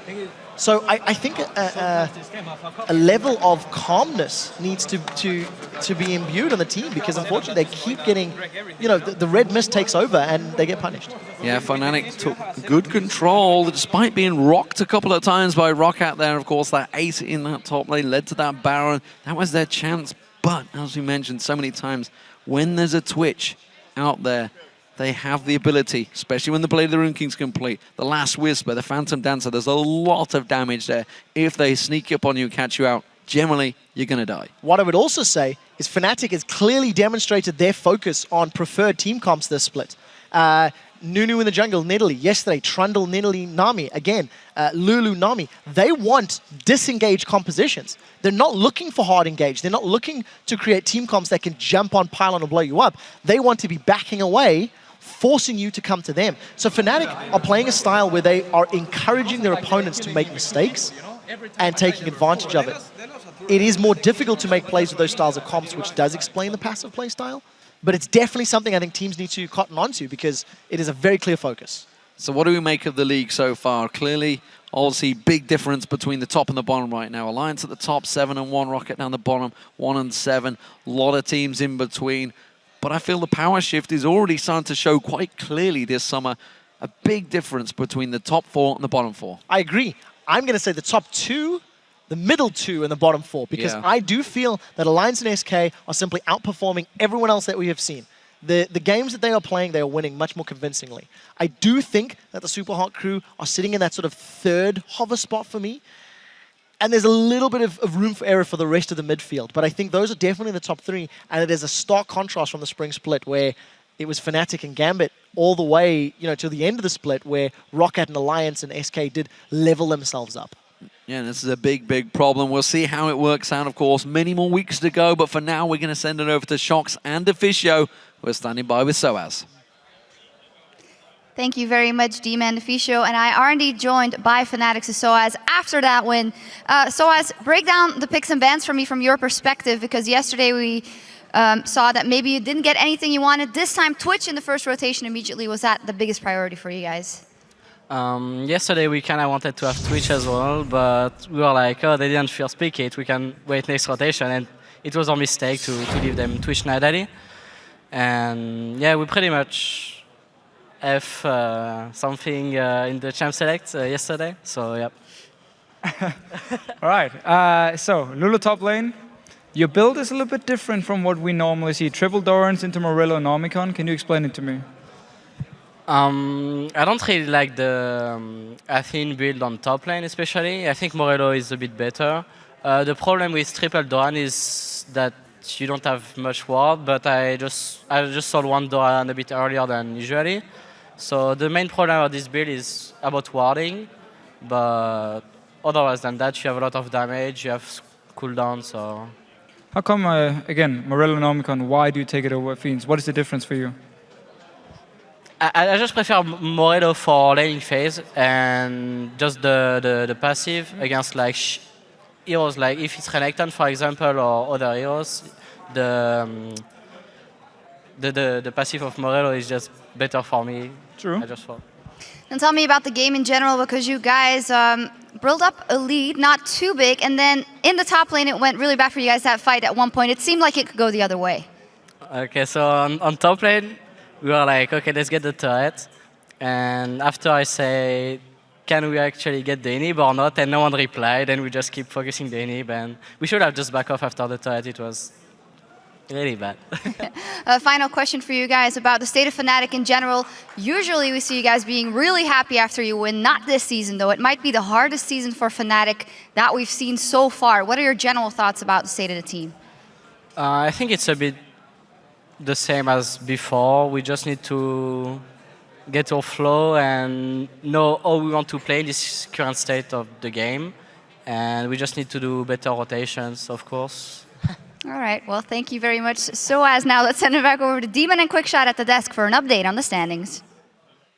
Thank you very much, Shox. After Week 3's 8 matches, here is the current table in the European LCS. We're actually starting to see some daylight between the teams as some of the ties get broken, but of course, the big story is Alliance. They are now at six-game win streak, I should say, and they remain at top of the table, 7 wins and 1 loss. Yeah, very strong performance from them. On the opposite end of the table, we do have Rockat, an entirely different streak, with a 6-game losing streak. They're now sitting at the bottom. They're 1-7 all alone. And like we talked about, it's just those tiers. A very clear distinction between the top 2 in Europe and everyone else. We're starting to see how this one works out, but for now we've put together a squad of our own OP players that really impressed us this week. In the top lane for us, it is Wicked. He's had a great start for sure for Alliance, and he's been instrumental in some of their wins.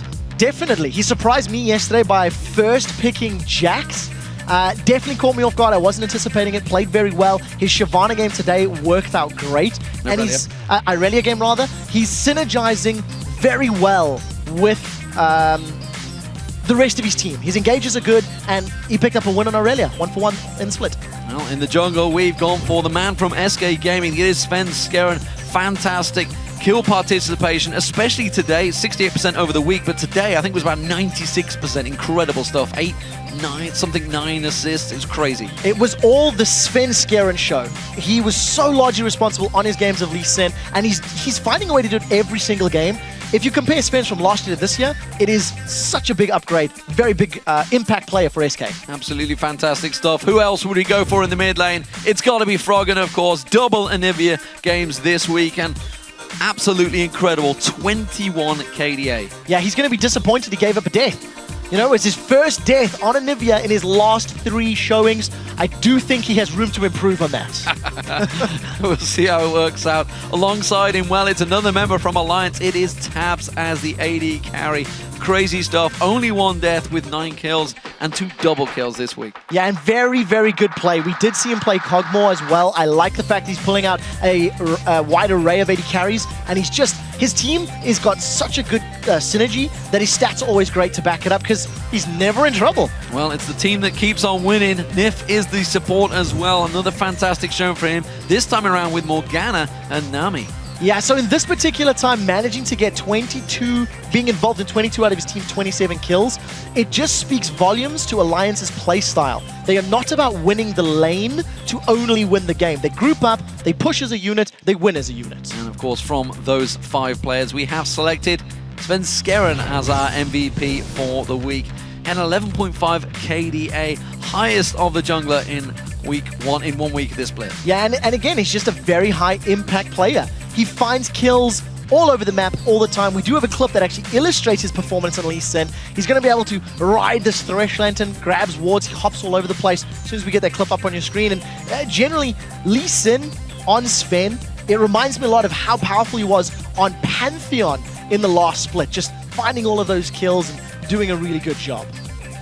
Yeah, and he really has been amazing stuff. Here's the replay. Yeah, so you know, we touched on that a moment or two ago, and it's just Sven Skeren finding kill after kill after kill. This was the first of many, because he did that about 6 more times in that bottom lane. He made Genji and Edward's life a misery.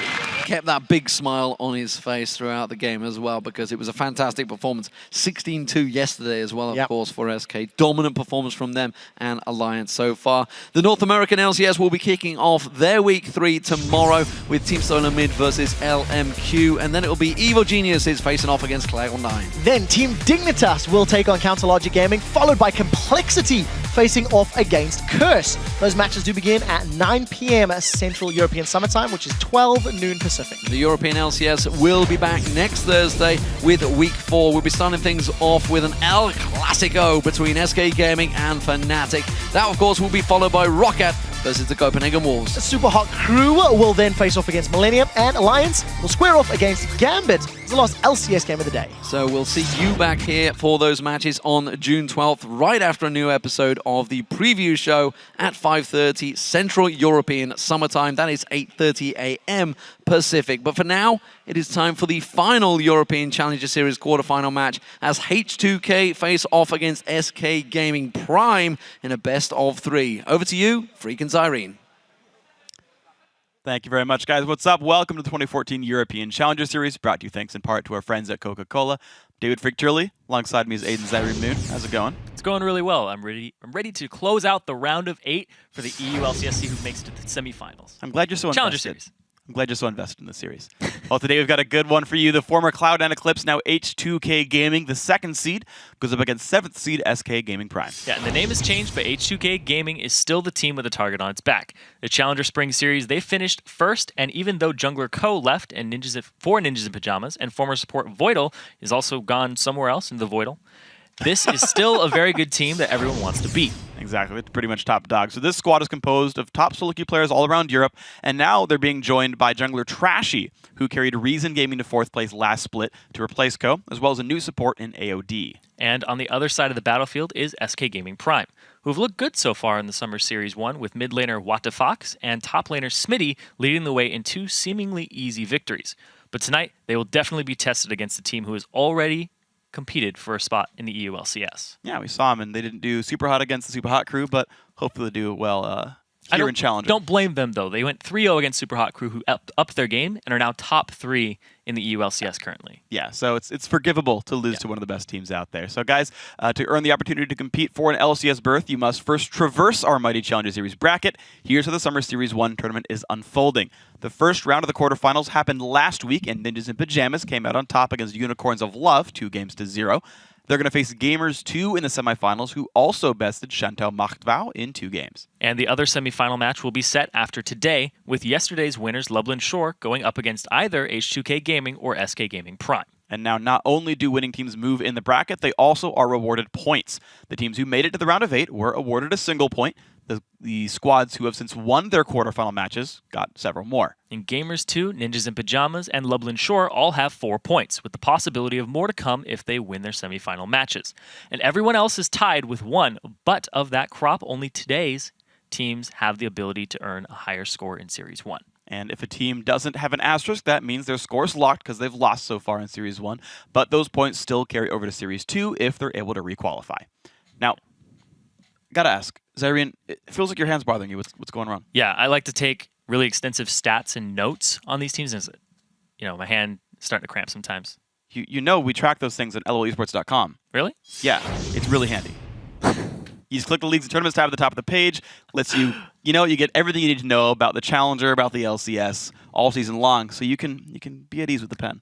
Thanks, Freak. You're welcome. I don't know what I would do without you. You're very handy yourself. Yes. Well, you would have to solo cast, and I'm here to help. Well, guys, it's time to get to the games. The last quarterfinal matchup of Summer Series 1 is just about to begin between H2 Gaming and SK Gaming Prime. So, Zyrene, what's up with these teams? Yeah, we got H2K, which is formerly Cloud9 Eclipse. We have Odwamne top. You have Trashy in the jungle, formerly of Reason.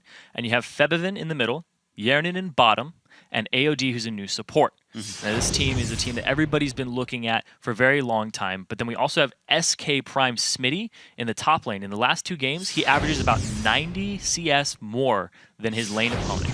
So in the round of 10 and round of 20, SK Gaming Prime have relied on Smitty's consistency in the top lane to out-duel his opponent. I don't know how that's going to hold up against Odwamne, though. True. Because he is renowned for just winning the lane and then spilling over into more team fights. Yeah, and that's really the thing with teams that have been together for longer is their coordination to get around and make these plays across the map is a really big thing as well. And that's kind of the story of H2K, right? When they were apples as sour initially, when they were picked up by a Cloud9 organization, they're like, yeah, we're like the best players individually. We can compete with LCS teams, but we don't know how to close out games very well, right? We don't know the teamwork just yet. Our shot calling still getting learned. And since this team's been around for a while, it's going to help them out. Yeah, they have that synergy going for them. And speaking of synergy, we also have that mid lane matchup here with Febevin, who's been on the team, and he's very up high in solo queue, so he knows how to hold his own, but this team is also #1 in the Challenger ladder. So they were also working together for a very long time, and he is going up against WTFox, who currently has a 28 KDA because he hasn't died yet. So WTFox, Dylus. He's deathless. Dylus. English is our first language, guys, if you believe it. Yeah, I know, right? He's deathless, but I don't know if that's going to hold up against such a high-caliber opponent in Febevin. Exactly. So that lane matchup is something I want to keep an eye on because Febevin, in his previous matchups, all throughout the Challenger Series last time, was just the dominating mid laner. Basically, if you're from NA and you're watching, it's kind of like how Xiao would out-duel his opponents and then show up to team fights. Yeah, but the interesting thing about H2K's Febevin is that he's a really big assassin player generally. Like Riven was like a permaban throughout Spring Series. That's his main for the longest time. Yeah. And he loves the AD mids, like you were saying. Yeah. Zed, Yasuo in his champion pool, very high up there. And he loves just building AD and taking it to you.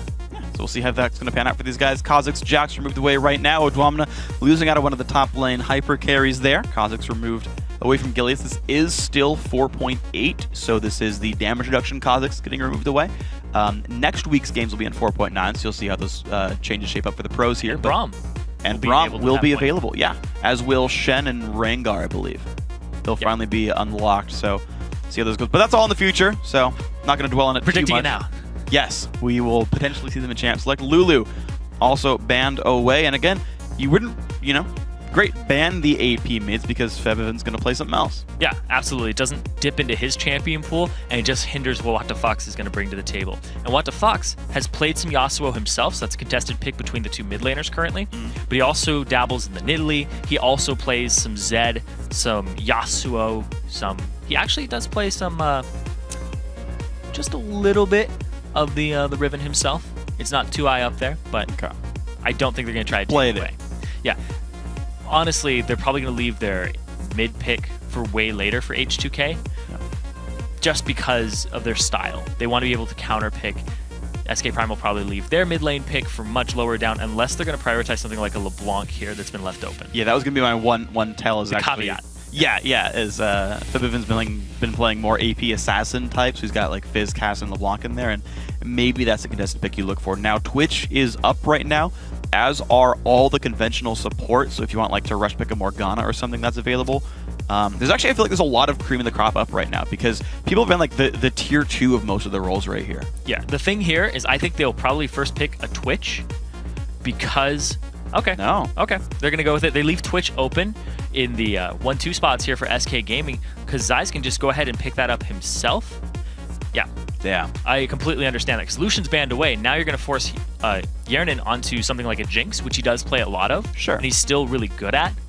But up against a Twitch, she's very assassin. You can get on her. Oh, yeah. She can't get away. You get ahead on Twitch, Jinx dies. Yes. Yes. That's going to be a risk right here. And of course, Elise is there picked up for Gilius in the jungle. So you've got great early pressure, right? Ways to make the ganks happen, as well as the fact that, hey, you've got some ways to get picks later on. Twitch stealth, Elise cocoons. A lot of things going to be annoying, but H2K going to make their own choices. Elise on one side, Evelyn on the other, and now Thresh Scribe for support. Yeah, AOD's most played is Thresh right now, and that signals to me that they might play the Jinx now for certain because she has the safety in Thresh. Get him out with the Lantern. Yeah. Also set up the Chompers very well with a hook. Exactly. It works on both sides too. Yes. Like you want Thresh to keep Twitch safe, but also Thresh, such a good laner, can help Twitch shut Twitch down. I love this pickup right here. I think it's the right choice for H2K. We'll see how good AOD is with the hooks. This is the first time we're seeing him in Challenger in this kind of event with his new team. So it's a question to ask. Of course, Aurelia versus Shyvana is going to be the top lane matchup. We've seen that one a lot today in Europe. This seems to be like the two top laners that battle a whole bunch. Yeah. When you go over to NA, you don't see a lot of Aurelia, but then as soon as you come over to EU, you're like, wow. Everybody plays her. Everybody plays her. It's kind of like if you went over to China, everybody plays Renekton there in the top lane. Here, it's all about the Aurelia. And now, I think SK, actually so far the way that the pick and ban order has been going, are getting the better of this because they'll be able to counter pick the mid lane. Also, the first pick here from the top lane for H2K allows them to go ahead and counter pick both solo lanes. Yeah. And they got the Twitch in the top tier. So H2K not coming up as big as you would think. Yeah. But unless they got a plan. Yeah, they may have a plan for this. The Sivir versus Twitch is kind of a scary matchup. It will allow Sivir to go ahead and stay safe versus the Nami in the bottom lane. Yeah. But if you do get bubbled, yeah, the problem. Here's the thing about that matchup, right? It's like it is very easy to spell shield anything you care about from SK Prime. A flask, a bubble, even like the Nami heal if they're just doing for those long range trades. But you're going to have a really hard time with auto attack trades. Yeah. And you've got to be aware of the Elise. Like your spell shield actual cooldown is a really important resource because if it's down, Cocoon shows up, Bubble shows up, you're done for. So then you're relying on basically Lantern. Now the Orianna pickup is interesting. It gives H2K a really big team fight composition. They're all about the 5-on-5s. They've got some playmaking. Sivir ult into the Evelyn into like a Thresh hook is like okay, but you blow a lot of cooldowns for an individual pick. So yeah, we've actually seen that backfire from teams like CLG actually last LCS week.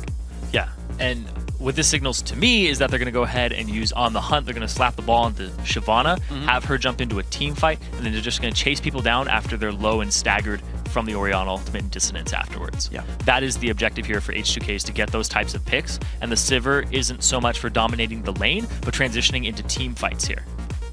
Well, we're going to see how well they do with the team fights then, because lanings will be risky, and now you've got the LeBlanc coming in for WTF as well. In this mid lane matchup, we said it was going to be an important one.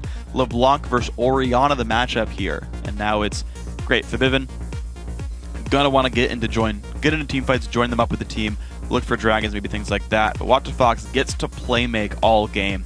The assassination potential of in Aurelia hitting the backline, Elise hitting the backline, LeBlanc hitting the backline, right? Like there's so much threat on individual targets. It's going to put some fear in H2K. Yeah, and Smitty, he's played, he hasn't played Aurelia yet in front of us. Yeah.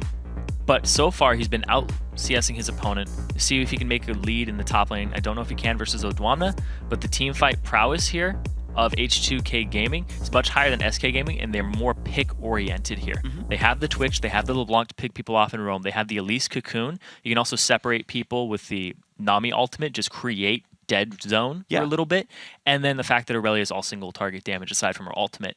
They're going to be going after his prime target, possibly the Orianna, and seeing what they can do. Yeah, and we'll see if they can grab that. And the difficulty, though, as well, is you talked about the fact that H2K's counts better for team fighting, and again, I agree with you. I want to kind of tunnel into the microcosm of Twitch right here real quick, just because the early pick Shyvana, the Twitch grabbed early on as well. There are so many tools for getting to that Twitch. I mean, you said it with On the Hunt Shyvana ulti, but like, it will be difficult for Zyze to do well here on Twitch to stay alive in these fights. It's going to be a difficulty. See if he can fly. If he can go ahead and flex, be an aesthetics bra, and see if makes H2K mire him by the end of this. Let's see what he's going to get with this one. Here we go, guys. On to the Rift. Game 1 of the best of 3 between H2K. What? H2K. Wow. Well, not what I wanted with that one. It already happened. H2K and SK Prime. Okay. That's going on Reddit. SK Prime. There's not even a G sound in any of these players, basically. Oh dear. It's not even a minute in the game, Zyrene. It's not even a minute in the game. All right. They're warding up the bushes. They're just fanning out right now, creating an entire line of scrimmage here against each other for H2K versus SKP. And right now, the sweeper on Gilius has already been used. Mm. Didn't kill a ward. Didn't kill a ward. 0 CS. Doesn't have a CS for himself. Interesting thing is actually Smitty saw a ward go down in top lane Tribrush. Of course, with the trinket on cooldown, it doesn't matter anymore. But and yeah, no real advancements been made right now by SK Prime. So they didn't get too much out of this anyway.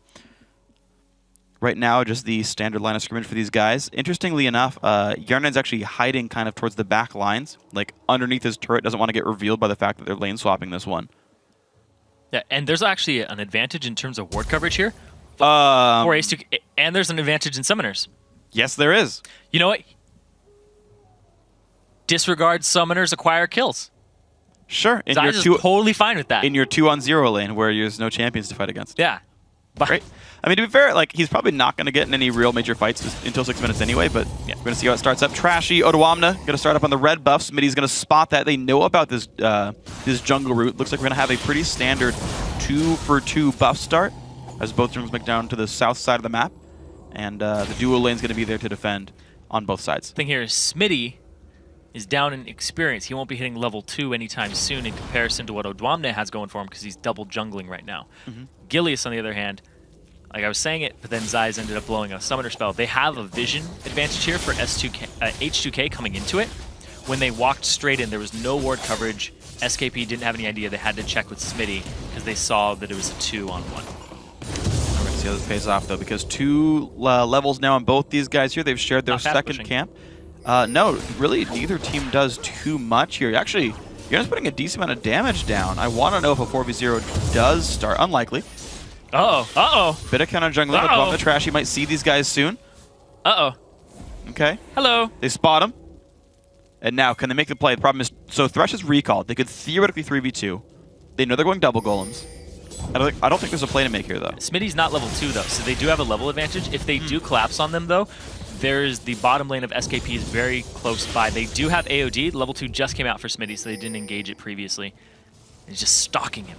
Okay, well, they don't know they got spotted by the Evelynn right there. They're going to push into the turret, but the experience will be gained here by Odwamna and Trashy. To be honest, that's not too bad for H2K as long as they survive. Thresh is in the fog of war. Yeah, AOD's off on the side here. They don't see him, but now they do with Gilius coming around. And now I know it's a 3-on-4. But that leaves Yarnen all by himself in the top lane to just farm and be fine. When they picked the Sivir, I said they were going to go for the team fight, and that's why they lane swapped it. They lose Dragon Control for H2K, but at the same time, they allow Sivir to go ahead and fight a Bruiser at the start of the game, which is perfect for her, because going up against Twitch, we said she would lose every auto-attack trait. This is going to be an interesting matchup. I think there's the tools for Aurelia to win it, but it's really on how well can you spell shield the stun. Around level 3 or 4, I think Aurelia can actually make the moves to win the fight. Right now, I don't think she can, but at some point, I think she can flip this matchup.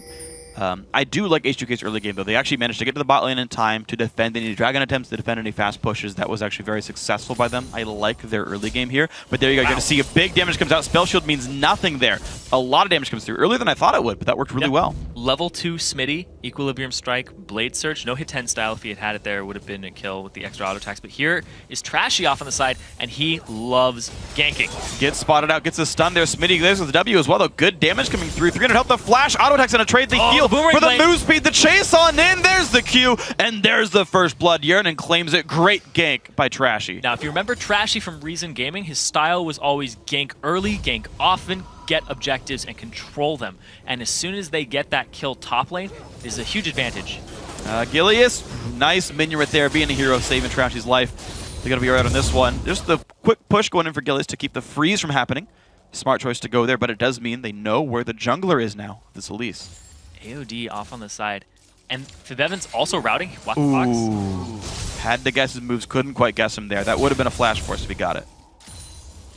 Or maybe the W, but still. Hey, you got the QW out. Got some damage. Nice attempt here. Of course, there's nothing really for AOD to do except maybe try to gain experience somewhere. Right now, level 4 Shyvana to level 3 Aurelia. So in the top lane matchup, significant lead to Odwamna. Right now, Smitty is not going to have 90 CS over his opponent in this game. He's down 15. Yeah, big thing there. He has double his CS, but also Smitty, when he backed, he ended up getting the boots for himself because he knows he's going to be dueling the Sivir and he needs to keep that distance. If he's able to get up close to him, keep that distance short. If you want to run away, keep it larger. The boots is definitely going to help him in that department, but it's also going to delay his build. And being Aurelia, going boots very early on, you kind of want more combat stats. You want to have the early phase. There's a big wave down bottom here, and I'm actually surprised that none of the junglers are making a move on here. And it's going to be the auto attack damage from these this dual lane right here as Odwamna just kind of AoEs down the camp. This is honestly not the worst spot for Shyvana. You can't harass Shiv under Trinity's Leah's Twitch because you'll pull aggro if you keep trying. So Odwamna really fairly safe on this one, gets a decent number of minions back out. Yeah, this is decent for H2K, though the turret is taking damage. Gilius looks top. Doesn't find anything. Here's Fibevin, though, alongside Trashy. Oh, Trashy was revealed when he walked, but he's still going to check it. He's going to go in for this one. Level 4, low HP, nothing to repel to. Oh my gosh, he almost saved him with the ward coming down. Ignite is on, and that is the kill picked up for Fibevin. Very nicely played, and that's going to give them the red buff on top of that. Gilius had to flash for that too, but he ended up getting the Ignite from Fibevin. And now they have so much pressure, and it's the jungle respawn for Trashy. Wow, look at this. So great timing. H2K knew their power play was the top set of the map. That's where their dual lane was. They send the team up there knowing they can continue to abuse this advantage.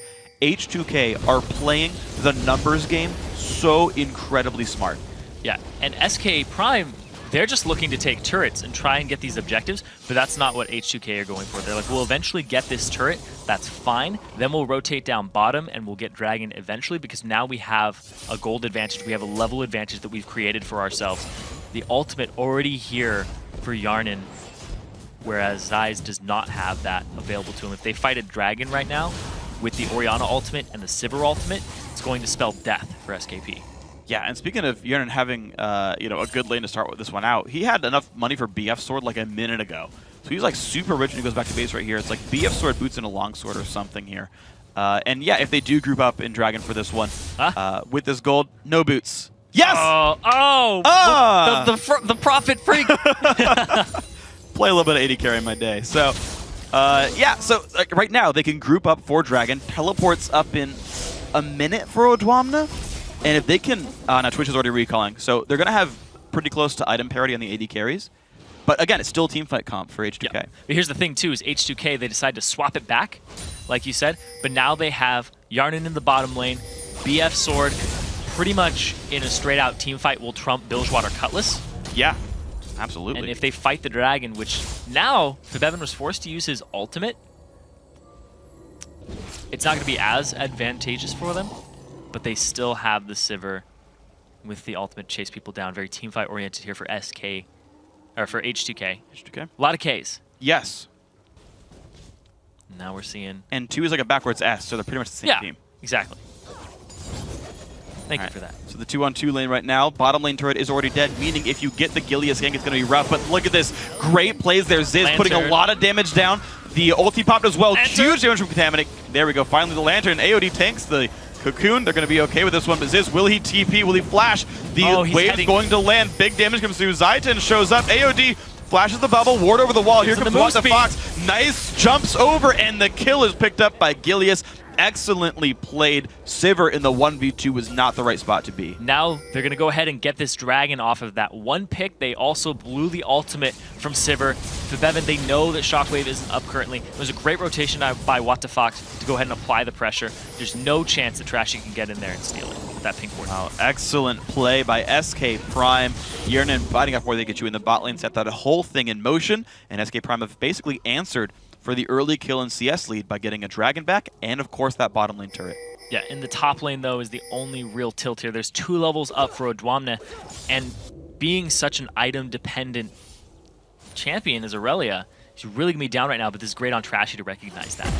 There we go. Jump on in. Half HP. Smitty's going to be trying to run away. Flash already been burned, but there's so much tankiness right now. Just look at the damage right there. 0 durability Aurelia. Easy to kill by level 8 and 7 versus 5. No ultimate available. He's 3 levels down. Smitty, he was the linchpin in the strategies that SK Prime have been using in the past. It is hard. SKP have been using in the past because he had the 90 CS up in that solo lane. They lane swap it on him, and they're like, well, now you're not against top laner. And by the time they did get it, H2K had already out-rotated them and given farm into Odwamne. So when he got there, he was very far down. But ooh, this is the duel we were talking about. This is why they didn't want it earlier. Flashes the Flash E. That's going to be enough with the burn down. No, she's dead. Nicely done right there. The solo kill. Zai's making it happen. Odwamne, yeah, he's not even going to try to chase, just clearing up the minions right here. So despite the lane swap, the 1v1 disadvantage of Sivir versus Twitch is so massive. Yeah, at all stages in the game, Sivir will be out-dueled by Twitch. Early game. Anyone. Yeah, pretty much. Not a duelist. Especially if you miss the boomerang blade. But yeah, so the big thing there is she's teamfight oriented. You can't have her in that solo lane. Twitch will assassinate her at any point in the game, whether it's early, mid, or late. Yeah. I don't think there's a spell you can spell shield that would flip the matchup enough. Even if you block Contaminate, even if you block the cask. Yeah. Cutlass active, any of that's going to Contaminate would be your best bet, but that's about it.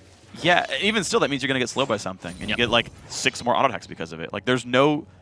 Twitch has enough good spells, you can't spell shield enough of them. And with his ultimate, he definitely outranges Sivir, who's in that 500 department. Oh, yeah. Yeah. You pop... It's actually worth popping the ulti for an individual kill, even if it's just like 10 AD. Yeah, it's just worth it. Yeah. The huge range on the Rat-Tat-Tat. Yeah. And the fact that it has a low cooldown. It's already back. There we go with this slow there from Nami. All right, well, Drummer's going to have the ulti to get away if he needs it. Doesn't actually quite need that there. This could have gone farther down if he wanted to, but that's fine. Just pushing him away gets the minions without much contest. Gilia sweeps away some wards thanks to a pink right there. And actually, there's some decent wards set up now on this top side of the map. Trashy will not get spotted. Trashy's making moves again. Yeah, he's abusing this Evelyn's passive that he's cloaked, walking around, trying to pick on Smitty the most, because H2K have locked that down, looking at the previous game, saying he's the person who always wins top lane. Yeah. Shut him down. See what they can do with their other members. He is half the CS of Odwamne at 13 minutes. Yeah, it's interesting too. As an item-dependent carry. Oh god, yeah, it's bad for Smitty here in this game. He's going to need a lot to get back in this game. It's about to get worse. It is about to get worse. Trashy shows up, but nothing really to do. The turret's too close. Also keep in mind, the rest of SK Prime's lanes aren't also really gankable.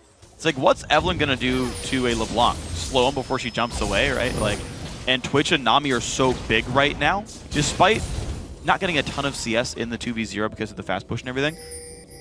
Those solo kills, the bullying away and everything, like, you can't fight that lane either. So it's kind of the only place Trashy can even go, right? And it's like, Smitty means Smitty's a sacrificial lamb right here, but if that means the rest of the team is available to make moves, then it's not the worst thing in the world. Yeah, they've been making pretty good moves too, despite that for SKP, moving around the map with the advantage they have with the LeBlanc mobility and the fact that Twitch can assassinate people. Yeah. The next move here, when the dragon respawns, it's going to be just H2K's teamfight composition come to fruition, and they get a good shockwave, or is it going to be Zai's just running away with the game because he'll have his Blade of the Ruined King? And there's a chance. Go straight across everybody. We'll have to see. With Odwamne being pretty big, though, he can, like we talked about this in the beginning, you can threaten the Twitch with H2K's comp. The guys who threaten Twitch have the gold. Like, Yarnan's not going to help kill Twitch except pressing R, and Gratz, he's level 6 already. And we also saw how long it took for Odwamne to even do a lot, to see how much damage Zai's did to Odwamne. Yeah. Odwamne wasn't going down quickly at all. No. Even with the Nami Tidecaller Blessing. Sunfire and a Cutlass going to be coming in soon for Odwamna, so he will be good at this one. Look at this mid lane push, very successfully done. They grouped up, and SK Prime wasn't able to defend that one, so the early grouping went well. Another ward goes down. Odwamna going to go back to the top lane here and actually looking for the flank around. It's warded, though, on... Yeah, his gank route would get spotted. So he's actually just going to ward it and transition downward. He's actually going to flank the mid lane. Oh, this is going to be a good fight, but Sivir's not there. It'll be a 4-on-4 with a teleport available for Smitty. Oh, here he goes. Damage Turret's about to go down, though. Turret is going to go down. There's the engage. A lot of damage at Gillies, and there it goes. The flash play. The box comes down, hits one. Huge shockwave goes in and grabs 3. Gigantic team fight right there for H2K. Dragon not even up, and they noticed that they had the power spike. They have the Bloodthirster completed. Orianna had backed, had the Athenes, had spell penetration. They go straight for the team fight. They're going to get a second turret off of this, and they're just face-taking it right now. This is great. The turret's going down. They think there's safety here for SKP. Look at that. Trashy off on the side. AOD. They wanted to fight this. Boom. 3-man shockwave dissonance from Bevan coming up huge for his team, showing why he's number 7 in Challenger. Yeah, he played awesome right there. I liked his focus there as well. Elise repelled onto him and ran around behind, but he knew the more important target was a 3-man shockwave. Let Elise go. Not a big deal. Gilius got out. But Ooh, they're camping it. Ooh. They're going to They don't have a lot of ultimates here, is the thing. They don't have any. Did someone walk out of the brush? Oh, Zaitan! Nope, Zaitan's going to put the bubble down, but goodbye. The flash, there's the Q, going to pick that one up. Smitty's got nowhere to go as well. He's going to jump down through and try to get away, but it's going to pick up a double kill now on this one. A kill back onto the Thresh, but Gilius has nowhere to go. Picked up the kill, 3 for 1, and of course the Dragon easily now for H2K. And they got 2 turrets previously. Those tier 2s are gone. Bottom lane is going to be the next focus for them after they back and start getting these items and these huge power spikes for themselves, accelerating to a 4.3 gold lead almost immediately when they grouped up and used this team fight comp. Absolutely phenomenal by H2K to find that battle, to get Twitch out of position, to just find the engage, and then everything worked so well. That is one thing H2K has been doing, is playing the movement around the map pretty much flawlessly. It was a good move by Odwamna. He looked like he wanted to gank top, but then he came down to the mid to flank it because the turret was low.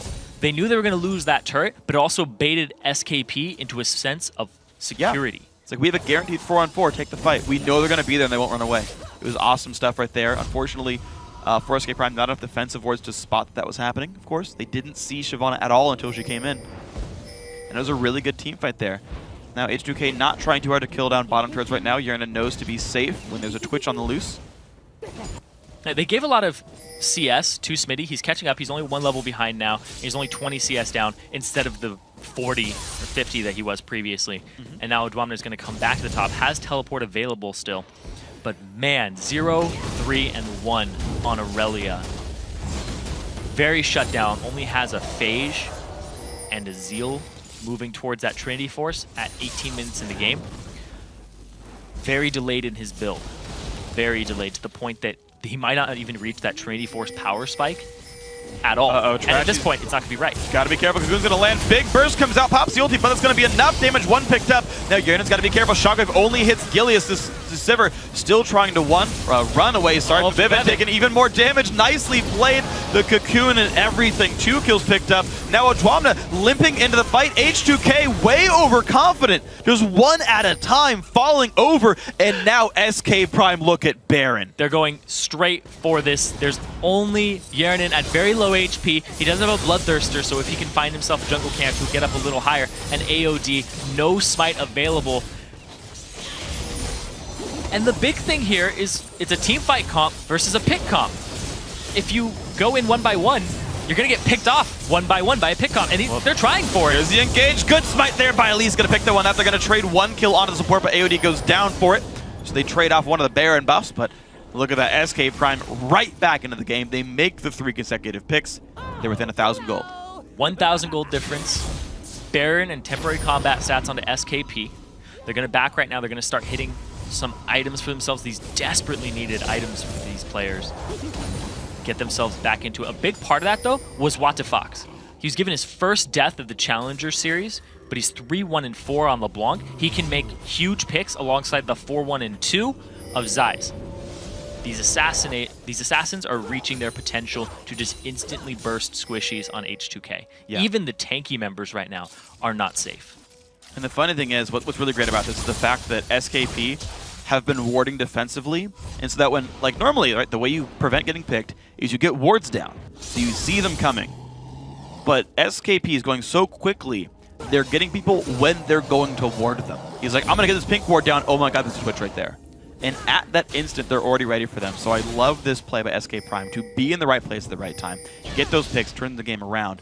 Now the question is, you're still a pick comp, but your opponent's going to play defensively because you've got Baron buff. SK Prime, how do you further this gold lead? How do you catch back up and get control back in this game? You start getting the turrets so you turn that temporary combat stat into permanent combat stats for yourself. They might look at top turret, they might look at tier 2 in the mid, they might split push, they might actually take control of the jungle of H2K because there are no wards in there currently. And if pick comp, if you have the advantage, you ward up their jungle and then you make some rotations with low members, like you put like low number of members. You put like one mid, one bottom, and it's like, where are the rest of them? Well, let's go mid. And then the mid guy starts going into the jungle, and it's like, oh, he showed bottom, let's go bottom, and then you catch them in rotation. Yeah. Lost in rotation. That was good. Well, it looks like the mid lane siege still the target right here. No top lane push at all. They've actually given up on going for that turret right there. They're just looking at 5 mid. I'm not sure what they're getting out of this, though. H2K didn't even look to defend top lane, and no one's pressuring it. So Twitch went second item last Whisper because he wants to deal with Odwamna as fast as possible. Very caster-centric. Yes. See if it pays off. Well, at the same time, though, Odwamna is very susceptible to What the Fox's damage, who went straight for the death cap and completed it after the Athenes. That's true. No magic pen yet for What the Fox, but still pretty high base damages here. Twitch going to shove the bottom lane out. There's the look to control the bottom jungle. Lost in rotation. We'll see if they can pull it off here. They have Twitch pushing the bottom lane. If anybody moves from mid in the incorrect position, like right now, wow, look at that could have been a death rush. That could have been that could have been a kill. Very scary right there. Yep, that 100% could have been a kill. You could see AOD was thinking like, I'm gonna do it, but I'm not want sure. to, and he did it. And yeah, because of that, H2K got to the bottom turret. They took the shortcut, weren't punished for it, and defended this push. SK Prime are wasting their Baron buff right now. Yeah. The best move that they possibly could have pulled there was to put a pink ward in that bush, camped there, because AOD did set himself up to be picked. And that would have been bottom turret, 100%. 5v4, it's a turret. Another thing, too, is that Zyze, they're split pushing with the Twitch. He can just go invisible. Yeah. And then he can show up on those members, or he can show up on the turret and start doing damage to it if you didn't rotate in time. Well, they're going to go for the turret right here. H2K actually went to leave the turret, and then suddenly SK Prime showed back up. But the problem is, again, a 5-on-5, not what these guys want. A mini wave right now crashes to the top turret right here against H2K, but doesn't mean anything. Dragon is up, though. But Baron buff's like done right now. It's almost out. And again, this is going to be a 5-on-5. Yeah. Oh, they see Trashy. Flash not going to land, gets away from that one. No Boomerang Blade lands either. So one flash down for Gillies. They're still trying Dragon. Baron buff is off. This is now a gold lead for H2K. The hook comes in. They want this fight. There we go. Nice Blaze going to catch up to Gillies. A lot of damage. This is going to be risky. They get the kill on the Thresh so far, though. 1 for 0. SK Prime losing one back. Their top laner goes down. Twitch on the side, taking a bunch of punishment. They're trying to run away. With Ignite on, he will disengage just barely, but H2K winning the fight 2-1 so far. They're getting some back and forth, 3-2 now. But these guys own Dragon. Yep, and once again, a 2.4k gold lead now for H2K even before they take the Dragon for themselves. Big thing here is it's, once again, a team fight composition versus a pick comp.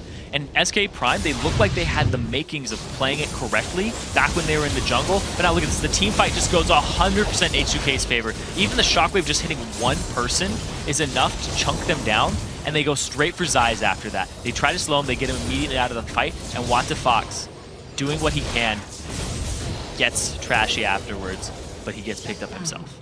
Yeah. I don't know why SK Prime looked for a team fight with a comp like that, but it definitely... Any more pink wards.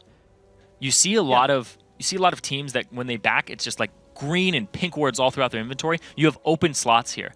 Granted, they are a little starved for gold on their carries. You see there it's 6.4 for that top laner up against the 7.4, but their mid laner 1.4k down, and now they're 80 carries, 300 down. Now at the same time, buying a pink ward is not expensive. It's just 100 gold. Yep. Go ahead and set that up for yourself so you can go ahead and get the picks, then transition them into objectives. That should be what SK Prime are looking for. It's not happening.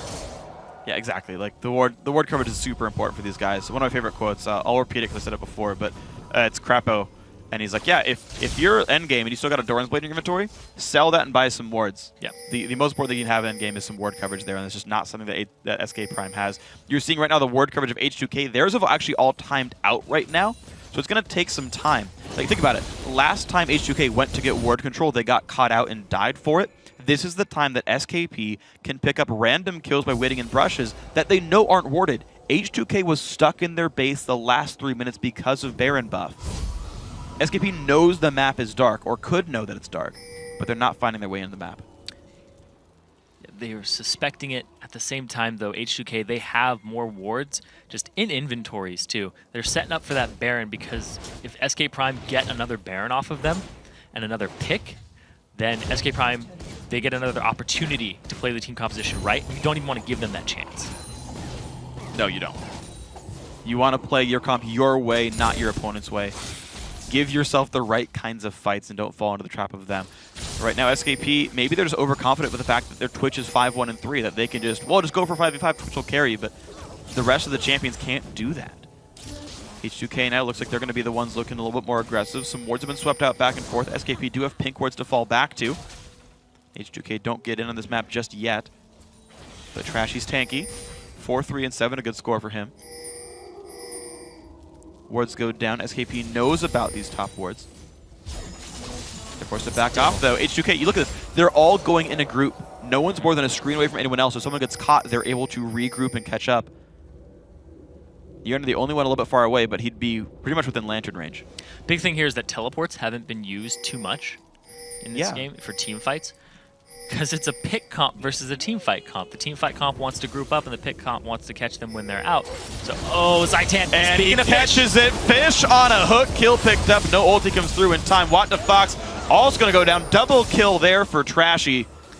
They tried it last time on the other side of the river, and they got him. And now they're going to go straight for the Baron. AOD has been on these hooks, the new support for H2K. Gilius, blind. Completely there. So there we go. Baron taking a lot of health down. They picked up now. H2K claims Baron Nashor 27 minutes into the game. Going to split their team members up, and a 5v5 team ready to start their push. And Zai's, he's the saving grace for the team right now. 5-1-3, but he still has a lot of items to go for Twitch to be that unstoppable force that can kill the entire team if he has one frontliner in front of him. He needs the Infinity Edge, but it looks like he's working towards either a Shiv or a PD. And he's going to try to push bottom. So they had the workings of a pick comp previously, and it just wasn't executed perfectly. And against a team fight composition, you are much more punishable. Because when you enter the late game, people are like, all right, we're denying vision. We're going to team fight you in your jungle. We're going to take the fight to you. And right now, H2K, they have the Baron, and they can just farm this up. But here's the chance. Can he make the pick? He has double buffs. Oh, his misses the slow, but he doesn't get the Ruin King slow on this one. The damage coming through. Summoner heals burn. The flashes. There we go. Zayz does get the kills. They trade all their summoners back and forth. And there we go. That's maybe their way in. Yeah, Yarnan didn't flash there, but oh my lord, the crits. Back and forth, the RNG. The Blade of the Rune King active there, coming up big. That was crazy. That was an intense just burst right there. And Yarnan was ready for it. A lot of the times it takes you about a quarter second to react to the fact that Twitch is there. Sometimes even 1 second. He'll get 1 or 2 attacks off, considering the attack speed he gets from the ambush. But he reacted immediately. Yeah. He did miss all his spell shields, but as far as actually getting the guy, hitting the W, getting the damage output, yeah, they traded blows rather quickly. So, but those are the kind of things, right? That just delayed H2K by a full minute. That gave Zayz a lot of money to finish Phantom Dancer. And now he's got Negatron Cloak is weird to me because he's not going to take a lot of. I mean, I guess maybe from Shyvana. Shyvana's going to jump into the back line with a ball. I almost even still feel like Zayz needs to get more damage output to break through the front line. Yes, the big thing here is SK Prime. If they had multiple threats on the team, like WTFox is kind of trailing off right now. He's looking for the Void Staff. Smitty nowhere even close to being a threat just yet. But he's the solo threat on the team, Zayz. He needs to build more damage. He needs to trust in his team that they will keep Shyvana away. Like, even if it's like a bubble, if it's a tidal wave, as soon as she ulties, just keep her away so that you can deal the damage. Because she wants to jump into the back line, and they're going to save their ultimates for Zais. That's the big thing here for H2K. If you had another threat, you would get so much damage off before the ultimates came out. But they don't. So right now, they're reserved to having to make picks, and they are completely on the wrong side of the map right now. They're all middle up against H2K, who are just pushing bottom.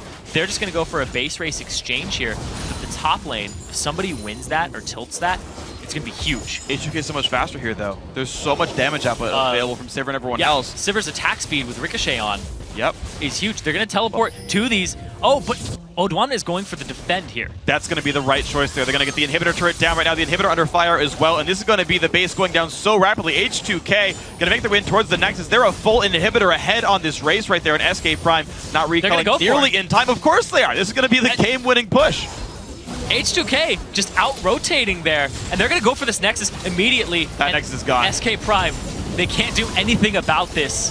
They don't want to fight the team fight. Yep. And they don't even want to go to H2K, who's all grouped up. And team fight comp, just from pure intimidation, get a base race out of it. Yep, they decide to start pushing. No one's going to defend. Keep on going because you're faster at it. Great play by H2K. I got to say, even with the end game being as, I'm going to say anticlimactic as it is, because that wasn't even a close race. Not even a team fight at the end. That was Tortoise in the hair, and the hair didn't stop to like rest afterwards. It was just hair going like try hard mode. And yeah, like that was earned though, right? Like they were winning heavily by that point. They had made such great moves early game. The question is, what is the move there for SKP? Like they basically said, we're going to make a very risky move because we don't want to play the waiting game against this team composition that will most likely just keep edging forward and forward. Because H2K played it right. They're like, we're just going to keep grouping as a team fight composition, and you guys are a pick comp. You're looking for one of us when we're a straggler. You're not going to get that. Yeah. Well, here's the thing, right? Those happened occasionally. Right? Yes. The bottom lane solo kill from Twitch against Sivir, and then after that fight ended, he added PD, so he's going to do even better in that one-on-one. That's the kind of stuff, right? You don't group as 4 mid lane, right? You stay the entire game in a 1-4 or a 1-3-1. Like, think back to when SK Prime got Baron buff. Irelia top lane had outer turret 100% free.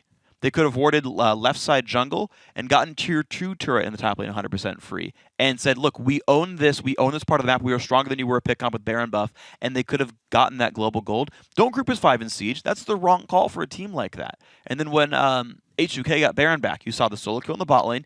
Keep doing that. Split your team up. Irelia versus Shyvana top lane was actually a stalemate. Despite the gold deficit, there was no progress being made there. The rest of the team groups up mid. Twitch stays bottom and says, if someone shows up, I stealth out. If Sivir shows up, I kill her. Forces H2K to split up, but SKP never forced the type of engagements that would work for their team after 20 minutes. Yeah, they at the end said, you know what, we'll just have a do-over because it's best of 3. Yeah. See what they can do in game 2 here. I mean, it's former Cloud9 Eclipse H2K Gaming. Yes. They are the former champions of the Challenger Series. They got first place in the playoffs last season. They are very intimidating. Their members are very mechanically sound. Their team fight prowess is very potent, and we saw it there.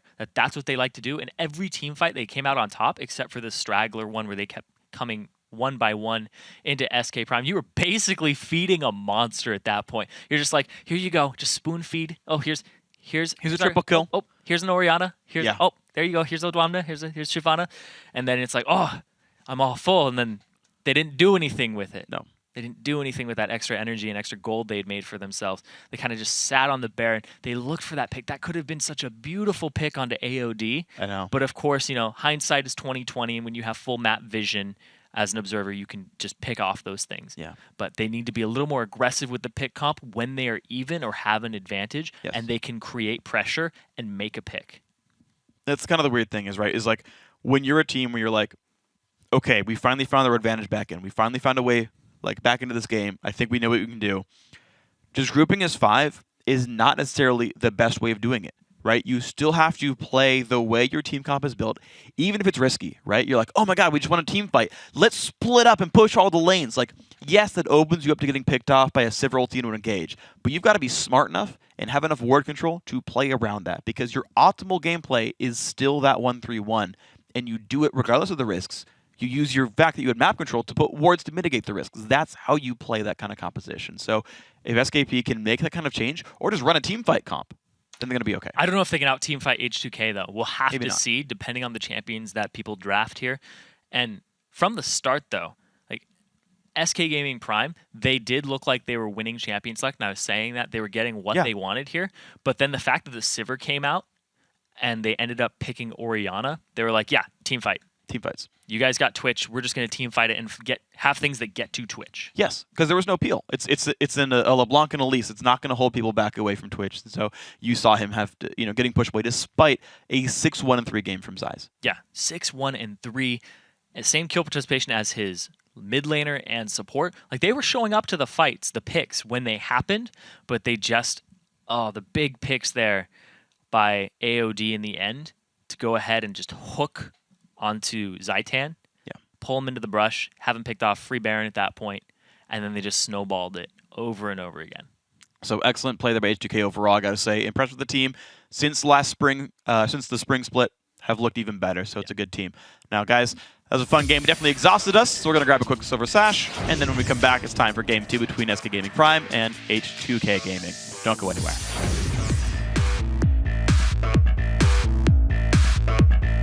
And there it goes, the flash play. The box comes down, hits one. Huge shockwave goes in and grabs 3. Gigantic team fight. Vivid taking even more damage. Nicely played. The cocoon and everything. 2 kills picked up. Now Otwamna limping into the fight. H2K way overconfident. There we go. Nice play. He's gonna catch up to It's a lot of damage. This is going to be risky. They get the kill on the Thresh so far, though. 1-for-0. SK Prime losing one back. Oh, Zaitan. And he catches it. Fish on a hook. Kill picked up. No ulti comes through in time. Fox also going to go down.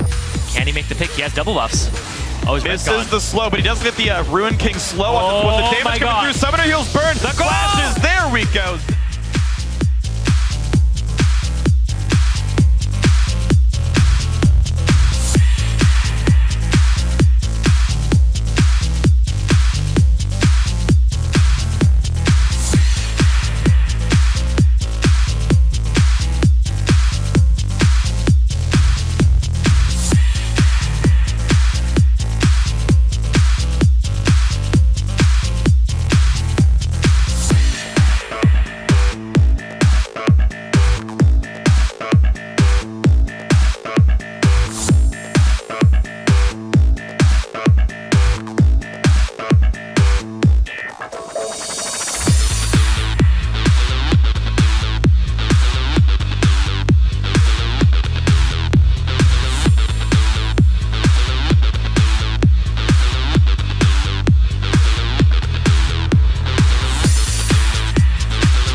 guys, welcome back to the European Challenger Series. It's time for the second game between H2K Gaming and SK Gaming Prime with a shot at competing for an LCS berth on the line.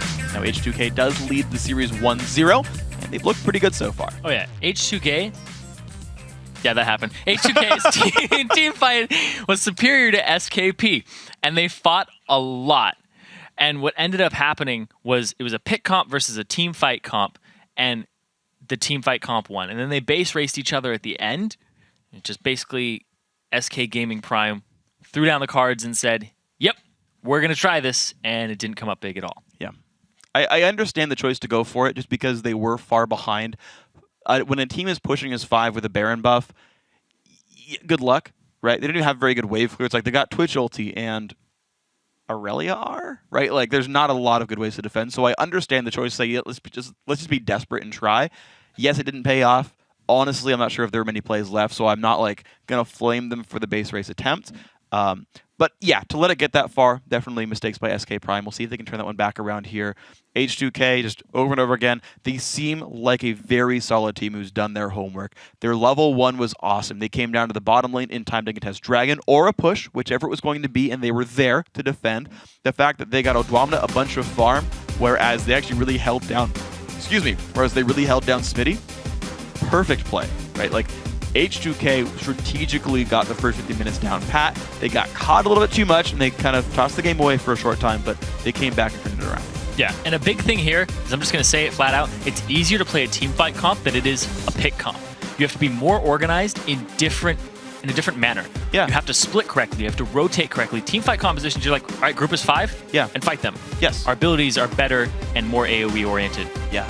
The only time a team fight comp is hard is when the opposing team has a stronger split pusher. Yes. If you're like, dude, Odwamna can't hold up to Smitty, then it's like, okay, you need to know when to pull him down and sacrifice that top lane power. The fact that Odwamna could push him out and then just show makes it completely easy. So I completely agree with you. H2K set themselves up for success very well. Now we're going to see what else these guys can do. Now, SK Prime banning out the 2 junglers that were played in the last game. Kha'Zix still removed by H2K here. So now we're going to see how good is Trashy's champion pool. This tells me the Elise pick that was so early was a steal to try to put Trashy in something bad that he wasn't good at. Wasn't the case. Eve's still good. So more bans coming through.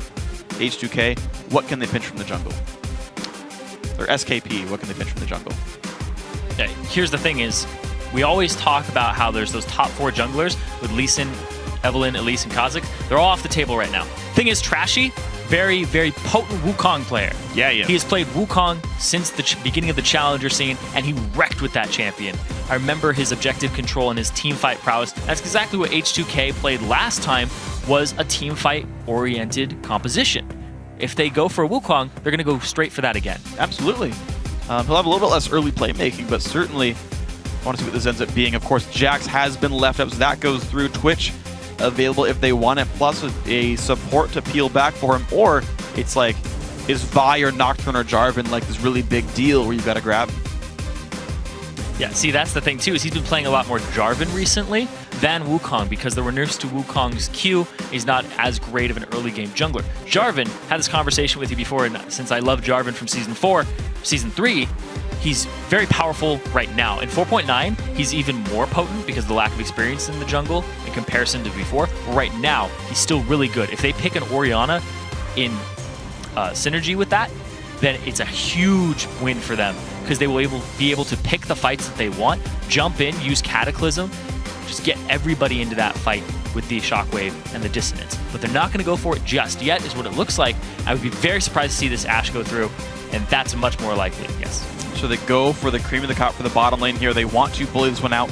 Yernan did have a really rough time on Sivir last game, and so learning from that lesson, picks up pretty much the premier lane bully, and with all the options available, Lucian Thresh. Yes, and actually, should have talked about what was locked in. We see the Jax, and you said that the best thing against a teamfight composition is a strong split pusher, bringing that to the table. They do that immediately with Jax. They conjunct shot with the Kayle, give him the invulnerability, make him an unstoppable force, but Smitty loves playing those scaling junglers, but Trashy was really adept at keeping Smitty down all last game. He got almost no farm in the early game, and then he ended up, I think, 0-4 by the end of it. Yeah. Had a really rough start to it. So more changes being made as well. On top of the Jax, a Kayle does come through, which is I want to say a better laner than LeBlanc. Now, early game, actually, WTFox had fallen behind Fabiven. In the 1v1, he was like 30 CS down or so, and that's a pretty substantial mark. So the Jarvan actually does come through for SKP. You made me think of it. Yep. So it goes hovered through. over. It's like, that's a good jungler. Yeah. There was a jungle tier list that came out, and Crumbs, in conjunction with another person, was saying, you know what? Jarvan's about top 4, top 5 jungler currently. You know, above Evelyn is what they were saying. I don't completely agree with that, but I think he's extremely strong right now in 4.9, 4.8 when we buffed his martial cadence. Yeah. Does a lot of early game damage, a lot of upfront burst. Yeah. He can take somebody down very quickly. In longer fights, he's not as good as he used to be. Yeah. But in the early game, it's all about chunking somebody down, whether it's making them retreat or actually killing them. They're both great. Yeah, and the test I want to see actually for the Jarvan is when was he going to EQ to gank versus flash W to gank? Because once you force a flash, then you go for the knockup. It's so telegraphed you can flash out of that and you've got nothing left. So I want to see how that pans out. Immediately, Kale gets to support a Twitch now down here for the AD carry pickup there. SK Prime's comp looks awesome and are really good at 5v5s, but H2K not going to change almost a thing about this. The only new champion here in this lineup is the Lucian instead of Sivir.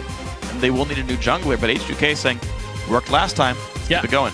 It definitely worked last time. The coordination and getting on the back of Fabiven and the great positioning he had in conjunction with Odwamna just jumping in with the Dragon's Rage, or Dragon's Descent. Big thing here, though, is SK Prime. They're looking at a lot of multi-threat solo champions here. In conjunction with each other, they do work very well, but each one of them has the opportunity to split push. Like, no matter what, if one of them does well, they're going to start split pushing. They can even go for 1-3-1 effectively. Oh, easily. Easily. And actually, they've got a nice little early game holdover there. Karma there to help bully out the lane and kind of equalize the fact that Lucian Thresh are such good laners.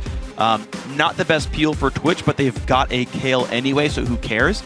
I like this team. I think SK Prime's champs, like, once again, very good. They just got to play it right. Yeah, big thing here is they last picked the Vi. The reason they picked Orianna and Shyvana first was because the support for SK Prime had not come out. If it was a Morgana, he probably wouldn't have picked the Vi, because Black Shield is very effective versus Assault and Battery. She basically locks herself up and puts herself in the middle of the team. Granted, that would work very well, because it's still going to just slap the ball onto her after the point and click of Assault and Battery. This is very easy for Fabiven. He's going to have the easiest Orianna game of his life in terms of team fighting. He's just like, as long as Trashy sets me up correctly, or Odwamna, he has multiple options. True. As long as somebody gets in there, it's going to be a good shockwave. This is going to be kind of interesting then. I want to see how these comps play out because they'll both look for interesting 5v5s. Now, you mentioned Fabiven having one of the easiest Orianna games of his life. The laning, however, much less so. Jarvan jungle can pretty much EQ you from the brush in the first place. Kale's got a point and click slow. Like, that's going to be a difficult lane matchup for him. He won it last time, but he won that without much pressure from the opposition. If there's more this time around, maybe that one flips.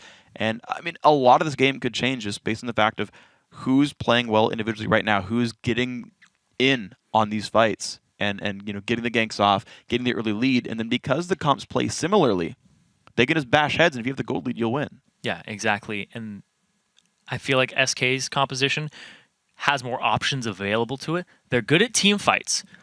H2K has a little bit better team fight, but at the same time, they're much better at split pushing on the side of SKP. They can go for a 1-3-1, and they'll be perfectly fine with that, and they'll get at least one, maybe two turrets off of it. And the fact that they have the Karma here can do a little bit of zone control for a disengage, because there's so much engagement here on H2K. They're going to be coming straight into the team. Well, here we go. SK Prime making their way around. Gilius already with the sweeper very early on. They might go for an invade here. They'll look for the ward. The funny thing about putting a ward down in the brush you see right there, the little river brush, if you put it down early, it'll time out before any meaningful invade comes up. So you don't really want to ward that early, but it will watch if like your opponent's ward or if your opponents are doing something like an early invade for ward coverage. Ooh. WTFox already has his E leveled up, so he's ready to go straight for. He's not going to get a Reckoning. He's going to go straight for the Righteous Fury. Yep. That trinket ward does get spotted. So they have multiple options here. As soon as it hits the correct mark, yeah, there you go. It's going to go ahead, get rid of it. It's going to signal to H2K to group up on this side, because that's where the Jarvan is. And they are all there, so 5 on 5, all nearby. Trinket wards, 1 is left open. I don't know what SK Prime's plan is right now. Because if they invade late, they're going to be seen. They already gave away the fact that they swept the ward out. And that Jarvan is on the blue side of the jungle. We're going to have 2 on 2 lanes. They're both top. Yeah, they're both going to go ahead and top each other. Yeah, they're going to go for a late invade now. And they see it. Tricky. This so is tricky. They have multiple options here. They can loop all the way around, or they can just go for the blue, and then they have more information for H2K. Yes. So they can actually get SK Prime on the retreat. Maybe, but Zeiss and Zaitan actually going to make their way around, and actually they're going to walk right into Yernan. And I wonder if Jarvan's going to get caught out on this one. They can, of course, I mean, they already knew from the walking, but they can also infer the fact that the red buff's definitely been grabbed at this point because of where the dual lane came in from. And look at this. They see Gilius there, but there's everybody else. Trashy, not level 2. Gilius is. So he can actually have the EQ combo straight out of the fight. Okay, so nothing picked up actually by either side. Then just kind of trading vision back and forth. Smitty's going to counter jungle this Wraith camp and come join Gilius now by the mid lane. Fib isn't going to be safe on this one, and looks like we will continue our regular buff starts there as they trade sides in the map. And Trashy I don't know if I'd say regular. Gilius is going for the blue. He's going for all of the enemy jungle here. This is a really risky play, but honestly, no one's punishing it at all. It's really good. They don't have vision of it. They have no idea it's being done. Trashy, he was only level 1 after the buff start. He did not get level 2 off of it, whereas Gilius did. So Gilius had the EQ combo available to him. Also, Trashy had to clear another camp. So even if Gilius ran into Trashy there, it would have been a level 1 to level 2. Drama's got to be careful. Now he's going to know that both those buffs were taken, so the only buff left on the map is that bottom lane red buff. Trashy should know this, but he knows, you know what? I can't get there. I'm just going to grab the wolf camp. Doesn't have the Vault Breaker, can't get over walls. He's going for the early clear. But man, he is so behind right now, and I don't know if he knows it. He's got to. The fact he saw double buff on Gilius. Yeah, that's right. He went down bottom, showed himself. Also, another thing, too, is that Trashy, if he was doing his blue and Gilius showed up, Gilius would have an advantage because Trashy didn't have a point in Vault Breaker, couldn't get away. Also, red buff was on Gilius. So he has more dueling potential in the early game. And there's the downside occasionally of sharing XP with your top laner and jungler. Yep. Because once in a while, you have to actually fight for that second buff. And in that case, that's how it happened. When the buff's from the same side of the map. So it can go down. Gilius not going to find his way in just yet. He's still pinging around. Big thing, though, is that now that he knows he has the experience advantage, he can go for a gank, knows he won't be behind. He can't gank this. Also, he can go for a counter jungle. Yes, and he would be perfectly fine. That's the better option right there. He can take the wolves down. He can. He actually probably could have recontested the Wraith camp. Thing is, he saw the Vi clear the Wraith camp. Yep. And so he could actually pretty easily tell Trashy's movements from there and actually maybe catch him back in the jungle. Not going to be the case. He's going to look for the wave on the backside, though, of this bottom lane. Maybe. Yep.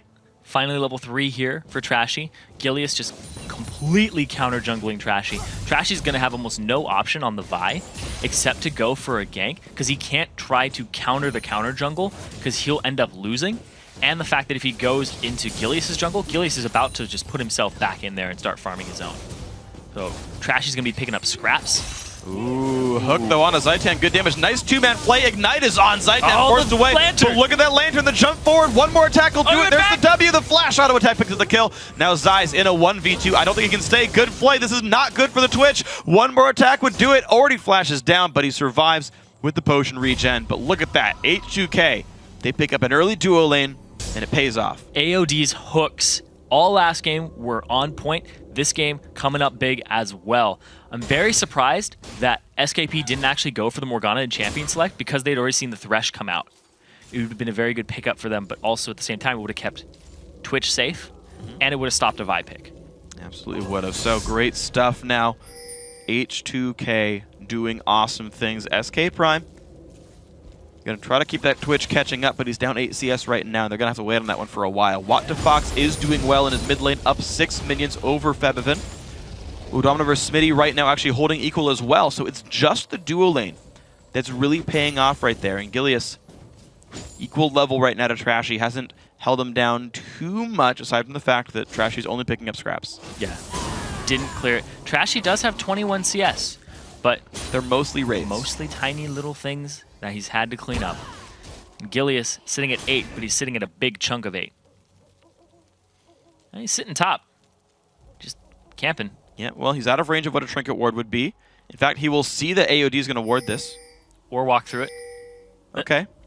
Oh, now he knows he's not behind him. He's going to flank them. He knows he's not seen. He's going to get this flank on. Now, can they turn this one around, though? There's no summoners up at all for H2K except for a heal. Hook comes in, but here they go. AOD has no way out. Nice play's going to stop the knockup, but is it going to be enough damage? I don't think he's going to survive, and he does it. Flash in. Trashy, Odwamna are there, and Smitty's going to go down. Nice gank at the bottom lane. Well forced. And Trashy's now actually got a level advantage over Gilius because he just reserved himself to farming, picking up as much as he could. Gilius spent a lot of time trying to rebalance the lane because of the solo kill up top. Or the non-jungle involved kill top. Gilius has spent a lot of time trying to set things up, and he's fallen behind on XP because of it, whereas Trashy's ganks have been rather swift. Yernan! Ooh, doesn't steal it. It comes straight in here. It looked like an advantage for Smitty. They both hit the 6, but Trashy comes in just to tip the tables in Odwamna's favor.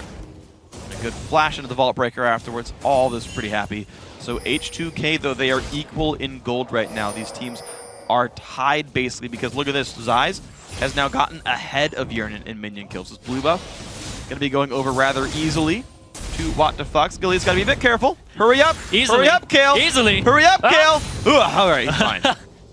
Level 5, he's good.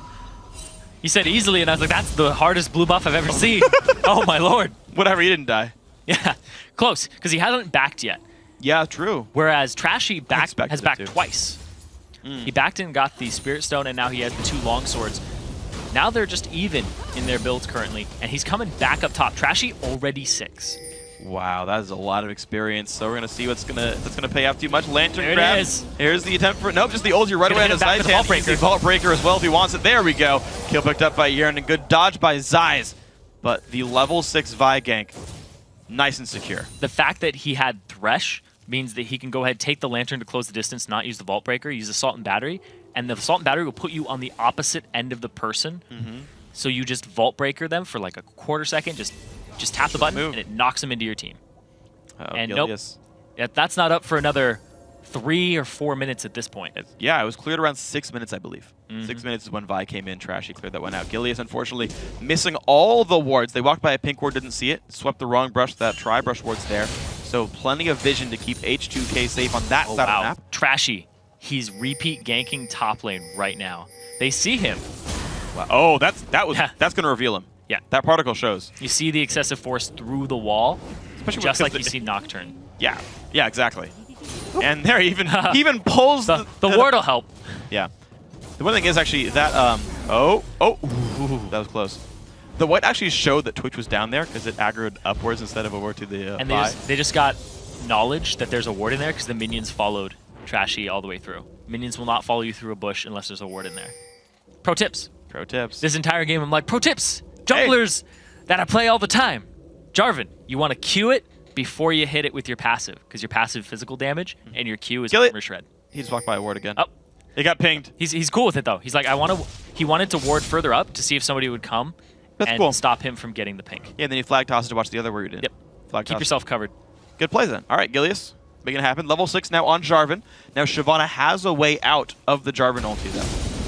How well can they play this one? The EQ, if you play it really well, you can actually stuff the Dragon's Descent with an EQ. They're grouped around the Dragon. There haven't been any big team fight moves just yet. It's 10 minutes in. People have just been trying to crawl back into the game since the early. But Trashy is now ahead, and the ganks top are putting just a completely different lane down. What ended up happening is Trashy noticed that last game Zeiss was trying to carry. Just keep ganking that lane, keep getting as much denial of CS as you possibly can, and try to delay the power spikes of Twitch, because it worked last game a bit. Both junglers down bottom though. Neither of them have information on this though. This is going to be all kinds of interesting then. 2-on-2. Lanes are pretty equal, except Odwamna has a bunch of tank stats that Smitty does not have. Who's going to show first though? Odwamna baits the fight, and here they go for the battle. And there comes Vi, but here comes Jarvan. The battle's afoot. This dodge going to come in. Nice assault and battery, though, just explodes, and Smitty's going to go down. Now Jarvan in the 1v2, forced to flash away. The Trashy Q. Can he juke it? He cannot. Big damage and a double kill here for Trash, the new jungler of the team.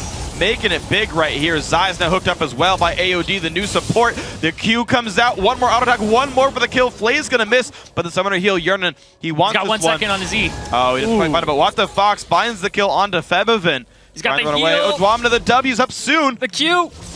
Ooh, the slow comes out, and What the Fox makes it happen. Trashy does not have a way, and his flash was almost back up. No burnout available there. So close. Febevin ends up going down to What the Fox. A lot of great plays with these guys. You're seeing the individual skill plenty high on all sides. All across the board. But H2K end up with a big gold lead after that, about 3,000. And What the Fox just turns the table here on Febevin with the heal. Oh, Odwamna. He turned. Turned out of the bush. And that gave enough time to What the Fox to go ahead and just run away and get his cooldowns back. Now, cooldowns just weren't quite up for anyone else either. Febevin not quite able to get the damage down. Smitty once again in the battle against Odwamna. He's keeping the levels up, to be fair, and keeping up at CS despite the 2 deaths. Smitty is playing quite nicely, even with all the interventions. So, yeah, and a big part of this gold lead too is that the top lane turret ended up going down around the same time. But this leaves Zai's to go ahead and just try and free farm. But that also frees up the bottom lane of H2K, which are going to go straight for the dragon. It's a great play on all sides now. H2K continuing to jump his gold lead higher, up about 3,500 after this goes down. You're going to see 20.3 to 16.9. Quick recall from Trashy. Already has the Lizard Elder. Zaitan and Zai's kind of capitalizing on the fact that the team is bot lane. They would be able to answer this turret back. So it looks like this gold lead will be a little bit closer than it was before, as long as they stay for this. So Trashy, despite getting a 1 buff start, is now 2 levels up over Gilius, and he's hit that level 9 power spike for Vi, where you can get 2 Vault Breakers off in a single gank, which is huge. When he was level 8, he just barely got the second one off to get the second kill on Gilius down bottom. Now that he's 9, it's no problem at all. Well, it's going to be a big threat then. SK Prime's got to watch out for these Vi ganks and see how well they can play around this. Red buff comes back up. H2K going to be able to grab that one very easily for themselves. Looks like no one's around to stop this one. Zai's, he stealths on top of a ward, so not going to find anyone. Hello, Twitch. Nice little chuckle for you, too. Yeah. He was happy to see completed the you. line. He was happy to see you. Mm-hmm. Who isn't? Not me. Wow. I'm always happy to see you. That's good. Anyway. I'm lukewarm. Thought you were a freak. Why are you lukewarm? No, anyway. Going on. They're going to the bottom lane now. Zai, Smitty, trying to make a pick here onto Odwamna. They do have AOD off on the side for escape, and Trashy's here too. Ooh, Odwamna's got to be careful. He's going to get away with the Dragon Form, but Smitty's got to be careful. A lot of burst comes out. Trashy claims that one. Now Gilius hooked under the turret. Let's get away from this one. Looks like they will keep the turret safe. Plus the that second kill. breaker. Oh, the flash Q. Zai's got to be careful. No Flay's going to land. There's a distance hasting him up. Ward goes down to the wall. Zai's has nowhere to go. He goes down to Febevin. 8-2 in kills. Hook on Zaitan. AOD. Make it happen. Trash going to take turret aggro. Ignite is on. That is surely a kill as well. And H2K just making fights happen in the mid game. Yeah, the big power spike for Vi is the level 9. He got 3 Vault Breakers off in that. Closes the distance, does a ton of damage, applies your W. It is huge. They get a turret off of it and multiple kills. Beautiful stuff by these guys. Gilius forced to go back to his own jungle to grab the red. Thankfully, he doesn't get that stolen away, but there's really not much for SKP to do. Every time Smitty looks for a fight, someone's there to turn it around. Every single time. Trashy, and sometimes others, are there to stuff it in his face. They're keeping the right people down this game. What the Fox has pretty much been on an island in the mid lane. Haven't seen too much in terms of roaming. He's up 40 CS right now. He's destroying. Yeah, he's destroying that lane, but Febevin saying, I'm just going to roam with my team because I just can't stay in this lane at the moment, which is the right move. Yes, it is. You can't stay in the lane. Go ahead and get your other lanes ahead, which Trashy's been doing an amazing job of. 2-0 and 5 right now. Coming up huge for his team, setting him up for success. So wonderful stuff by these guys. And you're seeing H2K, just, again, right? They're playing the game properly. If there's a disadvantage, they play around it. If there's an advantage, they play around it even better. And it's been awesome to watch these guys. Trashy, he's near top again. But here comes Gilius. But he's going to land the stun on Odwamna. Ooh! Gets away. It hits the ulti just late enough. He wants well to fight, played. though. Here comes Trashy. Dragon ulti's going to be big. Here comes Trashy. You are right. 2-on-2 flash away. Ooh, the Yo! The burnout makes it happen. Wow, Dwamna making it. Dragon Singed is pretty much what that was. Pretty much Dragon Singed. 2 levels up, actually, pretty Don't chase the Shyvana either. Yeah. Well, yeah, again, when you're 2 levels up, it's going to be a lot of stats your opponents don't have. Rank 2 Jax ulti would have been enough to win that fight, but Smitty was held down enough by those miraculous, awesome counter ganks by Trashy that matchup is snowballed. Even though Smitty was doing excellently in the 1v1, it's finally broken. He's always done excellently in his 1v1s. He usually crushes the lane by about 90 CS we talked about. Right. He's going even with Odwamna in CS, which is huge. It really speaks to his playstyle. The fact that he likes to farm and likes to play those hyper carries, but he's 0-4. He has just been shut down. He goes aggressive at the right times, but the fact that Trashy is there at the even better times, he realizes what Smitty's going to do. He realizes when Smitty's going to go in, and they abuse that. The last 2 or 3 kills that have happened onto Smitty, it's because Trashy was there at the same time that Gilius was, and they read the movements. That's just beautiful reading by these guys. So right now, we got to see how this game's going to progress, because SK Prime, they're at 1 item Twitch right now. He's got a ways to go. Though Urinin without a Trinity Force done isn't too much more powerful despite his kill and CS lead. When he goes to shop, that might change a little bit. Top laners, you've still got a ways to go for Smitty, but you can, to some extent, rely on WTFox to put massive damage down. There's not a lot of MR yet in the builds of H2K, and just maybe he can carry those fights. And they're starting to work towards them. Yeah, they're starting now. Just now. See the Negatron Cloak for Odwamna. Trashy's going to go for Mercury Treads. They're going to go ahead and get themselves a mid lane turret.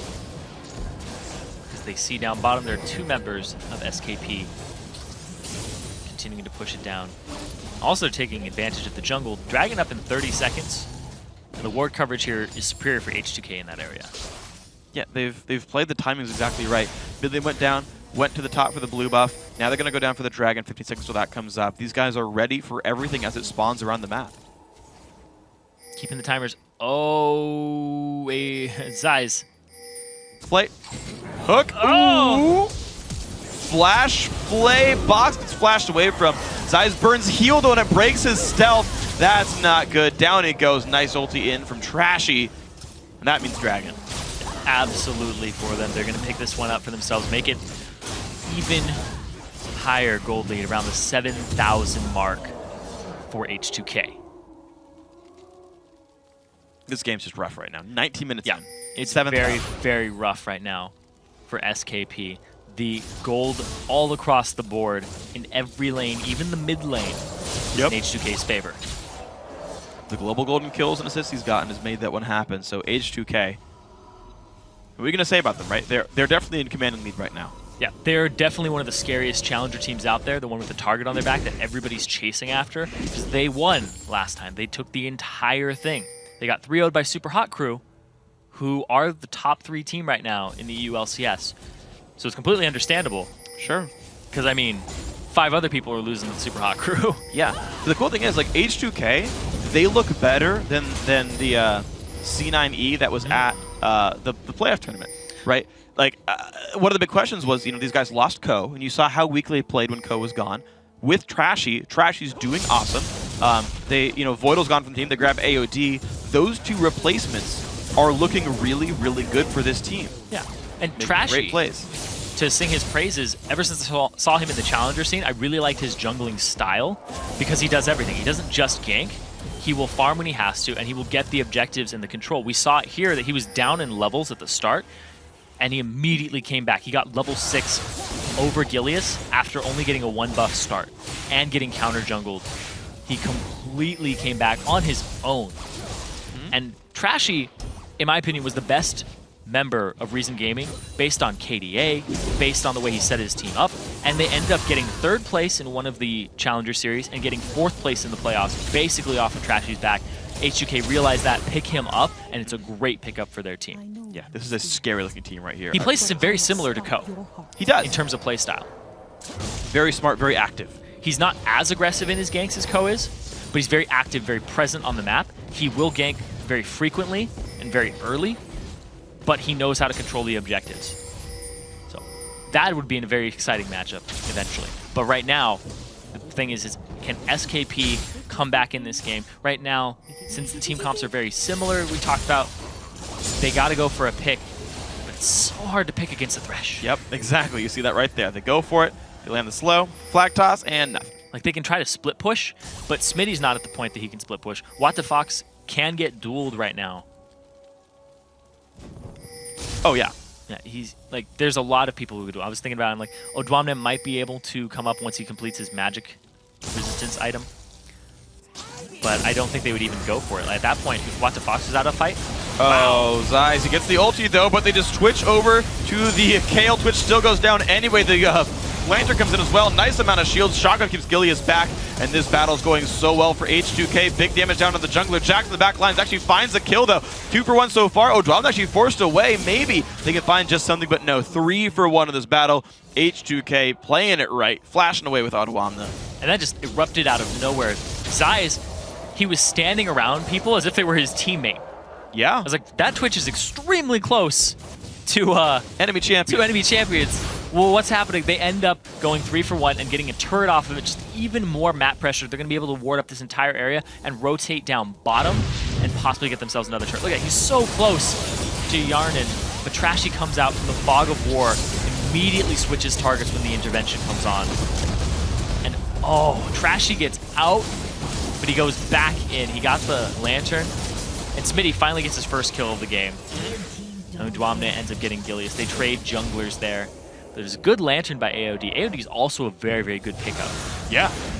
New member of the team, very high kill participation, and he knows what to do on multiple champions. We've seen him on the Thresh both games. His hooks are on point, and so are his Lanterns. They're going for a Desperation Baron here from SKP, though.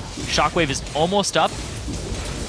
Big damage comes through. Zeiss losing health. They're going to stay for this one. They do pick up Baron Nashor. Now can SK Prime get away? Have they breathed life into this game? Wow. 7,500 gold deficit, but Baron buff holds most of that back if they can farm it up and use these combat stats. Yeah, it's an earlier Baron, too. They end up with about 32 bonus AP and AD as opposed to 40, so it's not at the maximum cap. So there's still an advantage here for H2K in combat stats by about 3k. Yeah. And remember that, of course, SKP has to buy from the 300 gold they all got from the Baron going down as well. So now, this is the test. Last time around, SKP got Baron, went back to gold parity and didn't do much with it. This time around, actually, they're still behind pretty significantly. It's okay if SKP waits around and just says, go for late game, go for late game. This is a team with Twitch, Kale, and Jax. You cannot let this game go to 45 minutes without starving them. Yeah. This is a real risk for H2K right now. That Baron was big. Right now in this meta, when you think about late game champions in top, middle, and AD carry positions, those are the 3. Those are the 3. Those are the exact 3. And we see that WTFox, he's actually going to go for the Runan's Hurricane after he completes the Nashor's Tooth and Death Cap. Because he has the Berserker's Greaves. He's looking for the very, very quick Kale auto attack team fight shred. And they're trying to converge onto Odwamne and just clear this out. Well, let's see. They are going to look for top lane right now.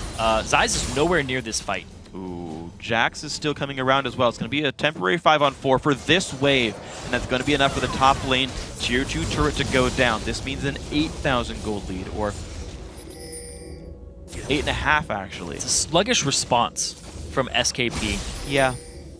Well, they didn't have any wards then, unfortunately. As they left out, their wards, like their sight stones were empty and whatnot, so now the dragon's up. This is That's good. where the next fight is. SKP, they're going to have confidence, though. They have the Baron. They're going to want to fight this, because basically it's now or never. Yeah, this is a pretty big important point. No left whisper for Yarnan means their AD carries are on parity right here. Dragon goes down really early, though. H2K on the way out. Can SKP make their way in? Dissonance going to stop this one. Hook not going to land. And nope, H2K. They respect it. Yeah, they did, but H2K, despite the Baron buff, go into SK Prime, pick up Dragon, and pick up a tier 2 turret, unafraid. Yeah. Well, they're out-rotating them right now. Absolutely. Fight has not happened. Nobody's taken substantial amount of damage. Yeah. They're just going ahead and getting the objectives at the right time because the sluggish response from SKP, they're just about 2 seconds behind, which is more than enough. Definitely more than enough. They're If doing you're very so much coordinated. damage right now. We're going to see the minions still cleared away. No siege going to work here. That mid lane turret's so low, but of course you can't turret dive an Orianna and a Thresh when they're waiting for you there. Yeah, the Thresh will get whoever you're after just out of the fight. Vi can lock somebody up. SKP just sitting on the Baron buff. letting it tick away, looking for the opportunity. But H2K, they're playing it right. They're not leaving any cracks, but they're still being aggressive. They're actually pulling away in gold. Yeah. While SKP have a Baron buff. H2K was smartly aggressive. Yes. They found a turret with no opposition. They found a dragon with no opposition. Then they said, defend under turrets. With Baron buff, we are at parity. It's okay. But now look at this. Nice move, SKP identifying. Look, it's low. Just backdoor it. Great choice there. 3 turrets to 5. Not the farthest away, but still Baron buff's ending and still a 9,000 gold deficit. And the power spikes here. Smitty is not even at 2 items in terms of offense. Very far removed from the Trinity Force. There's no Randuin's completed for Gilius. Whereas we already see Trashy going for his magic resistance. 3 items on Odwamna. Yeah. 3 items in the 80 carry Yernin. Mid laners are close, but Fibiven's pulling away. Yeah, down the line. I mean, you can see like how that 9,000 gold lead manifests. You're seeing a completed item pretty much per roll on average. That's a big deal here. Zai's just been farm he can. They know he's there. AOD gets a soul for Zai's hard work. I didn't actually know you got souls from enemy champion kills. Well, it's a monster? Yeah, when an enemy kills a monster, still drops a soul. As long as you're in range, I guess. Yeah, I actually didn't know that. So if you're Thresh and the enemy team gets Baron, toss your lantern and walk away. At least you get something for it. Yeah. Get extra stats. Get 0.75 ability power and 0.75 armor. Nice. Hashtag worth. As he throws it out. Great timing. It's like AOD's reading my mind from the future. And now, it's really H2K, they have the advantage by 10k now. They have to feel it. They have to know it from the levels and the items. And now they're just looking for the fight. Baron's gone from SKP. It's up in 2 minutes. This is the go signal. Trying to make something off of Odwamna's push. Now, will H2K dive is the thing. They're powerful enough they could make it work, but it is still risky, right? You have to if swap that dive targets. fails, you've thrown the game away. Odwamna has to get aggro, and you have to swap targets and get Fibevan to shockwave multiple people if you're going to pull the dive off. Because Fox, he can just intervention somebody, but you have to swap targets appropriately. Okay. Zeiss does not have power spikes, and they catch Smitty. Hook onto Smitty. They're not really even clearing the waves away. Look at that. Yernin brings that turret down to about half. Yeah. So within 3 waves, that turret falls. Yeah. Within 3 waves, Baron comes back up. Runan's completed for Fox. He's going to try to wave clear these as much as he possibly can, but he'll put himself at risk of the shockwave because the range of Kale is not that large. So how good can Fibiven get the ball up as well? Because you can amplify that range by getting the ball into a good spot. Right now, it's in front of the turret as opposed to behind, so he's not threatening Zeiss or Fox. If he moves off to the right, he can get a little deeper. He can. Right now, he's not going to do that, though. Big damage comes through. Vi waiting around the wings, and SK Prime refused to defend the getaway. No hook comes in, or no hook lands, I should say, and that means the turret. Now, Baron in 40 seconds. H2K have not set up wards for it yet. And they're going to go ahead, clear out the middle lane, and leave Odwamna to split push. They may go for a Baron with a split push on the Shyvana. Well, there's enough wards in that bottom side because they were sieging it. Odwamna's safe right here. He's actually been set up by the team to live in this area of the map. However, AOD's Sightstone nearly empty. Very few pink wards in inventory, actually none in inventory. H2K can't easily set up Baron right now without recalling and losing some time here. SK Prime have a short 5-on-4. There's actually no wards to teleport to right here. They actually couldn't get a Odwamna into the fight until they throw a lantern down for him. There's one ward just now. There's also a ward in Fibevan's inventory. Yeah, you're right. We'll see what the call is. They actually send Smitty back. That's a good choice. So there's actually a flank opportunity right now from Odwamna if he teleports to a ward off on the side and comes in. He's going to look for it there, moves off to the side. There we go. Or he's just going to come straight down the lane. They get a knock-up on a trash. They got to be careful, though. AOD loses a lot of health, though. Twitch getting big damage down, but Fox gets the ulti down just barely. Zeiss, he goes down, though. He gets caught out and falls over. That's a 1-for-0 so far. Fibiven in the back line's getting hit up by Smitty, but he can't find the kill. 2-for-0. Fox goes down to Trashy. H2K crushed this team fight 4-0. And they just going to go straight down the middle. Just neglect Baron, get it on the retreat. The 40-second death timers now for SKP is more than enough for them to just face tank a turret and get an inhibitor too. Wow, there's going to be a whole lot for them. I mean, I wouldn't even be surprised to see a surrender from SK Prime at this point because so much is going to be picked up there. But it's going to be the turret so far. As you say, Inhibitor going to be likely afterwards, and they've already even pinged towards Baron. So those will be the 3. Then the safe recall, unless Gilius goes for a Miracle Steal. 13k gold advantage. Inhibitor super minions will be pouring down into their base. The Baron is live. They're going to pick it up for themselves. And watch Zyza's positioning here around AOD. That hook in, into displaced off to the side, and he has to flash, but he flashes right into a wall of the box to get killed. The shockwave and the hook displacement puts the AD carry, the priority target for H2K, in the worst position possible for SKP. Yeah. AOD won that fight for them by hooking that one. Yeah, he's won a lot of fights for them before they even started. Yeah, it's true. They've been 5v1s with a hook to lead it out. Just gotta say, it's great playing with these guys. So, wonderful pickup. Absolutely. For H2K. Both Trashy and AOD have been coming up big in this series. This is a good team. Yeah.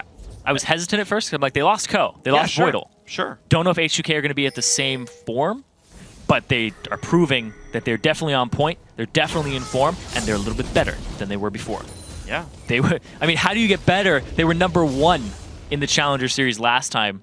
They could go all the way from what I've been seeing today. I mean, think about it, right? Like, think about last Challenger Series throughout spring, really. The big rivalry, for the most part, was C9E versus NIP.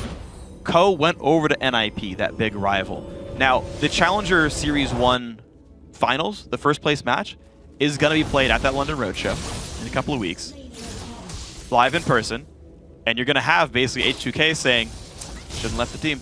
If they go right, if they go all the way. I'm just saying, right? There's like, a lot of people. Yes, there's a match in front of them. They play Leblin. If they win this match, and to be honest, they're looking really good here, right? They win this match, they play Leblin Shore in the semifinals. They win the semifinals, on to the finals they go.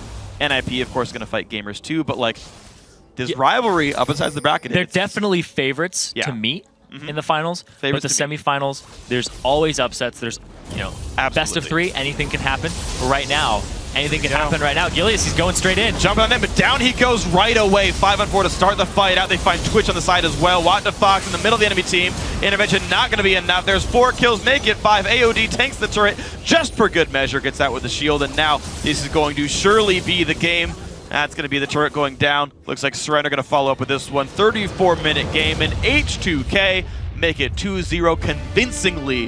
What an exceptionally strong team. They went 23-3 in kills, played it perfectly with their new members. Trashy, behind at the start, comes out with level 6 first, ganks, sets that lane ahead, continues the snowball. Then AOD, before team fights even start, they're over because of the perfect engage he created for his team. Yeah.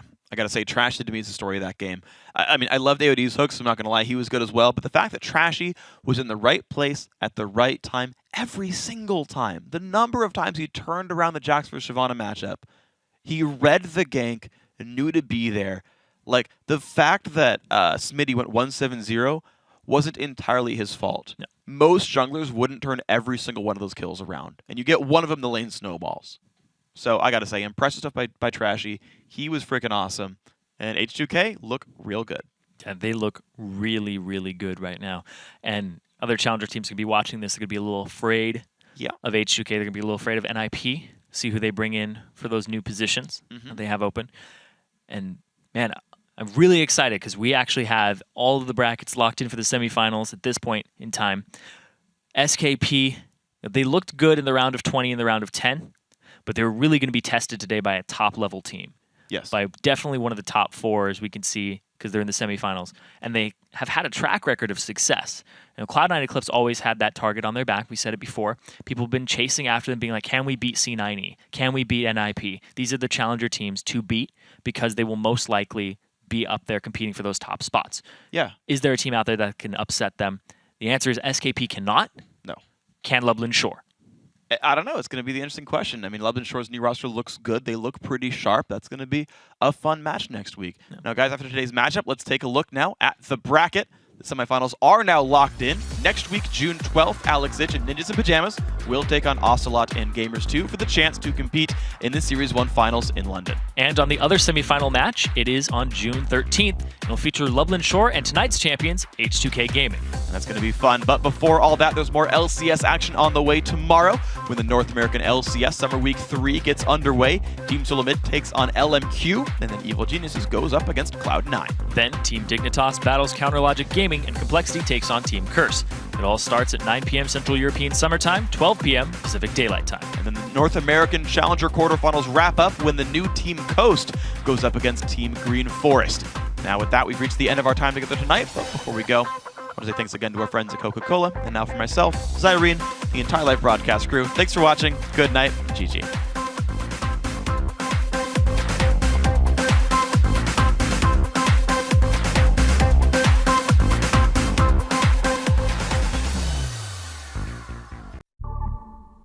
Yo, man, look at me, man. I got on the jewels. Look at my shoes, man. I'm sharp. Man, I look good. I look good. I look exactly the way you wish you could. I look good. I look good. Come on.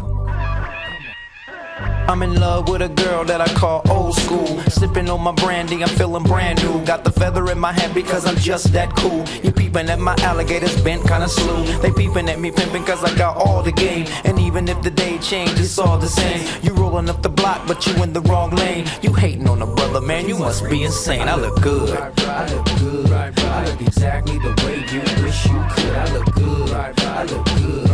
Come on. I look good, I look good, I look exactly the way you wish you could. I look good, I look good, come on. Joe said that I'm the best in the West. I got the girls singing, damn, look at how he dressed. No need to guess, just bless my finesse. I keep him in a mess, all up in this caress. Jeans, fitted, shirt, knitted. Man, she need to quit it, she already did it. She gotta be Latina cause she look mixed with it. She all up on me, so I guess she gonna get it. I look good, I look good, I look exactly the way you wish you could. I look good, I look good, come on. I look good, I look good, I look exactly the way you wish you could. I look good, I look good, come on. Right, come on. Right,